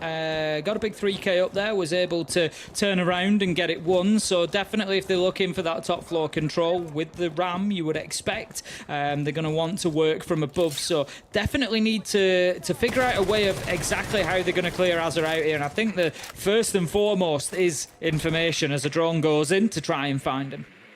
Onwards we march. Very excited to see how the RAM gets used here as well. I mean, it should I swear, if that was the RAM, I would have been like, are you serious? It's the DeKV going down. But Deadshot's in off the back of that drone, looking to march his way forwards, being very mindful of the Capcan. As they're going dangerously though, Mowgli's already down though in this spot. That's a dream start for ITB. 2 early kills. Could not ask for more. Absolutely not. You know, that was the problem that I identified for Wolves and said they need to deal with Azza on the top floor. They need a plan. And I'm not saying they didn't have one, but it certainly didn't work. Azza was able to do some great work there, get himself a couple of kills. He's dropped away. There's still time being wasted. He's now supporting Kendrew on the mid floor, and there's no rush now. The ITB defenders don't need to dive back to site. They can basically keep themselves where they are because they know at an absolute maximum there's going to be 3 attackers pushing onto site, so they can just keep 2 down there and then let everybody else play where they want to play. The control is okay, but what are they gearing up for here? This feels like, I don't want to say a rush, but feels like they want to get nice and aggressive, Tim. Here we go, the rush is in. They've dropped down. Are they aware about the player behind them to the right? No, they're not. That's one to Noah. Almost a second, but Yonka swings off the back of it as well. Absolutely crushed there, and this is my worry. Those rushes, you haven't got the drones in place. You haven't checked every single little hidey hole on this map. And my God, there are so many of them. They will punish you for it. Shinka left all alone by himself. 0-4, not yet found a kill on this map. And I can't imagine that's going to change. Staring down the barrel of 4 enemy players all looking for your blood. Yeah, I think Wolves just sort of the 3 versus 5 ran out of ideas a little bit. They knew that they had to just roll the dice, see what happened. They didn't come up with the double 6 they were looking for. Instead, they found themselves 1 versus 4. Shinka lurking around, just trying to get things going. If he can find 1 or 2 maybe as freebies, then who knows? But now they know where he is. It's going to get very, very difficult. 25 seconds, pressure mounting, kill comes in, Kanto finishes it off, and that's going to be ITB taking in round 5. It puts them 3-2 up on the scoreboard. Wolves are going to be looking to level things up, and then I'm sure they'll carry some confidence into that defensive half. But ITB, they are flying at the minute, doing really well. Azza with another good round up on top floor, and we said it, you know, spoke about it coming into this game. If they can get that little bit more out of Azza, out of Yonka, Azza, you know, make it more of a team effort, a team sort of pulling together, it's going to make it much more difficult for Wolves, and that is definitely what we are seeing. All right, again, I'll always come back to my point about that second half. I am very nervous about ITB's attacks on this map, but I will reserve judgment until we've seen a couple of them, or maybe we've seen one. Time will tell. We'll see how bad the first one goes, or potentially how well it goes. Maybe I'll be pleasantly surprised, and that'll be quite nice. On this top floor we go, then we saw this as that opening round earlier on where Wolves did struggle a little bit, should we say. They had to try and force their way through. ITB sat behind C4s and really tried to make life hell, even with a gridlock coming in on the attack inside, and often just found themselves running into angles being held by ITB, with Wolves having basically zero awareness that ITB was sat there. Again, giving a lean to what we spoke about earlier, and that this being a new map does mean teams won't be fully au fait with all the different angles that you can play and where defenders might find themselves planted. It's going to be that top floor again as we head into the action phase. We've got caught out with Nitros already, have Wolves. Need to be careful that they're not giving away free deaths again. Noah has got it ripped and ready. Can be a good tactic, good technique for using those Nitros, one you can try at home. If you know that you're going to use it in a particular position, like this, keep it in hand. Oh, never mind. Anticlimactic. You've got to be able to throw it through the hole. That's the second thing. The reason I was going down, get it ripped and ready, because then they don't hear the audio cue. You know, quite often players will adjust their movement based on the audio cue of a Nitro being ripped. If you've already got it in hand, they don't see it coming. But you've got to make it through the hole. The opening kill comes in. It's going to be Kendrew managing to get the kill on the basis that it is the Vulcan canister that does the job. And it is going to be Mowgli that goes down to begin with. Noah finds Deadshot, and it's starting to fall apart for Wolves on attack. It's just so hard on that initial push through up on that top floor. You can see the angles they were dug into. The Azami certainly isn't making things any easier. And now we're at a spot where the only thing that can really left that can help clear those out is going to be those Hibana Kairos at range. Obviously, Sledge can do the same. You can bash them down, whatever it might be. But just the frustration of trying to dance around Azza's holding place is so frustrating that Wolves haven't even managed to get really through step 1 of this map yet.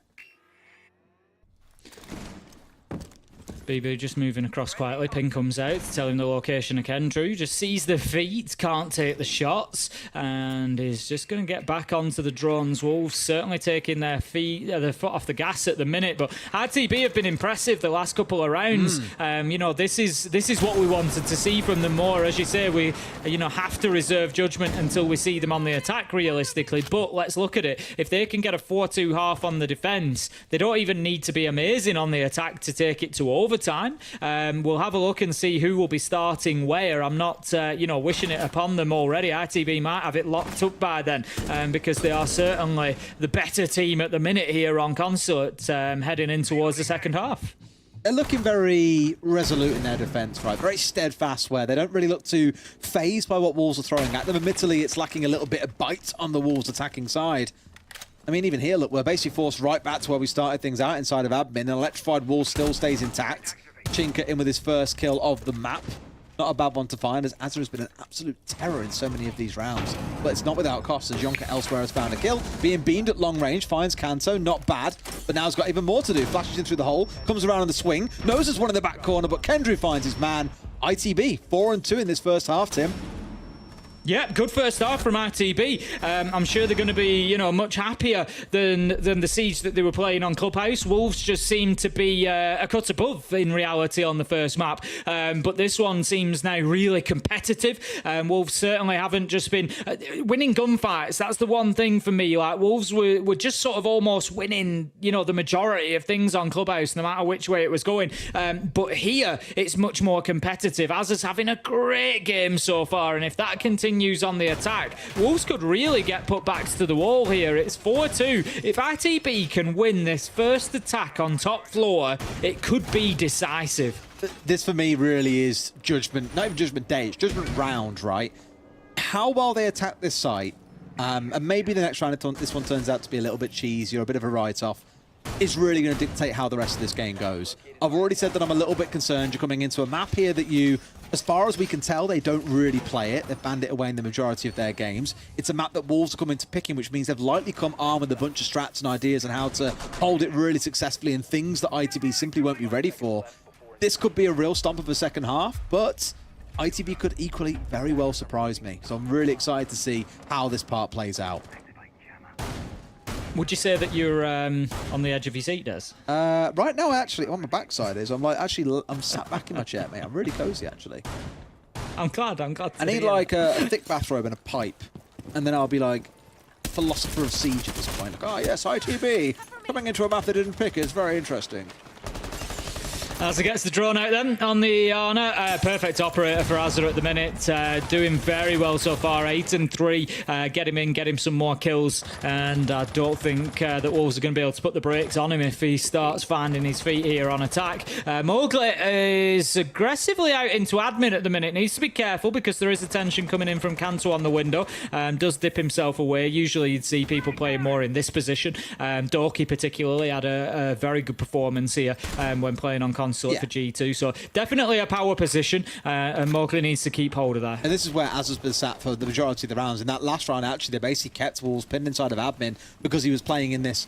Some teams call it long, others call then the one that goes out towards the west from it short. But playing inside of long, playing around Soda, dancing up and down, making use of the Kiva barriers to give you a little bit more defensive positioning, a little bit more of a stronghold to play inside of. And from there, you just command so much presence over the stairs down towards Visa, in towards Copy. Break is really hard to break into itself. You're just in such a good position. As I say that, obviously he gets gunned down by Azza because he's getting a little bit cocky here and trying to take on someone who's nearly hitting double digits. The thing is, that is dealing with a difficult position very, very well. You know, our questions coming into this was, how is RTB's attack going to look here on Consulate? Well, that first kill tells me it's looking good because they had a plan to deal with that area. They've executed the plan well. They've got the kill. It gives them the advantage. Now, can they continue forward from their dead shot? He manages to take down Kanto. That's the sledge gone. And potentially, I think at least one of the nades had been used. Yes, both of them have been used. So not too much of a loss of utility. Azza still with 2 in hand to clear out the shield, for example. Bibu also, I believe, has a bulletproof camera above his head. So Mowgli could be feeding information into him. Very, very cheeky here with P4 just trying to swing by and help out his teammate from inside a meeting. This is a real hard spot to play because you've got up towards Soda, you've got the Warden sat behind a shield, no doubt with ADSs near him. He's got a jammer on him as well. They're just ready. You've got someone ready to swing from meeting as well. It's again that layers of an onion thing that Azza is disposable here. Mowgli is disposable. He's the kind of free-flowing, take early gunfights, try and get an entry. But this dug-in layer, this trench that sits behind Mowgli is so hard to break apart. They've just got no answer to Bibu now. There you go. He can just peek out. He's got his job done. There's 7 seconds left to go. You know, you look at it and you think, well, yeah, they got the kill onto him, but Azza has no choice but to stick this. There's somebody going to peek around this corner any second. There you go. And that's round. I love Bibu's position there. As I say, it wasn't that clear from, you know, seeing from his point of view, but I believe that there was actually a bulletproof camera above his head on the wall, and you could see the red pings coming out, and there's no nades, there's a shield, there's a bulletproof, and I've never really seen that combination too much before, and what a perfect use of it that was. And this is exactly what I was talking about, right? Wolves picking this map are coming in this with strats at the ready, and this is the kind of stuff that ITB are going to have to be flexible to deal with. I didn't think they'd come in with loads of ideas on how to respond to, you know, at the end of the day, no one's really seen too much on this map is the problem. So teams are still going to have so many new and fresh ideas, and they will do. For probably 12 to 18 months, you'll always see new things coming out. I'll never forget, and you and I had a good chat about this, actually on Meepy's stream once, back when he used to stream for a while. I think he was like, you know, I've been playing this game now for years, and I've just found a new angle on Clubhouse I didn't know existed before. There are always new things to learn, and when a map comes in fresh, like Consulate has, teams will have different takes, different ideas. Some things will work, some things won't. But again, the battle then comes down to teams like ITB, who we assume haven't played it a whole ton, are going to have to deal with things on the fly. And my God, is it going to be frustrating. It's actually why I really like here that Kendrew's got onto the Monty. As we always see a Monty, teams sometimes fall back onto this when it's kind of a, you know, things aren't going so well. You've got to bring a little bit of order and sense to the game. Bring along a Monty. He's your tip of the spear. He's the one making sure that you can feed information to your team safely. And so here, I think that actually maybe this is a really good setup coming out from ITB. Also very curious to see, though, how they're going to make use of the RAM. There's your answer. It's going to get destroyed. There's your answer to begin with. Uses a soft breach. Worth remembering for everybody at home. It's not just about ripping up floors. It will go through utility. It will go through soft walls. It can be used in many different ways. Kendrew is going to be opening up the wall through into archives with the hard breach. Any second now. There we go. Just gets that placed. That's going to provide a little bit of info. Ooh, the impact nade just a little bit too late there. Does allow the breach to be opened up on the front side. So again, a good start from ITB. They had that last time. The question is, do they then have the answer, not just to part 1, but to part 2, part 3? A lot of noise going in, which means everyone else can go charging on forwards, and Kendrew here in a good spot as well, making use of the barricade to get rid of the Fenrir gadget and keep on marching forwards. We spoke about this in the first half, about how much control is given out towards this admin side, towards server side, sorry. And it does give the defenders a lot of space to work with here. They've been really quick so far, ITB. I'll give that to them. 60 seconds in, and they've got an absolute ton done so far.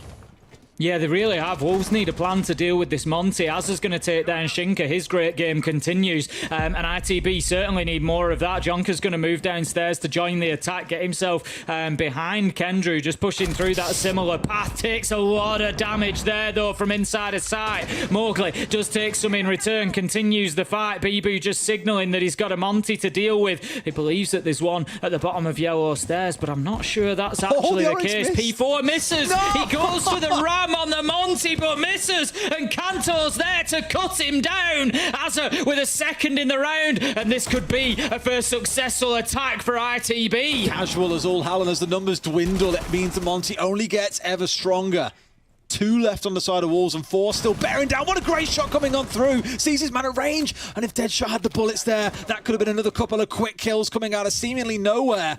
Now, we know that the Monty's been nerfed a little bit here, but I'm still worrying that he's going to be able to get anything done against 3 on the other side. Sees one at range, can't connect onto his man. Still more swings coming on through. Both put dangerously low. Deadshot on about 15 HP, being stared at by that Monty means that this round is all but done. Jonka it is that picks up that final kill, and that is going to be a successful attack for ITB. 5-3 on the scoreboard, and Wolves are starting to run out of options, out of opportunities. Still plenty of Siege to be played in this one, but every time ITB manage to grab a round like that, it inches them closer to map 3. They are going to take the tactical timeout, but that was a nice attack from them. It was. And okay, fair point to sit and breathe, I think, as well, because Okay, it came together, but they've already been stung once. That last round, they sort of figured things out. They got away with that couple of kills in the mid-round, which really gave them the control they were after. And I liked it. Again, I said that the Monty coming along, I think, was a really good idea. Just to give you a front to really stand behind and use to feed information. It was a great, beautiful little sidestep out of Kendra as well to dodge the Oryx. Things could have gone real bad if they got the Monty down and finished him off. And for a sense, I thought the Oryx as well, maybe not with the best decision-making, opted to try and run away rather than holding the ADS behind the Monty, where surely there will be a player ready to swing not too long after. But at that point, you're arguing over little small differences. We're going to head down to servers and Tellus Tim and play that split site. Ooh, I love to see these because, you know, it's generally the sites that we don't see too often. If you go in there, you've got a plan, but it feels like a bit of a roll of the dice for Wolves as well. They've had the opportunity of a bit of a discussion in between, and how are they going to hold on. Obviously, the sort of popular...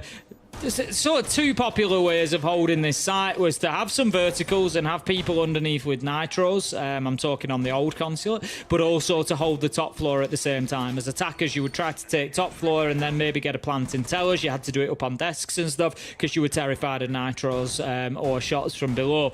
There is more of an option, I think, to sweep across the bottom floor this time as well for the attackers, just because it's a little bit more closed off. There's not as many long angles as there used to be. There's just a little bit more of an option to get into gunfights down there. So we'll see how ITB approach this one.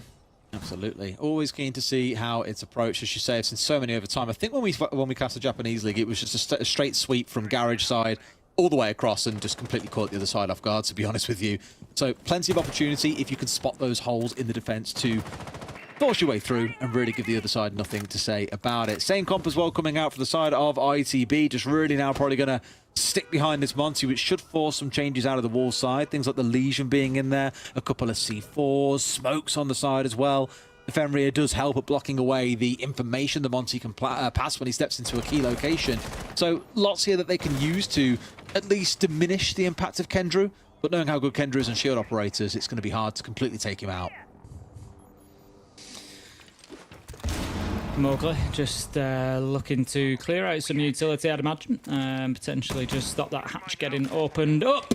Takes a couple of pop shots, but it's only going to find the front of the Monty again. Mowgli taking some damage there as well. Mowgli been quiet so far. Obviously one of the players that we look to on the Wolves side of things to have a big impact in the game, but has been unable to so far, really. The Monty of Kendrew is going to start that slow marching, and we're going to have the hatch open eventually. The impact made of the Legion will have done something, but we'll get there. We'll get there in the end. Two more get taken off, but still a couple of chances for Noah. Still trying his best. We'll get there in the end, I swear. Will we? These are the last two. That's no. it. It's not getting opened. Okay, it's staying closed, and that's about that. And that's just for a hatch and the entryway to the building as well, let's not forget.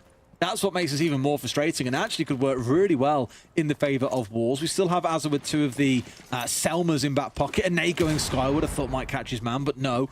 They do have the Selmas to play with, but I imagine they've got to be committed elsewhere to try and make this push work. Kanto just aware of any potential peak coming out, but like you say, the key phrase there, Des, is make it work. That's ITB. They're not able to use those first choices, and now they're finding themselves in bad positions. Kendrew, he's just having to push in through smoke. He gets shut down by P4 with the shotgun, and there's another flawless from Wolves. What a response, and they keep it within one. It's 5-4. Just a good little bit of preparation coming in there. I think, again, they had so much anti-Monty utility on side to keep him at bay and just felt ready for it. They were there and ready to aggress at the bottom of those stairs is arguably the most important part. Whereas last time round, they gave everything over to the other side. So I like how we've seen Wolves adapt there just on the spin of the dime of the previous defense. Now we go up to that top floor for console and meeting. This is where I'm interested to see the reaction from ITB. We saw the Warden with the bulletproof behind him, the shield set down, the ADSs. He was impossible to move away. But ITB, now that they've seen it once, should at least have an idea on how to deal with it. I would imagine that we will see similar again. As you say, the key is going to be in operators like Zofia being brought along by Yonka. We've got plenty of options now. 4 nades between Iana and Sledge. Ooh, the switch away, though. It's not going to be Zofia. We're going to have a rehost by the looks of things. But that's an interesting choice before that happened. I expected maybe to see the Zofia come along to help clear out that sort of utility if they did come up against it. We're just waiting for confirmation on that one. In the Discord, boys, not being checked. Come on now. Yeah, that was an interesting choice because the Zofia made perfect sense to me as an answer to dealing with that situation along with the nades. They didn't have enough nades last time, so you need something else, that you can use as explosives to get down there and clear that shield out, clear the bulletproof out. But it just switched away at the last minute, so I'll be interested to see when we get back in what that attacking lineup actually lands on. Yes, I mean, just as we had 8 seconds to go, we were looking at Iana, Sledge, Ace, Flores, and Thatcher as their go-to. So a good few nades in there with the Thatcher on side, I think is probably the most critical part of it, because you chuck that towards where even the other side of the wall, potentially as well, as soon as you get enough control, as soon as you've got control of copy, you can just EMP the other side of that wall. ADSs go offline, there is no camera. You step round with a nade, bounce off the wall, bam, job done.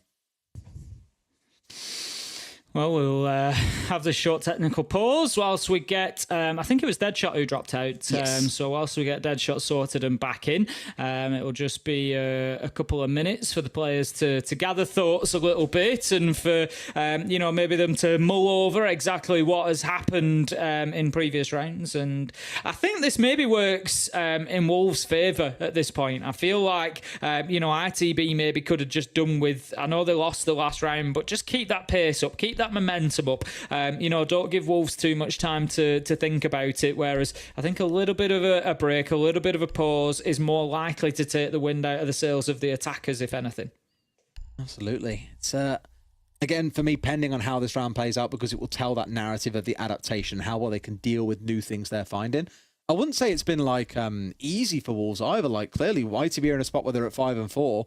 They've still made Wolves work for basically every single step of this so far. Attack or defense, Wolves have got a real game on their hands to get this second map over, get the series done. Otherwise, Skyscraper becomes a little bit like, which way are we going to see this go?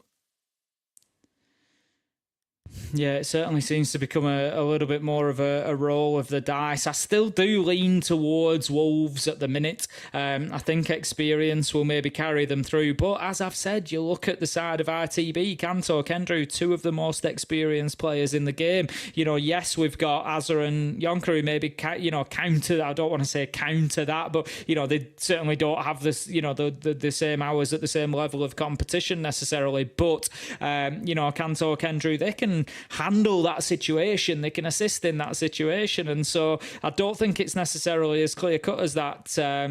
Wolves, I think, will want this done in 2. I don't think they really want to risk that final map. Someone, there was a bit of a chat earlier in chat about how do you become a professional yapper?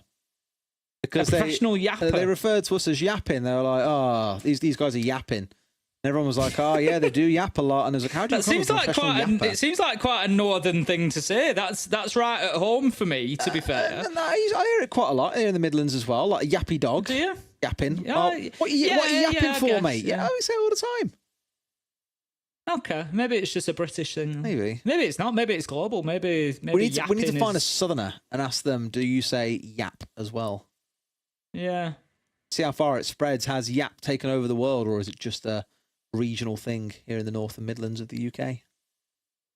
See, I've done this. I've done this a few times before for different things. I made a query about hedgehogs once, for example. Hedgehogs. Yeah, and whether they were like a worldwide, animal or not. Whether it was something that we just had in the UK, they must be worldwide. Or whether they were found.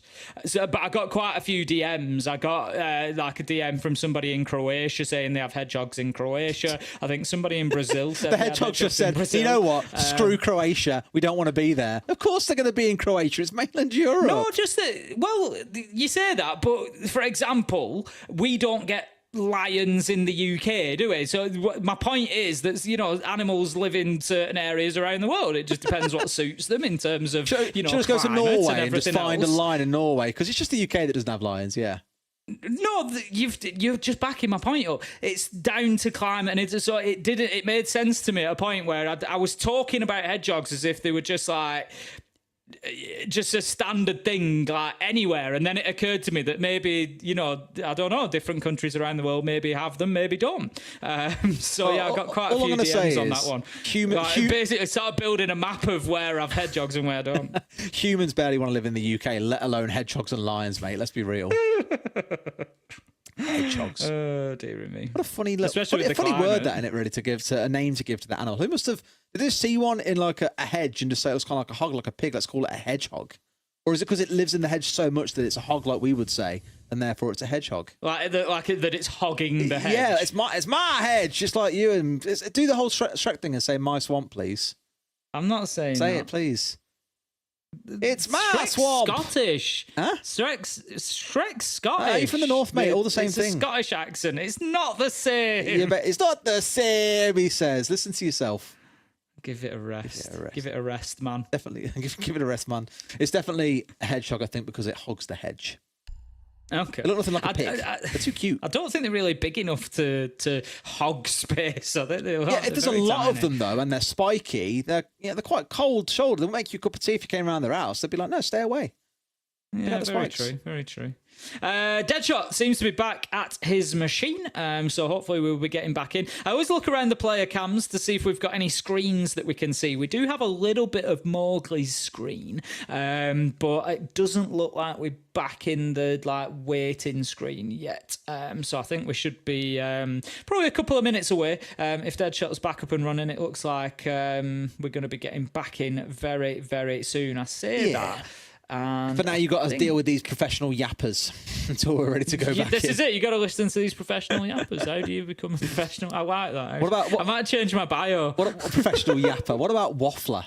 Professional waffler. We do a bit of waffling from time to time. this is all waffling. Sometimes it's necessary, you know. Sometimes it's necessary, but then again, that's where some of our absolute classics have come from. So, the pots and the pans, mate. What a podcast that turned into at Mexico. You know, we've had some classics come out of this stuff. I enjoy it, mate. Look. It's all killer, no filler. You know, good old, fantastic Sum 41 album, mate. One of my favourites. You'll be glad to know that in our short 10-minute break between maps, between the first map and this one, I did actually make a tier list for fruit. Oh, really? It will be. It'll go live at some point. I will put it out there at some point. It is the ultimate fruit tier list. I'm not going to lie, mate. I really feel like that needs to wait for the major. Well, no. What we could do is we could then follow up on it. What, with iterations when you realise how incorrect you are? Well, if that's what people think, then you know we could put it to the test. That's why I did it, you see, because then we can put it to the test. Someone just said, "Bro, speaking Japanese." I like that. Shall we get back into it? Yeah, enough waffling, enough yapping. Let's get back into things and see if ITV can do what we spoke about before. And just as a catch-up to remind you, last time round, Wolves, they sat inside a long. They had someone playing Soda behind, a Warden playing behind a shield with a camera above the top. They had a mute jammer there. They had ADSs, and they were unshakable. There was nothing that ITV could do to get them out the way, despite killing off Mowgli, who was dancing around long, being a little bit more aggressive. So we'll keep a close eye on it and see exactly how things shape up. Imagine with the fact that we've got 3 bulletproofs on side, 1 more should go here inside a long. That is this lovely long room in the middle of your screen. Thank you, Easy. Yeah, so it's up at the top near the vending machine on the metal shutters that you can see. There was, I'm 99% certain the bulletproof was placed there. The shield goes in front of it, just at the vending machine. Of Japan. I love it so much. Oh dear. We've got the ADSs in place to stop any projectiles getting to the shield. We get the shield, and then finally, I'm pretty sure just behind Bibu, there we go. That is the setup, and that is what ITB could not shake, could not deal with last time. So having a look down the side, what have they got to deal with? They've got 2 nades, they've got 4 nades, they've got a Thatcher. Yes. Now then, Thatcher's a good choice, because Thatcher could deal with that from the outside potentially, but only partially can obviously can't do anything about the shield. That's just a shield. You know, That's can where the stop the nade comes in. bulletproof working. But yes, it allows them the nade to come in because the ADSs will be stopped. So it's going to take a bit of coordination, though. That is definitely going to be a flashpoint to watch for this round. Absolutely. For me, that's the kind of what this round spins on. If Wolves can hold on to that, then great. If ITB can break it, also great. But we haven't then seen what the layers of the onion that we were speaking about back on Clubhouse, or at least the desk were, especially Fabian. He's got clearly a very strange obsession with onions, that poor man. Once they start breaking through that first layer, which is Mowgli, then the second layer, which is the shield, what are the third and fourth layers? What else is in the mind of Wolves to keep ITB at bay? Drone is going to be raining through. Manages to avoid that mute jammer, but won't be able to pass through the door again. Just another good way of stacking up that defense. You know, you can't have a look at it. You can't get a clear view of it because you can't get your drones in there to see what's going on. It's going to prevent the wall being opened. Here we as go. Well. There you go. That was the EMP that they needed, but they need to push at this time whilst the ADSs are out of action. This is when they really need to deal with it. In comes the nade, clears out the ADSs, clears out the shield. ITB doing a much better job. Love to see this. They had 2 drones on him there as well. They know that he's still there. And sure, they've broken the shield hole, which is what we wanted to see in the round, but the player's still there. They've still got someone playing on the south side. They're refilling up the defense here and reclaiming the ground with the help of Mowgli on that as army. You've done the hard part, but now they've just kind of rebuilt it all again. Well, the thing is, they've created themselves a little bit of a problem by solving that problem. Remember last time they had the Ossa to push behind to deal with Mowgli, but this time they don't have an Ossa because they've needed the Thatcher. So dealing with one problem has sort of left them with another, realistically. Mowgli's going to dip out of there. He's just going to loop the loop and head back out through the door and come back for some more. You just can't get rid of him. It's so obnoxious to deal with. Like, you bolt and you're straight down the stairs, and now you've got to work your way up the stairs that's exposed. So the minute you get on that stairway, you are doomed if you dare get yourself too... Oh, he didn't know he was there. Never mind. Forget I said anything. Even the Fenrir couldn't slow him on down. ITB's march on forward, though, they have exploded, Tim. I really thought they'd get held back, but Deadshot is all that stands between them and a 6-4. Oh my God, 2 massive shots coming out. He's got to find a couple more, but Azza shuts him down. ITB, they move up to map point, Tim, 6-4. We could be going through to map 3 on Skyscraper. We certainly could. Azza doing the business once again, showing that tech pause hasn't slowed him down, hasn't cooled him off at all. But I'll be honest, a surprising round win from for ITB there for me, and I love it. The adaptation, like I said, they solved one problem, they caused themselves another. They were Wolves were a little bit unfortunate. You know, Mowgli was doing a great job there at the top of stairs, but just, I don't know, maybe the Fenrir gadget was positioned a little bit too high upstairs. I quite often prefer to see things lower down the stairs because it just gives that warning before. Yes, the gadget triggered and he moved around the corner, but the pre-fire was already coming in, and it's like, it's the same as goo mines with those gadgets. Once it's triggered, if you're the one that it's been triggered on, and we saw it with the flashbang earlier on Clubhouse where Kendrew got downed by Deadshot, it's when that happens, when that trigger comes, you sort of know somebody's going to push behind it. So for the attacker on stairs there, as soon as that gadget triggers, actually I'm going to pre-fire this corner because he's probably going to peek around when he hears that and he knows I'm on stairs. So for me, I think sometimes get it a little bit further down. It makes it just a little bit more difficult, you know, for them to engage so quickly off the back of it. Alrighty, the Monty returns. No big surprises there. It's been so good for them when attacking onto these different sites, with the Lion in tow this time around as well. So really trying to, I suppose, rain on Wolves' day and make this one extra miserable. You could see them easily closing this one out, and Skyscraper, as we said, would then be awaiting as map number 3. Once again, Yonka making use of the ramp to get through this double doorway up towards the north side of the map and start their entry in towards the building. It's been quite a common entry point for them, but really gave them a lot to work through because they have Azza working out towards the garage side. They're opening up a bunch of the flooring once they get inside itself. They've obviously got themselves getting through the north side at the same time, so there's a lot that goes on in the ITB attack. And last time on this site, they'd done so much inside 70 seconds, and it feels like they're going for a similar thing yet again. couple of Selmas have been cleared off, but with Hibana on the board as well, if they really want to get that breach, it shouldn't be a major issue. The Ram is going to throw the Gadget in through the window, just rip up the floor at the backside, help that push into Archives. Kendrew is going down there as well. Not too much of a presence this time from Wolves inside of Archives. They're not committed too heavily out there. They're going to largely give up a lot of that ground as half of the round has gone, and that's been burnt away, but still plenty of time for ITB here. Absolutely tons, yeah. Half the round still to go. And it's wrong at the last second. Also, a passing exit out of the building and gets swung on as well. A little bit too confident there, Deadshot, that he wasn't going to get pushed. And I think as this sort of level of play, Tim, it's always expected that if there's a drone there, there is always going to be a player not too far behind. Yeah, more than likely.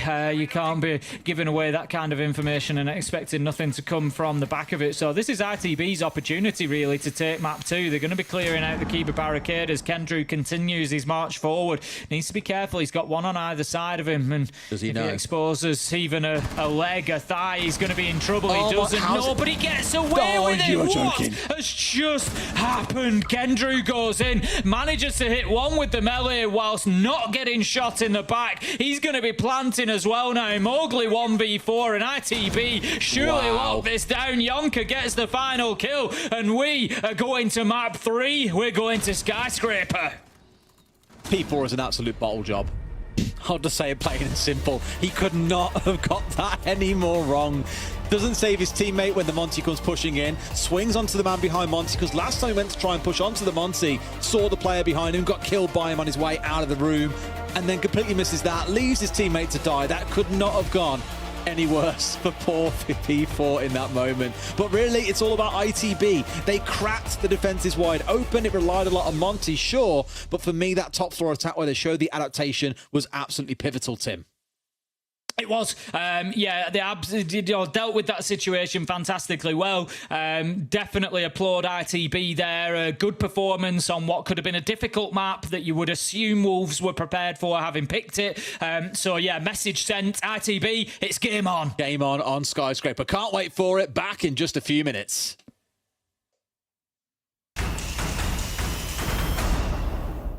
Have you ever wondered how our professional players go pro? Or what happens between our regionals and majors? During the Tier 1 off-season, our Tier 2 scene kicks off with 5 separate regions hosting their own T2 competitions that have the opportunity for anyone and everyone to enter.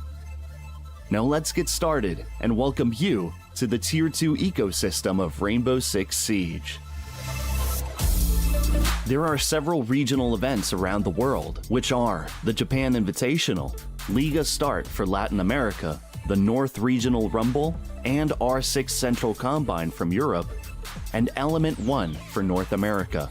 Let's start with the Central Combine. 2 Tier 1 qualifying teams are sent straight to the playoffs, whilst there are 4 national spots composed of teams from the Legacy national competitions and 2 EU squads made from teams that are at least 3/5 from Central Europe. These 6 teams go straight to Phase 2. There are then 18 more spaces to be filled by open qualifiers, which means this is your chance to get involved. During Phase 2, our 4 national teams, 2 Central European teams, and 18 qualifying teams will be divided into divisions to play against each other based on a point system, with the lowest 2 teams of each division being eliminated. Our remaining 12 teams will be grouped into 3 conferences, competing for their spot in the playoffs. Each team will play every team in the other 2 conferences for points, with the highest scoring 6 teams moving forward to Phase 4.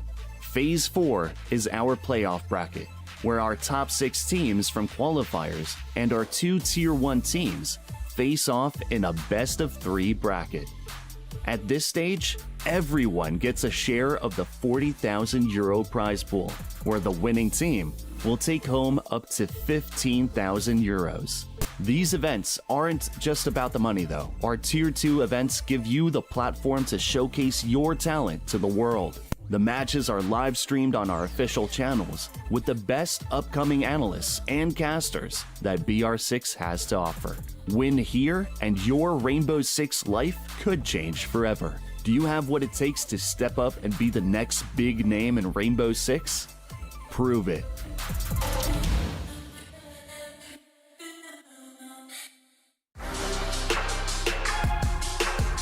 Doki 4 kills. Give them the ball. That's going to be G2. Moving on. Pretty sure that was pre-placed on the hatch as well. It's the second time they got away with this half as well. It's really good stuff coming out of Secret. Groovy's there. Nella holds strong on top of that one. Drops into it. Stops the counter defuse to give the round over to Eminem. The close game ended in quite handily a fashion for the Wolves. Need to rotate. They took the stock hatch. They took the rotate round onto Banana, and they had the side control. Heroic! Joystick denies the play. Psycho needs to throw it down, but he won't be able to do so. VP, close it down. He will not even make it back to his feet before Deepek cuts him down. BDS lock down the series. They will qualify through. Hungry, he's hopping. He's got a sprint round for the final player. Can he make it? Yes, he can!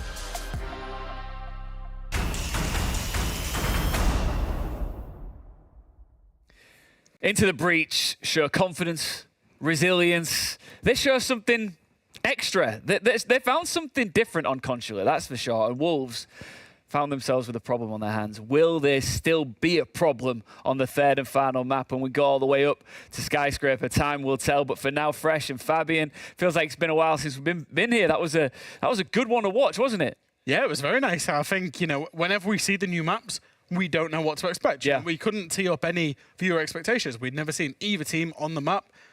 It's a very brave thing to pick Consulate in a best of 3 when you've never played it and when you've never seen the other team on it. And I think Wolves, took for what they would consider a calculated gamble. I think they took a bit of a gamble and it's kind of burned up royally in their face. It did, and I mean, the two players that I did put pressure on, I said maybe they're not handling the pressure well enough. It was Acer and Jonka, and instead of seeing a 3 versus 5, we're actually seeing a, 5 versus 5 more in sense. Yep. Acer massively stepped up, and just some of the shots he hit, it felt like all the confidence he was lacking in map 1, he doubled that up on map 2 and put all of it in 1, and just went all in on it. Supercharged. Yeah, it completely, I mean, you look at his entry kills, he's 5-1 in entries, playing ace in attack, like, okay.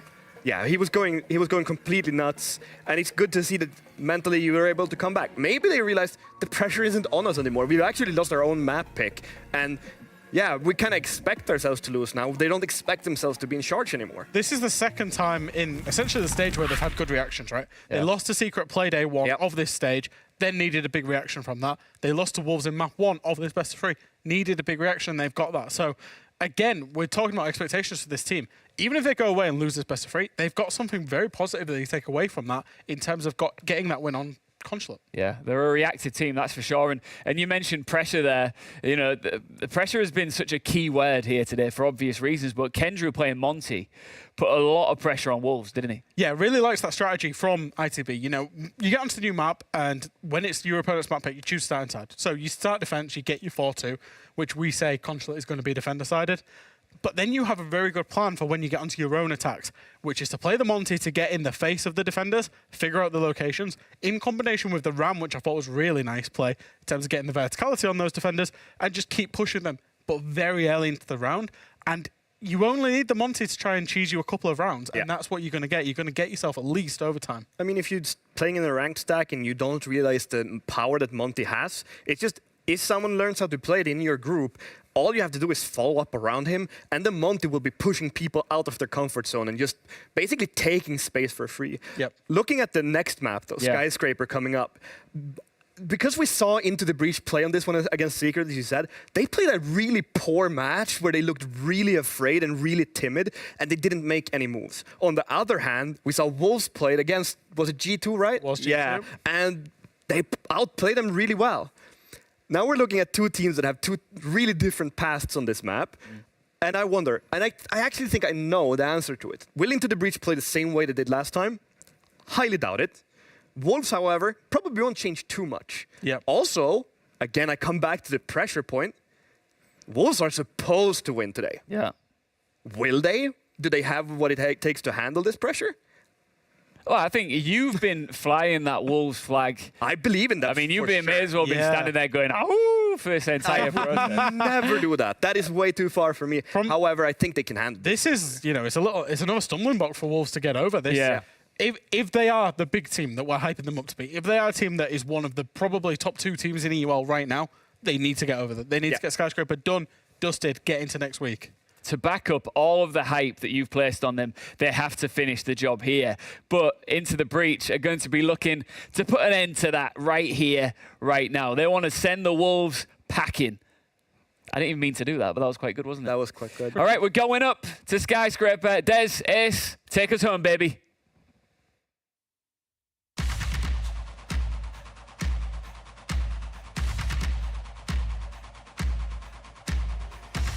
Here we go then, heading into map number 3. It's going to be Wolves versus ITB, 1 map apiece. Not many would have backed this, I don't think. A lot of the expectation was for Wolves to be coming in 2-0 here. But ITB, just as they have through the group phases, continue to fight, continue to surprise.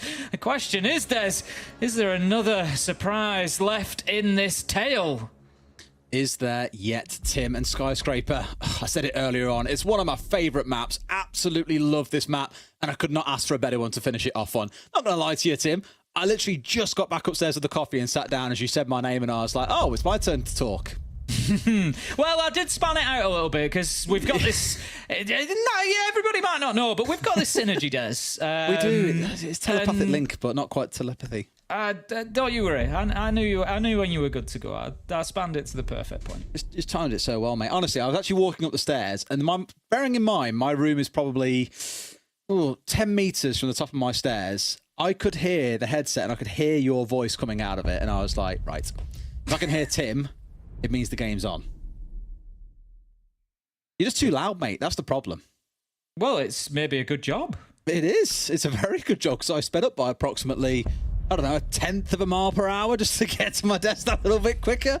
We made it, and we're good to go. Bands have already come through and flown on through. Fenrir taken off the board. Thank God. Isn't that quite a bit? Alongside the Monty as well. I think that is a particularly smart ban coming out from Wolves. We saw how ITB leaned on that operator with Kendrew quite a bit on the previous map. Clearly a comfort pick for them when they're not quite sure how to approach a situation or just need a little bit of extra help. So could yet prove to be pretty impactful on this map. For now, it's going to be ITB starting on the defense, though, and Wolves on the attack. Let's get into it then. I am absolutely... Oh, I don't want to say on the edge of my seat, but I am. I'm so excited for this. Like I said, I love those stories of teams that come through and surpass expectations. We know that ITB have got the quality. They've got players, they've got the experience, they've got Az has shown what he can do in the second map there on Consular. ITB are a team that can deliver, and think of the excitement potentially for their fans of them going into that semi-final against Virtus.pro. Nobody at the beginning of the stage realistically would have probably expected that from them. So what an outcome that could be. Wolves, they've got a job to do here, and it's not always easy to come in as the team expected to get a result. Absolutely. Don't worry, production. I see you. Don't worry about it. It's me. I wasn't here. It wasn't you guys. Just clearly the desk didn't have a lot to say, but then no one really wants to listen to what Fresh has got to say anyway. Onwards in March. Emira already set inside a Dragon, looking out towards that east side, protecting all of the exhibition side of the map. Makes it very hard to get inside a display. That nice little short rectangular room where you first vault in through the window can be a little bit frustrating as soon as you vault in, and the next thing you know, you're being stared at by a mirror window or potentially swung onto as well. Chinka equally in a good spot here, trying to get himself up to look towards, I imagine, the VIP single wall. Very common to see that one want to be opened up, maybe not by a Thermite, but sometimes by an Ace. But here, with no Ace on side and only the Thermite to play with, this is the one to force their way through. Probably going to find an EMP coming in from Bibu, though, to help get that one opened up. Yeah, that should be the case now. Just keeping, there you go, a nice explosion below. Keeps anybody away who has any thoughts of potentially bandit tricking. Kendrew in this case. Kai being banned away, of course, so no real option to do that at any sort of distance. So that is going to be at least step 1 complete for Wolves on the attack. Going to be heading in underneath with P4 as well. Just having a look up that hatch. Mowgli's down there as well. So going to just try and push their way up into that VIP area, maybe up the stairs. Again, the sort of thing I always talk about with these guys is the team play is just great. Like, even the pairings you can see where you got Shinka and Mowgli, I believe it is, on the outside. 2 more working their way in from house downstairs to push their way up towards VIP stairs. Just ready as these kind of squads of 2 to converge on the same location and start their march on forwards. There probably will be a little bit of a flooding towards here on this north side, take control, and then look towards the site itself. Mowgli still wanting to get on inside the map here. Nade is going to go in through Dragon, but that's bad timing. He takes a lot of damage, gets away with it. He's downed at the minute, could be collected, but no. Nitro is going to finish the job. Noah is hanging on at the minute, does take shots whilst flashed, but can't find the kill. Shinka is able to move up and get the knife kill. 3 versus 2 as kills come in quickly. Kendrew gets down. 1, but it's actually a direct trade between Deadshot and Kendrew. Yonka is down, so it's all up to Azza. Playing underneath as the Solace, there is an option to potentially stick around and try and just deny this plant from down here, but there is the option. Shinka's not going to take it. I was going to say planting up on... Nice. It doesn't matter. Up on the table, potentially, but Azza gets spotted out trying to move around underneath, and that's going to be the round to Wolves. It's a really good position to plant in there as well, because you're forcing him, if they are playing inside a bedroom or bathroom, to come out into the main house lobby, which then exposes you to those main stairs or towards front desk. And there could be an attacker at either, as we just saw. Shinka was there ready with the cover and managed to get that closing kill. So good stuff from Wolves. Again, really enjoyed the sort of squad-based play there, the 2 and the 2, all pushing in together. Sure, Mowgli went down the deck. They almost got C4'd out. But then the madness of the knife through the flash was just enough to really create the space they needed to get in, get that plant down, and force ITB into a difficult position. It's a great first round. Now we change sites over towards Kitchen and Barbecue, starting out with some less than obvious sites. Obviously, normally we start out towards Karaoke and Tea, but here we've seen the normally second site in the form of Exhibition Office, and the third site now being Barbecue Kitchen. Yeah, I mean, Barbecue Kitchen is very much the same site, or very similar to Karaoke and Tea. It's just got an extra step. You've still kind of got to take Karaoke Tea and Geisha, and then you've got to work down onto site. So I do understand sometimes when teams will pick this one ahead of its sort of vertical counterpart up above, because you are just adding that step in. On the flip side, you know, there's 2 sides to every story in Siege. You know, as a defender, it means you've got more ground to try and hold on to. You've got to be aware of a direct push into site. You can do some of that from above on the verticals, but it's just, again, something that can be difficult. You can get stretched a little bit thin, so you know, not everybody prefers this side. Wanted to mention, by the way, someone did pop up to say even in the US Midwest they use the word yapping, so it's not a there we go. thing. It's truly global. International. There's many yappers around the world, Tim. What can I say? Truly international. See how Bibba does with the bees, by the way. Again, Grim, we've seen a fair whack of play from Grim today. I mentioned it back in our first series on that first up, especially we saw it a lot. And here we're seeing Bibba making use of it again with 5 charges in there now, and the fact that it bounces, you can really shut down an entire room, if not connectors between those sites as well, or between those rooms, sorry, with a lot of those cannon launchers coming out, because the bees just flag anyone who comes anywhere nearby. It's just excellent lockdown potential. So I'm liking that we're seeing more of the Grim being brought along, to be honest. Yeah, I think it's been a really good change. It doesn't seem to have become sort of too oppressive, whereby it's being played every single round all the time. Yeah, it's got its certainly niche, found its right? niche, and teams are picking it up now and finding great uses for it. So yeah, I think it's been a really good change, and has certainly done the job.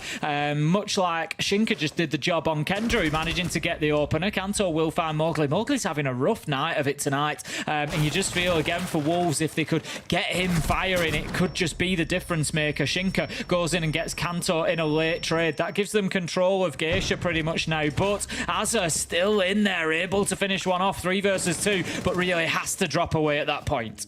Yes, and drop away he shall do. Yonka, even on the vigil, normally the go-to operator taking entry engagements, has had to drop away towards site, but really looking at every single player in his ITB lineup, all 5 of them could be roamers out and about around the map, keeping busy, which is exactly what you've seen from the Solus, the Bandit, and the Azami. Just these last 2 now left really to hold on, and Yonka's hoping to find someone being cheeky just outside the map. But as you can see, everyone is above for now, but I imagine we're going to see a big drop in towards Kitchen.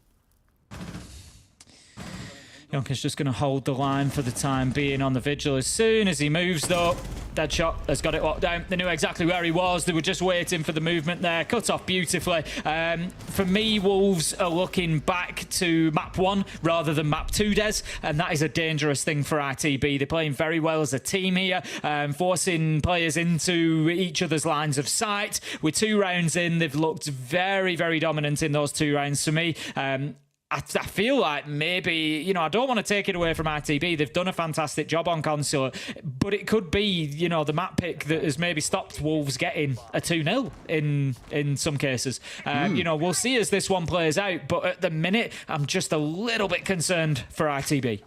The classic 2 halves to a game of Siege. Don't count your chickens until they've hatched. Never know what comes in that second half. I'm hoping, like we've said all throughout, is that we do see a different team in the second half. And admittedly, this isn't even over yet as well. We haven't seen 3 rounds. We haven't had the normal timeout we'd see for a team when they are down 3-0, which we may well see after this round. We'll give it a bit of breathing room and find out exactly which way it plays out. But as it stands, really, 4 kills across 2 rounds on the side of ITB. They are getting slapped about by Wolves at the minute. They are, and they're going to have to find a way to put the brakes on. But the problem is, it's not really down to them at the minute. They're on the defence. They've done what they can for the first 2 rounds. They've set out their plan, but Wolves have got the answers. And while that continues, it can be very difficult on the defence to change that momentum. Whereas on attack, you can do different things. You can change the pace. You can, maybe sort of go direct to site, try a rush, clear the entire map, take a lot of control. A little bit more difficult to change that up, sort of, other than Turtle or Roman on defence. And it looks like they are going to play a little bit further away from site. Yonka is going to be over there in office along with Noah, pretty much as we would expect. P4 has managed to wander into sort of storage for the time being, going to move through to kitchen. So there could be a push up black stairs if RTB are not careful. That's it, just getting a feel out for it at the minute, I imagine. Just ITB maybe not 100% aware of what's going on. Like, well, where are they? Why aren't they pushing where we all are, which is all on the top floor? They've worked their way in below to make sure it's clear so they can make use of the grenades they've got in their back pocket. I think we just heard the first one come out from Mowgli, and there's still 3 more to play with here. There's a lot worse they could do than where they are currently. Wolves as well got more than half the round to play with, for example. Can have Deadshot getting to work from the ceiling, from the roof. He's hanging off the ceiling. He's like Spider-Man. From the roof, chucking in these drones just to help clear things out on site itself, while the rest of the team starts fishing around with those nades. So still plenty of opportunity here, and Wolves just taking their time to make sure everything is set up before you'll see one of those characteristic, classic, snapping the jaws shut and just crushing into ITB. The shield being taken out there, along with the Banshee, should allow the push-up black stairs to happen now. They've actually reinforced both of the walls rather than having the rotation out of karaoke that we see. The problem with that is that it is going to allow some safety for whomever it is that's going to push up those black stairs, whether that be P4 or Bibu has been over that side as well. It's going to make it difficult for ITB to hold off. Trying to watch over your shoulder as you come up the stairs is one of the difficulties sometimes, but with the reinforcements there, they know they don't need to worry. Nade goes out, and what a beauty! Right onto the head of Kendrew, and that now puts them in a very difficult position here. But Noah, he's on the flank, has to get a couple of kills here, but misses his shots, gets one in the end. Surely Noah has to dip away. I can't believe he's got away with that as well. They whiffed so many shots, but has still got Mowgli on his backside. P4's been killed from, I believe, out towards Drum by Kanto, as you're seeing here on your screen, and everything basically just collapsed. But they're still in a position to make this work somehow. Yes, Mowgli is down. He's pretty much out of this round. I don't think he's going to be recoverable, but Noah there really could have done so much more damage. You could have got away with a couple of kills. Bibu's going to try and stick a plant. They've got the cover being held across by Deadshot. Maybe one coming up underneath as well they've got to be mindful for. But this is looking really good for Wolves all of a sudden. They've got control of the balcony to play with as well. This is ropey for ITB. Yeah, some absolute chaos in the middle of the round there, but Wolves just able to take advantage of it. 2 versus 2 now, though. 2 versus 1. Deadshot, Shinka get the job done. How many times have we said that today? Deadshot and Shinka both coming up big across all 3 maps, really. Their consistency has been impressive, and it continues. 3-0 Wolves. They're starting to run away with this. They are. It's that one, I think, for a few seconds, I was like, mildly like, oh, okay, well, sure, Noah hasn't, like, absolutely slaughtered them on main stairs like he should have, but they've got away with getting rid of P4. They put Mowgli on his backside. Cool, control established. but the positions the rest of the team were in weren't really able to respond to Wolves. And again, you've seen that classic Wolves style of play. Soften them up with frags, soften them up with Flores drones, use utility to get the information that you need to clear certain areas of the map. Then they just all kind of converge at once. You had this push coming in around black stairs. You had these two coming up down red stairs as well. You had one sat on the window inside a karaoke. Just everything was engineered there around that Wolves pinch. And although Noah almost got away with ruining it, Wolves still managed to pull off the win regardless. RTB, what have you got for us that is going to be different? They are defending office this time. They're doing a lot of renovation work over on the Karaoke T side, as we're seeing. So it suggests they're going to be trying to hold from far over than last time. It was mostly focused around Dragon and Terrace, I think. Last time around, we had obviously the challenge for Noah in here at Dragon particularly. Wolves were pretty direct about it. They got the VIP wall open, they got site wall open, and they just pressured in from there and got kills. So I'm not too sure how much of a difference extending, further out to Karaoke T will make. Absolutely. Well, let's see how things play out then. Out towards this side once more. As we saw in the previous round, the big focus starts out on this VIP wall for Shinka. Needs a little bit of assistance. Normally a nade from below is enough. Some teams will bring along a Zofia or an Ash here, like Deadshot has done. You shoot out the window below, you pop one of these in from below onto the floor, it destroys any electrification.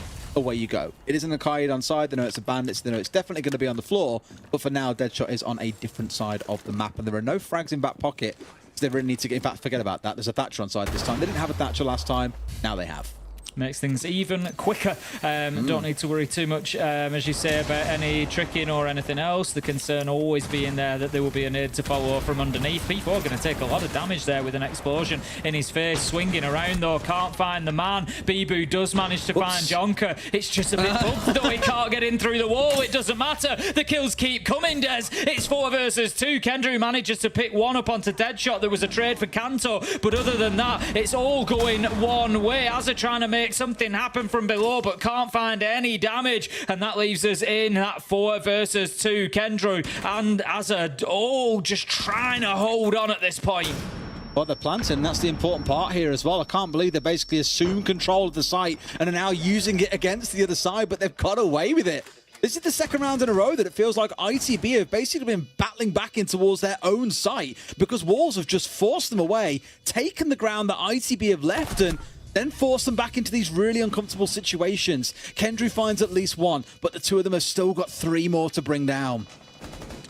Kendrew hooking, manages to find another 3 versus 2, 2 versus 2 effectively, but that is a big loss for ITB. It's all on Azza, it's all on Bibu as he finds the final kill. Wolves 4-0, and this is looking like it could be short work for Wolves as ITB just seem to slip further and further behind. As you say, they're going to be looking towards that second half, Des, but I think they need at least 2 rounds before they get there. If they go 5-1, 6-0 into that second half, are you telling me that you can't see this Wolves team getting one successful defense? Because I think I probably can. Absolutely. I do look back to that first series we had of the day there with that crazy battle back when they were down, 5-0 on Cafe and really started to force their way back into things. Of course, referring to the earlier fixture that we had between Wild and M&M. Ultimately, M&M did still win out 2-0 despite Wild's valiant battle back. Here we haven't quite seen the same fortune, I guess is the way I'd describe it.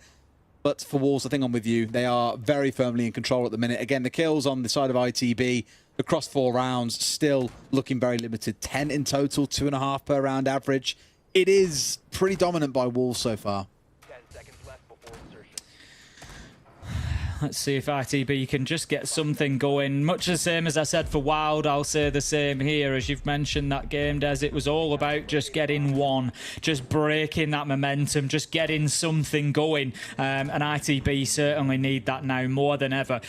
We don't want to see, them limp out of this qualifier match with a performance that's not really what we've seen from them through the group stages. They've been so good, such an enjoyable team to watch, just shrugging off those expectations and doing fantastically well. But today, it just doesn't seem to be happening. But don't forget, they are coming up against, what for many is one of the best teams in Europe at the minute, if not potentially the world.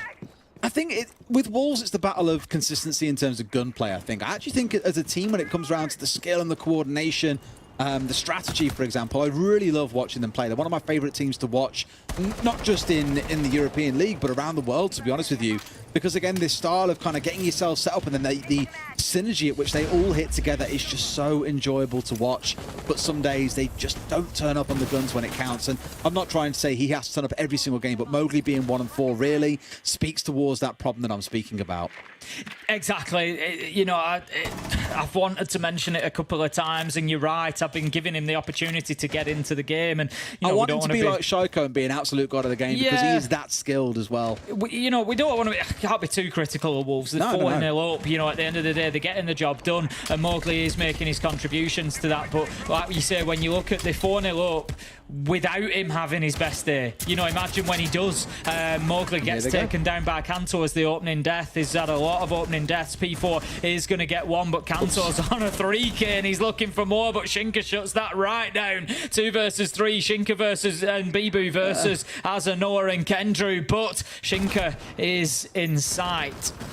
It's the same again, though, where ITB have basically given up the site and Wolves have taken it. They don't want to plant yet because they know there's a Soulless playing upstairs who can, at any moment, just beam them from above. And they've still got the split where it was Bibu playing on the upstairs, watching inside a Geisha, has now dropped down to come and join his teammate. So there are options, but I'm very understanding that they're nervous about Noah here and what he can do on this Soulless.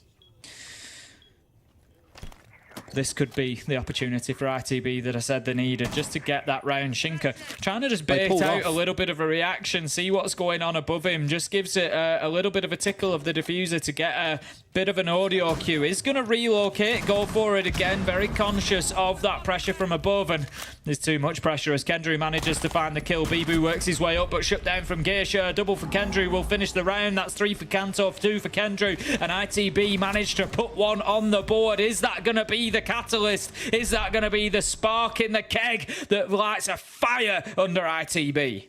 It gives them a little bit of breathing room, which I think is the most important part, personally. Yeah, if you go into that second half 6-0 down, you can make no mistakes. And all Wolves have got to do is pause and just think, right, how can we cheese this? Can we C4 through Red Hatch on Cafe, for example? Can we do something that's going to upset the apple cart and catch them off for a single round? Because that's all it really requires. So giving yourself that little bit of breathing room means you can get caught off once and you then have chance to course correct is the idea. So for ITB, that 1 round means more than just the 1 round that it currently is on the board.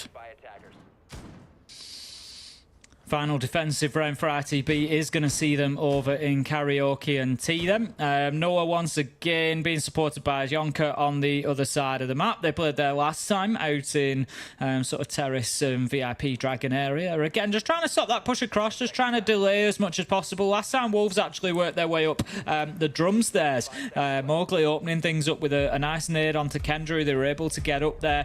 It was a bit of a funny round last time. As you commented yourself, Des, at the time, it was just sort of chaos in the mid-round, and it really looked like ITB would be able to take advantage of that and come out on top of things. But the positioning just never really fell in their favour.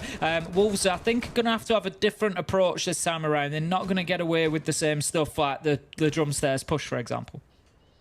Absolutely. Well, once more, we're going to see a similar push coming in. I think, like you mentioned, around the drum is going to be the part of it. But for Shinka, I think he's been incredibly present around this wall for pretty much the entirety of the game. It's been where he started the majority of these rounds, except for when we've been attacking on towards the downstairs.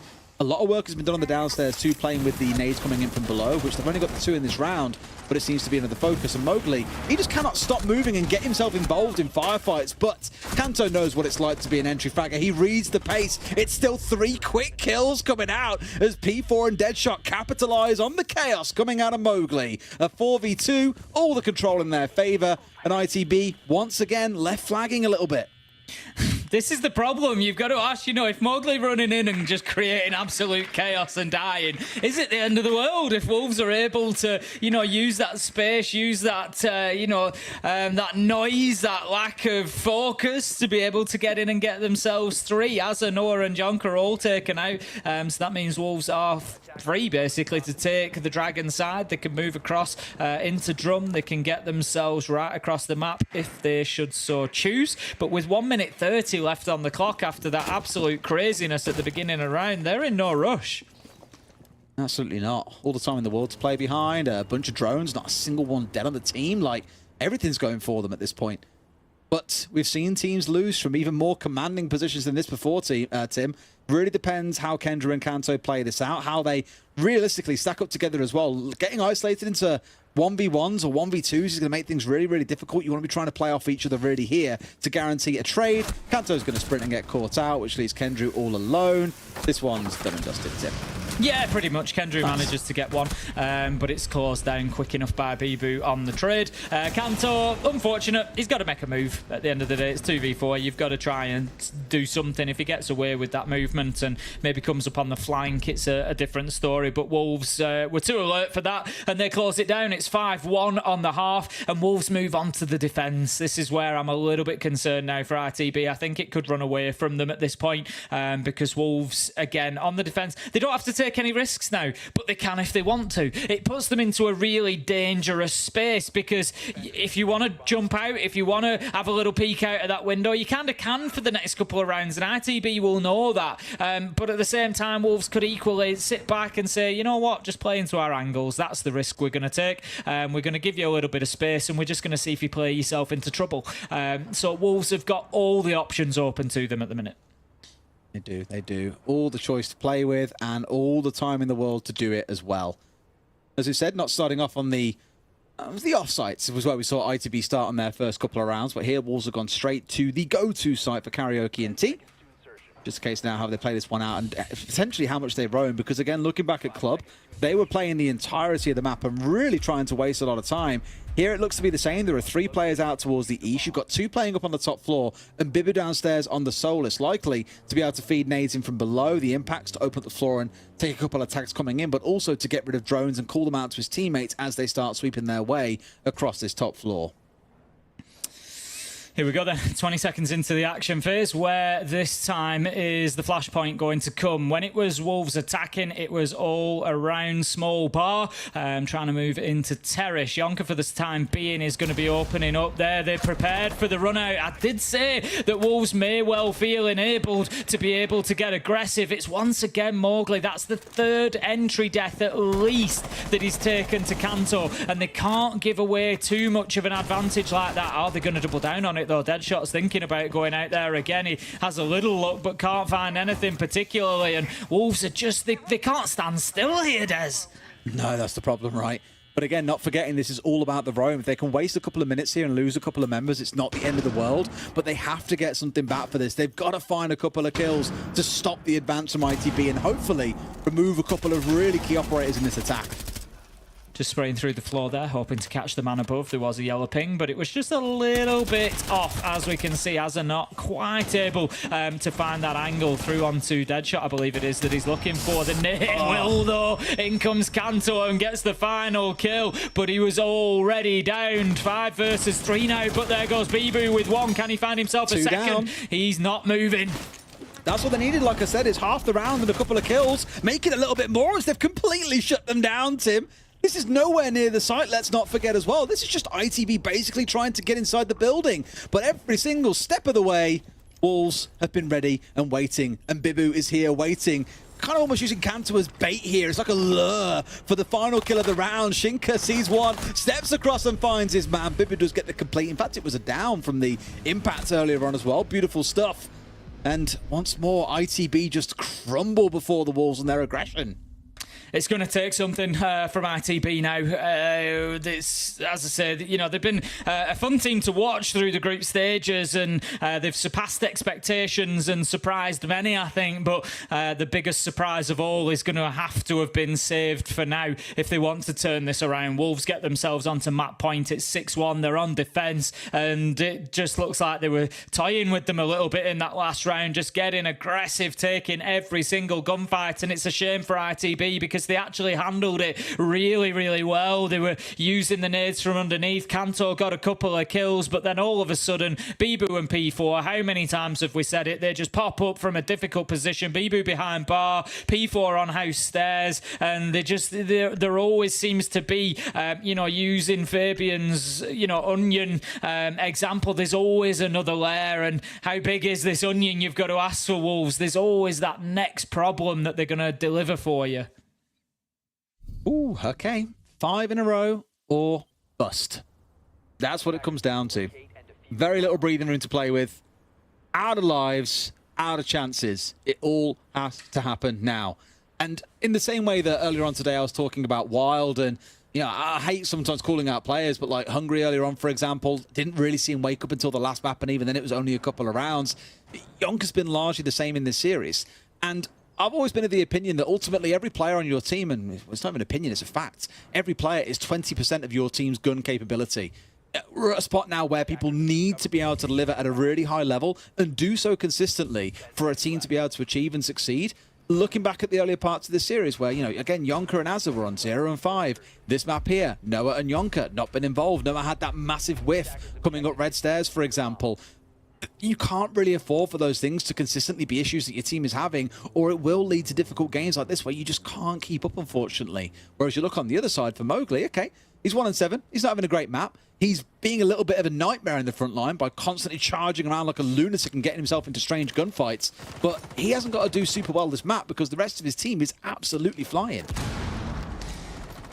Going to have the nades flying up. We've seen the method many times. That will get the wall open for Yonka. Dead shot. He's just going to keep that tight angle. I love those angles where they're just looking through the handles of the mirror windows. They're so nasty. I mean, personally, little I hate angles. it. It just feels so cheesy. Yeah, it's just such a horrible little angle, isn't it, to try and hit on the reverse as well. But I think Wolves at this point, we might actually see the aggression drop off a little bit. I think they just look at getting this closed out now. They know that they're there. It's 6-1. Get it done and get themselves into that matchup against Virtus.pro. Well, let's see if they can do much more about it. And once we go with the drone still raining on through from ITB, just trying to sniff out exactly what's going on around this top floor. The answer so far is, well, everything. As we said so many times, for Wolves, it's about aggression. It's about contesting the whole majority of the top floor or the floor they're defending at the time. And Wolves, they haven't got full control here. They haven't gone for a full extension, for example, in towards Karaoke and T. There is resistance at every corner. At the top of red stairs, there is an armor panel. On the way through T, there is an armor panel. All these things to slow them down. Again, just force them to have to rotate utility over, taking out Flores drones, you name it, right? We're over half the way through, and they still haven't really got a march on towards Drum and Shrine. No, exactly that. Definitely going to have to get a move on, get themselves inside. But for the time being, Wolves just posing too many problems, I think, is the answer. And obviously the mental game comes into it a little bit when you're behind by this much. And they've been sort of battered and beaten up a little bit. They've stood up to the test reasonably well. They've won a lot of gunfights of ITB, but they've just not been able to win enough has been the problem. Like I say, Wolves have always had that answer. They've always had that next kill. You look at Kendra Kanto, 14 kills between the two of them. They're not playing badly, but it's just been that Wolves have kicked it up into another gear. Mowgli is finally going to get that entry rather than losing it. Bibu manages to get one. P4, it's falling apart. There's like a house of cards. It's all coming tumbling down at this point. It's all up to Kanto. Nothing left for it other than to try and knock through a castle barricade, but he knows it's over. He's playing into a mirror window here. 20 seconds left to go. Mowgli just cannot catch a break as Shinka is going to shoot him. Kanto manages to take down Shinka. Can we call that a trade? I don't know. But it leaves us 1 versus 2 with 5 seconds left to go, but he's not going to be able to get through the castle barricades. It's what I mean, look, like mirror window, 2 castle barricades, not even an open that late into the round. They were just completely shut out of that one. by the side of Wolves, who had full control of that top floor, were ready to deal with them, have several layers to fall back to. I've said it several times, but Wolves at this point for me are a really exciting team to watch. I really can't wait to see them go into that next game. It's going to be against Virtus Pro next week. It's going to be a hard game, but that just feels like it's set to be an absolute banger given how those two teams have been playing. Honestly, I would completely agree with you. Other than that map on Consulate, where I think RTB actually did extremely well, Wolves have impressed me tonight. 7-2 and 7-1 on the other maps. They've been, you know, really, really dominant. They've been a force, and like you say, going up against Virtus Pro, who, you know, are looking very good at the minute. Not quite unbeaten, but looking strong. That's going to be a hell of a semi-final matchup, and one that I cannot wait for. Yeah, both of those, Team BDS versus M&M Gaming and Virtus Pro against Wolves Esports, are going to be absolutely incredible. But there is still some wrapping up to do on the series that we have just witnessed. It's been a pleasure to be back, and we'll be back with you guys on Monday and Tuesday next week as well. For now, good night, and we'll throw it over to our desk after a short break. See you soon.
Welcome back. Wolves book their spot in the upper bracket semi-final, taking down ITB in a best of three. Now, before we pick it all apart with our illustrious desk here, there's a man we need to talk to. And I've been wanting to talk to him in a winner's interview for a long time now. Bibu joins us. Bibu, we've said so many times when we've seen each other at the majors that one day we will get to have a winner's interview. The time is now. Congratulations on another impressive victory. Yeah, thank you. Yeah, I was thinking about the same when I saw. I knew you were coming back, coming on EUL desk, and I was very hyped to have this interview. Bit scared after the second map, but I did everything for you, Jan. Nothing for others, just for to talk to you. You know. Yeah, nothing to do with your team or making. The no. Just us, just the two of us, like the music, you know. Don't. I'm going to start singing. Right, let's move on. Just reflecting on Consulate, do you think that you overestimated your Consulate or did you underestimate ITB's Consulate? What do you think? I don't think we underestimate them or we were too confident on it. We practiced them one time on the map a long time ago, so we knew a bit what they will do. They knew also, so we would take the bets, like I said, but we were confident. Like we knew that our consulate is strong, and if we play our game, everything will be fine. But we lacked of team play sometimes, too slow on some reaction on what they were doing, and that's what cost us the map. Also, you can mention Azader. I think he did amazing maps at the end when I saw the scoreboard. So yeah. I mean, JJ will play to them. They also adapt a bit, and it counters. So yeah, JJ will play to them. Yeah, they're a great team, and I know that they've impressed a lot of people throughout the group stages and, of course, here today as well. It felt like once you got onto Skyscraper, you went into another gear. It's like you had an answer for absolutely everything they had for you. Was it just a case of, right, forget Map 2, we need to get this job done and progress through these playoffs?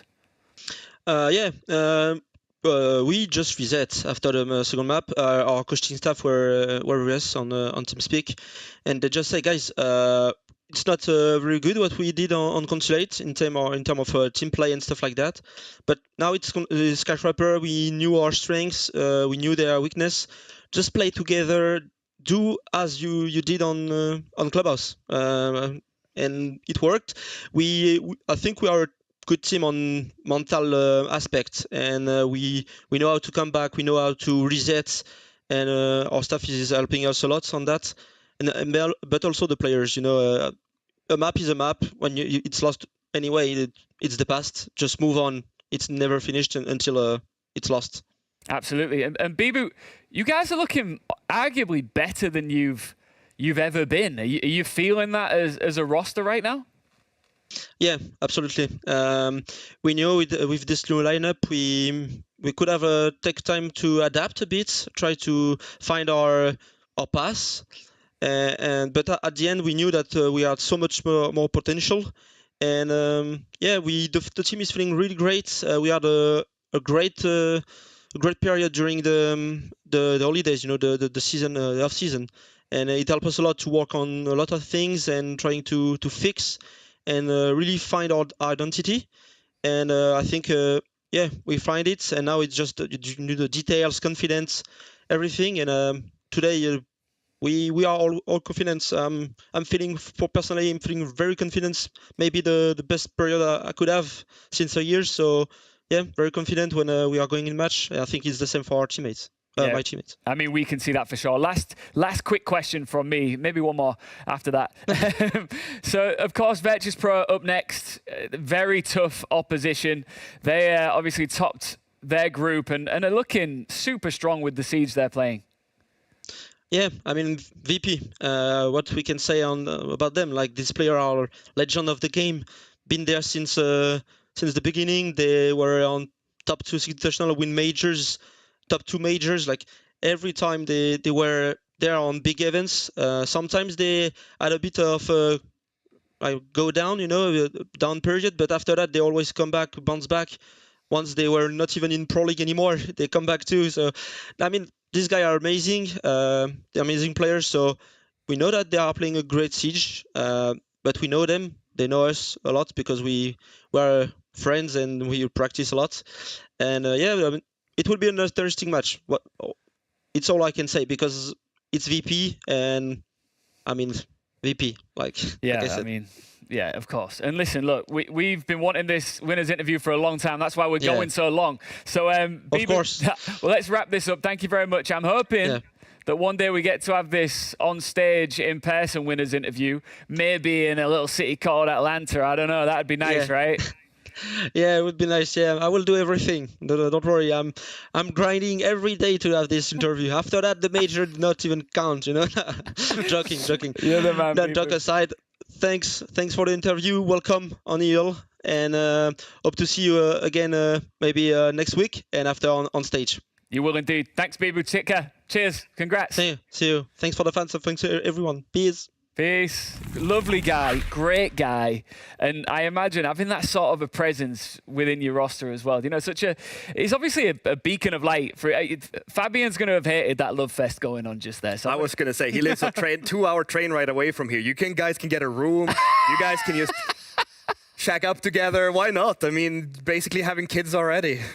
Fabian's just better because he used to team with him and doesn't anymore. That's it. That's all it is. Just because you've never experienced a love like that one. Yeah, that's I've what never gotten close like that. Listen, because we've obviously talked a lot about Wolves, I just want to give a shout out to ITB as well. Let's not forget, they did shock a lot of people to make it to the big dance, to make it here to the playoffs, and they did have a very strong consulate. So hats off to them, and the dream is not over just yet. No, it's not over just yet. And like I said, even if they were to come away with a loss, which is exactly what's happened, they got something because that consulate will give them something. It showed them a reaction, showed them they can compete with the best. And obviously they will drop into the LCQs. It's not over. They've got to play for an LCQ bracket. Moving back onto Wolves, I love their team play. I think it's the best thing about Wolves. When you face off against G2, you know that you've got a Doki coming at you. You know you've got a Benja Master. When you face off against BDS, you've got a Leakfac, you've got a Shaiko. Face off against M&M, you've got a Tyrant, a Usus. When you face off against Wolves, you've just got one unit coming at you all of the time. Pack. Because their team, it's literally a pack. They couldn't be better named because it's just one unit. And that started very, very long time ago in this roster, but they've continued developing it. And that's why I think we get so hyped about them, despite the fact that individually stats aren't always great. And I mean, we saw Mowgli there before. He did not have the greatest game, and we mentioned this in the group stage as well. Usually this team used to rely on Mowgli being incredible. And they don't rely on that anymore. I mean, Beeb was taking a massive step, I think, this stage, stepped up overall. He's doing really good as an individual. But it's not just that, you're saying it. They're one group, they're playing as a team, they're playing off each other, they're timing things off each other, communication seems to be on point. It all seems to be connecting right now, all the dots. It's kind of like stats-wise, you should almost just take them as a collective. You shouldn't ever really look at the individuals because they play so collectively, and that's how Siege should be played. That's how FPSs should be played, because it gives you the best chance of success. And it shows again today that they also have a good map pool. Sure, Consulate didn't go according to plan, but they have a map pool and they can make changes and they can move around a bit. So they're definitely looking stronger. I would be surprised if we did not see them in Atlanta. Yeah, and disappointed too, I imagine. Look, if you've only just joined us, what are you thinking? You've missed some epic Siege. So let's just remind you of what went down here today. We kicked off with a 2-0 and we ended on a 2-1. And you know what? One thing's for sure, we have been thoroughly entertained. Oh, absolutely. I think all the way, Wild are probably the entertainers of this league. Unfortunately, they will drop down and play ITB for the senior match into the LCQs. M&M, excellent, massive improvement. We wanted to see it from them. We got it from them. And then Wolves kind of met our expectations, I would say. Maybe a little bit disappointing for them. It wasn't a 2-0, but, they showed everything they need to going into next week. Can you imagine how tight the group would have been if M&M showed up like this from play day one? Oh. That would have been sick. But two really, really good games. And honestly, I'm a bit more surprised about the Wolves versus ITB, because I expected M&M against Wild to be tighter. And the Wolves would, in my mind, dominate ITB. Surprised it was the other way around. It's kind of flipped. Yeah. Well, what do those results mean for our bracket? It is now time, of course, to find out. Our upper bracket semi-finals are locked and loaded. They take place right here next week. Team BDS versus M&M Gaming, and then, of course, Virtus Pro versus Wolves Esports. I mean, two set to be banger best of threes. In particular, VP versus Wolves. Yeah, I don't know about you, but I'm leaning towards that being a real classic. I think both of them absolute bangers. And, I think realistically, we've probably got the best 4 teams over the league play and the bracket into the deciders. So you're chuffed with those 4, yeah? I'm chuffed with those 4 teams. The fact that 3 of those 4 teams will be going to the major representing Europe, I'm more than happy with that. Yeah, it's going to be 2 great games, like especially the Virtus Pro Wolves game, as you're saying, Ian. I'm looking forward to that one, mostly because we get to see 2 complete units against each other. Yeah. Like, there are 2 teams that are playing so well with each other and for each other, so that's going to be such a good game. It's got explosive written all over it. And Monday, September the 25th, myself, Fresh, and Fabian will be back with you. And this is the schedule of play. These 3 matches will determine a lot of things, of course, when it comes to the Atlanta Major. And you do not want to miss a beat. No, you absolutely do not. We're going to send 2 teams. Obviously, we've got the seeding match first, but we're going to send 2 teams to Atlanta. And not just 2 teams. These will be the 2 teams that are our number 1 and number 2 seeds that will be going into phase 2 of the major directly. So all to play for these teams. It isn't just a shootout for Atlanta. If you lose this game and then make Atlanta later on, you're going to have to play from phase 1, like M&M had to in Copenhagen, where they played a billion rounds through that major. So, yeah, big games next week. Really look forward to it. It's good, isn't it? It's very good. I'm super excited. It's the last 2 games. It's just going to be mind-boggling how good they are. You know what? I've been here 2 days and cannot wait to get away from you 2 for a few days. I was just going to say, like, if you didn't say it yourself, I was like, can we finally get another desk host back? I'm actually going on vacation to get away from both of you 2. I'm going to Italy. It's going to spend some time in the sun. We are literally spreading it out all over. We're going Europe. all over Europe. It's like further away than we can. I'm literally back to the UK tomorrow, the day after I fly to Italy. Incredible. It's crazy. The lifestyle of an esports legend, right? Yeah, massive thank you, of course, to every single one of you for watching. We love the Siege community, and, you know, we couldn't do this without you. And to our amazing production team, thank you so much as well. Des and Ace back on the mic was nice. Still not sure about Ace's problem with all the sorts of fruits that I like, but that's a conversation for another day. He's old. Let him. He said the word confectionery today.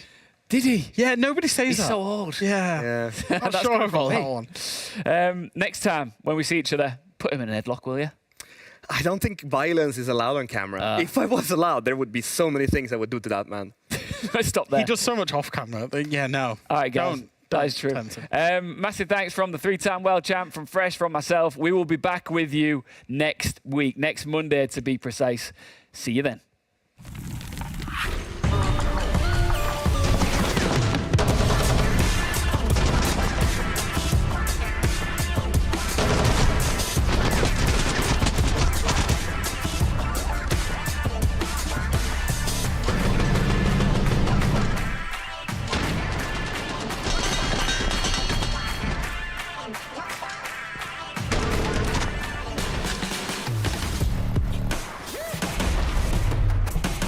Steps back out, finds his man. It's 7-5 to M&M on World's Mount Picker Cafe.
Nothing will stop the Wolves from feasting on ITV's courts here on Clubhouse.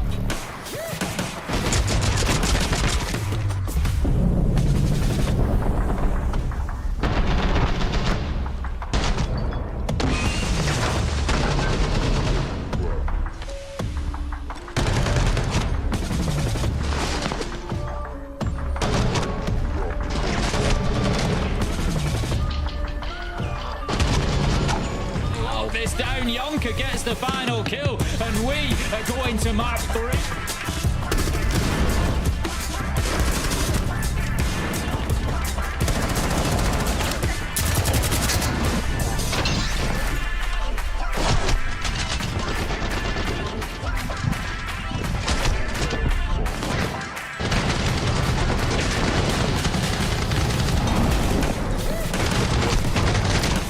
Window, 2 castle barricades, not even open that late into the round. They were just completely shut.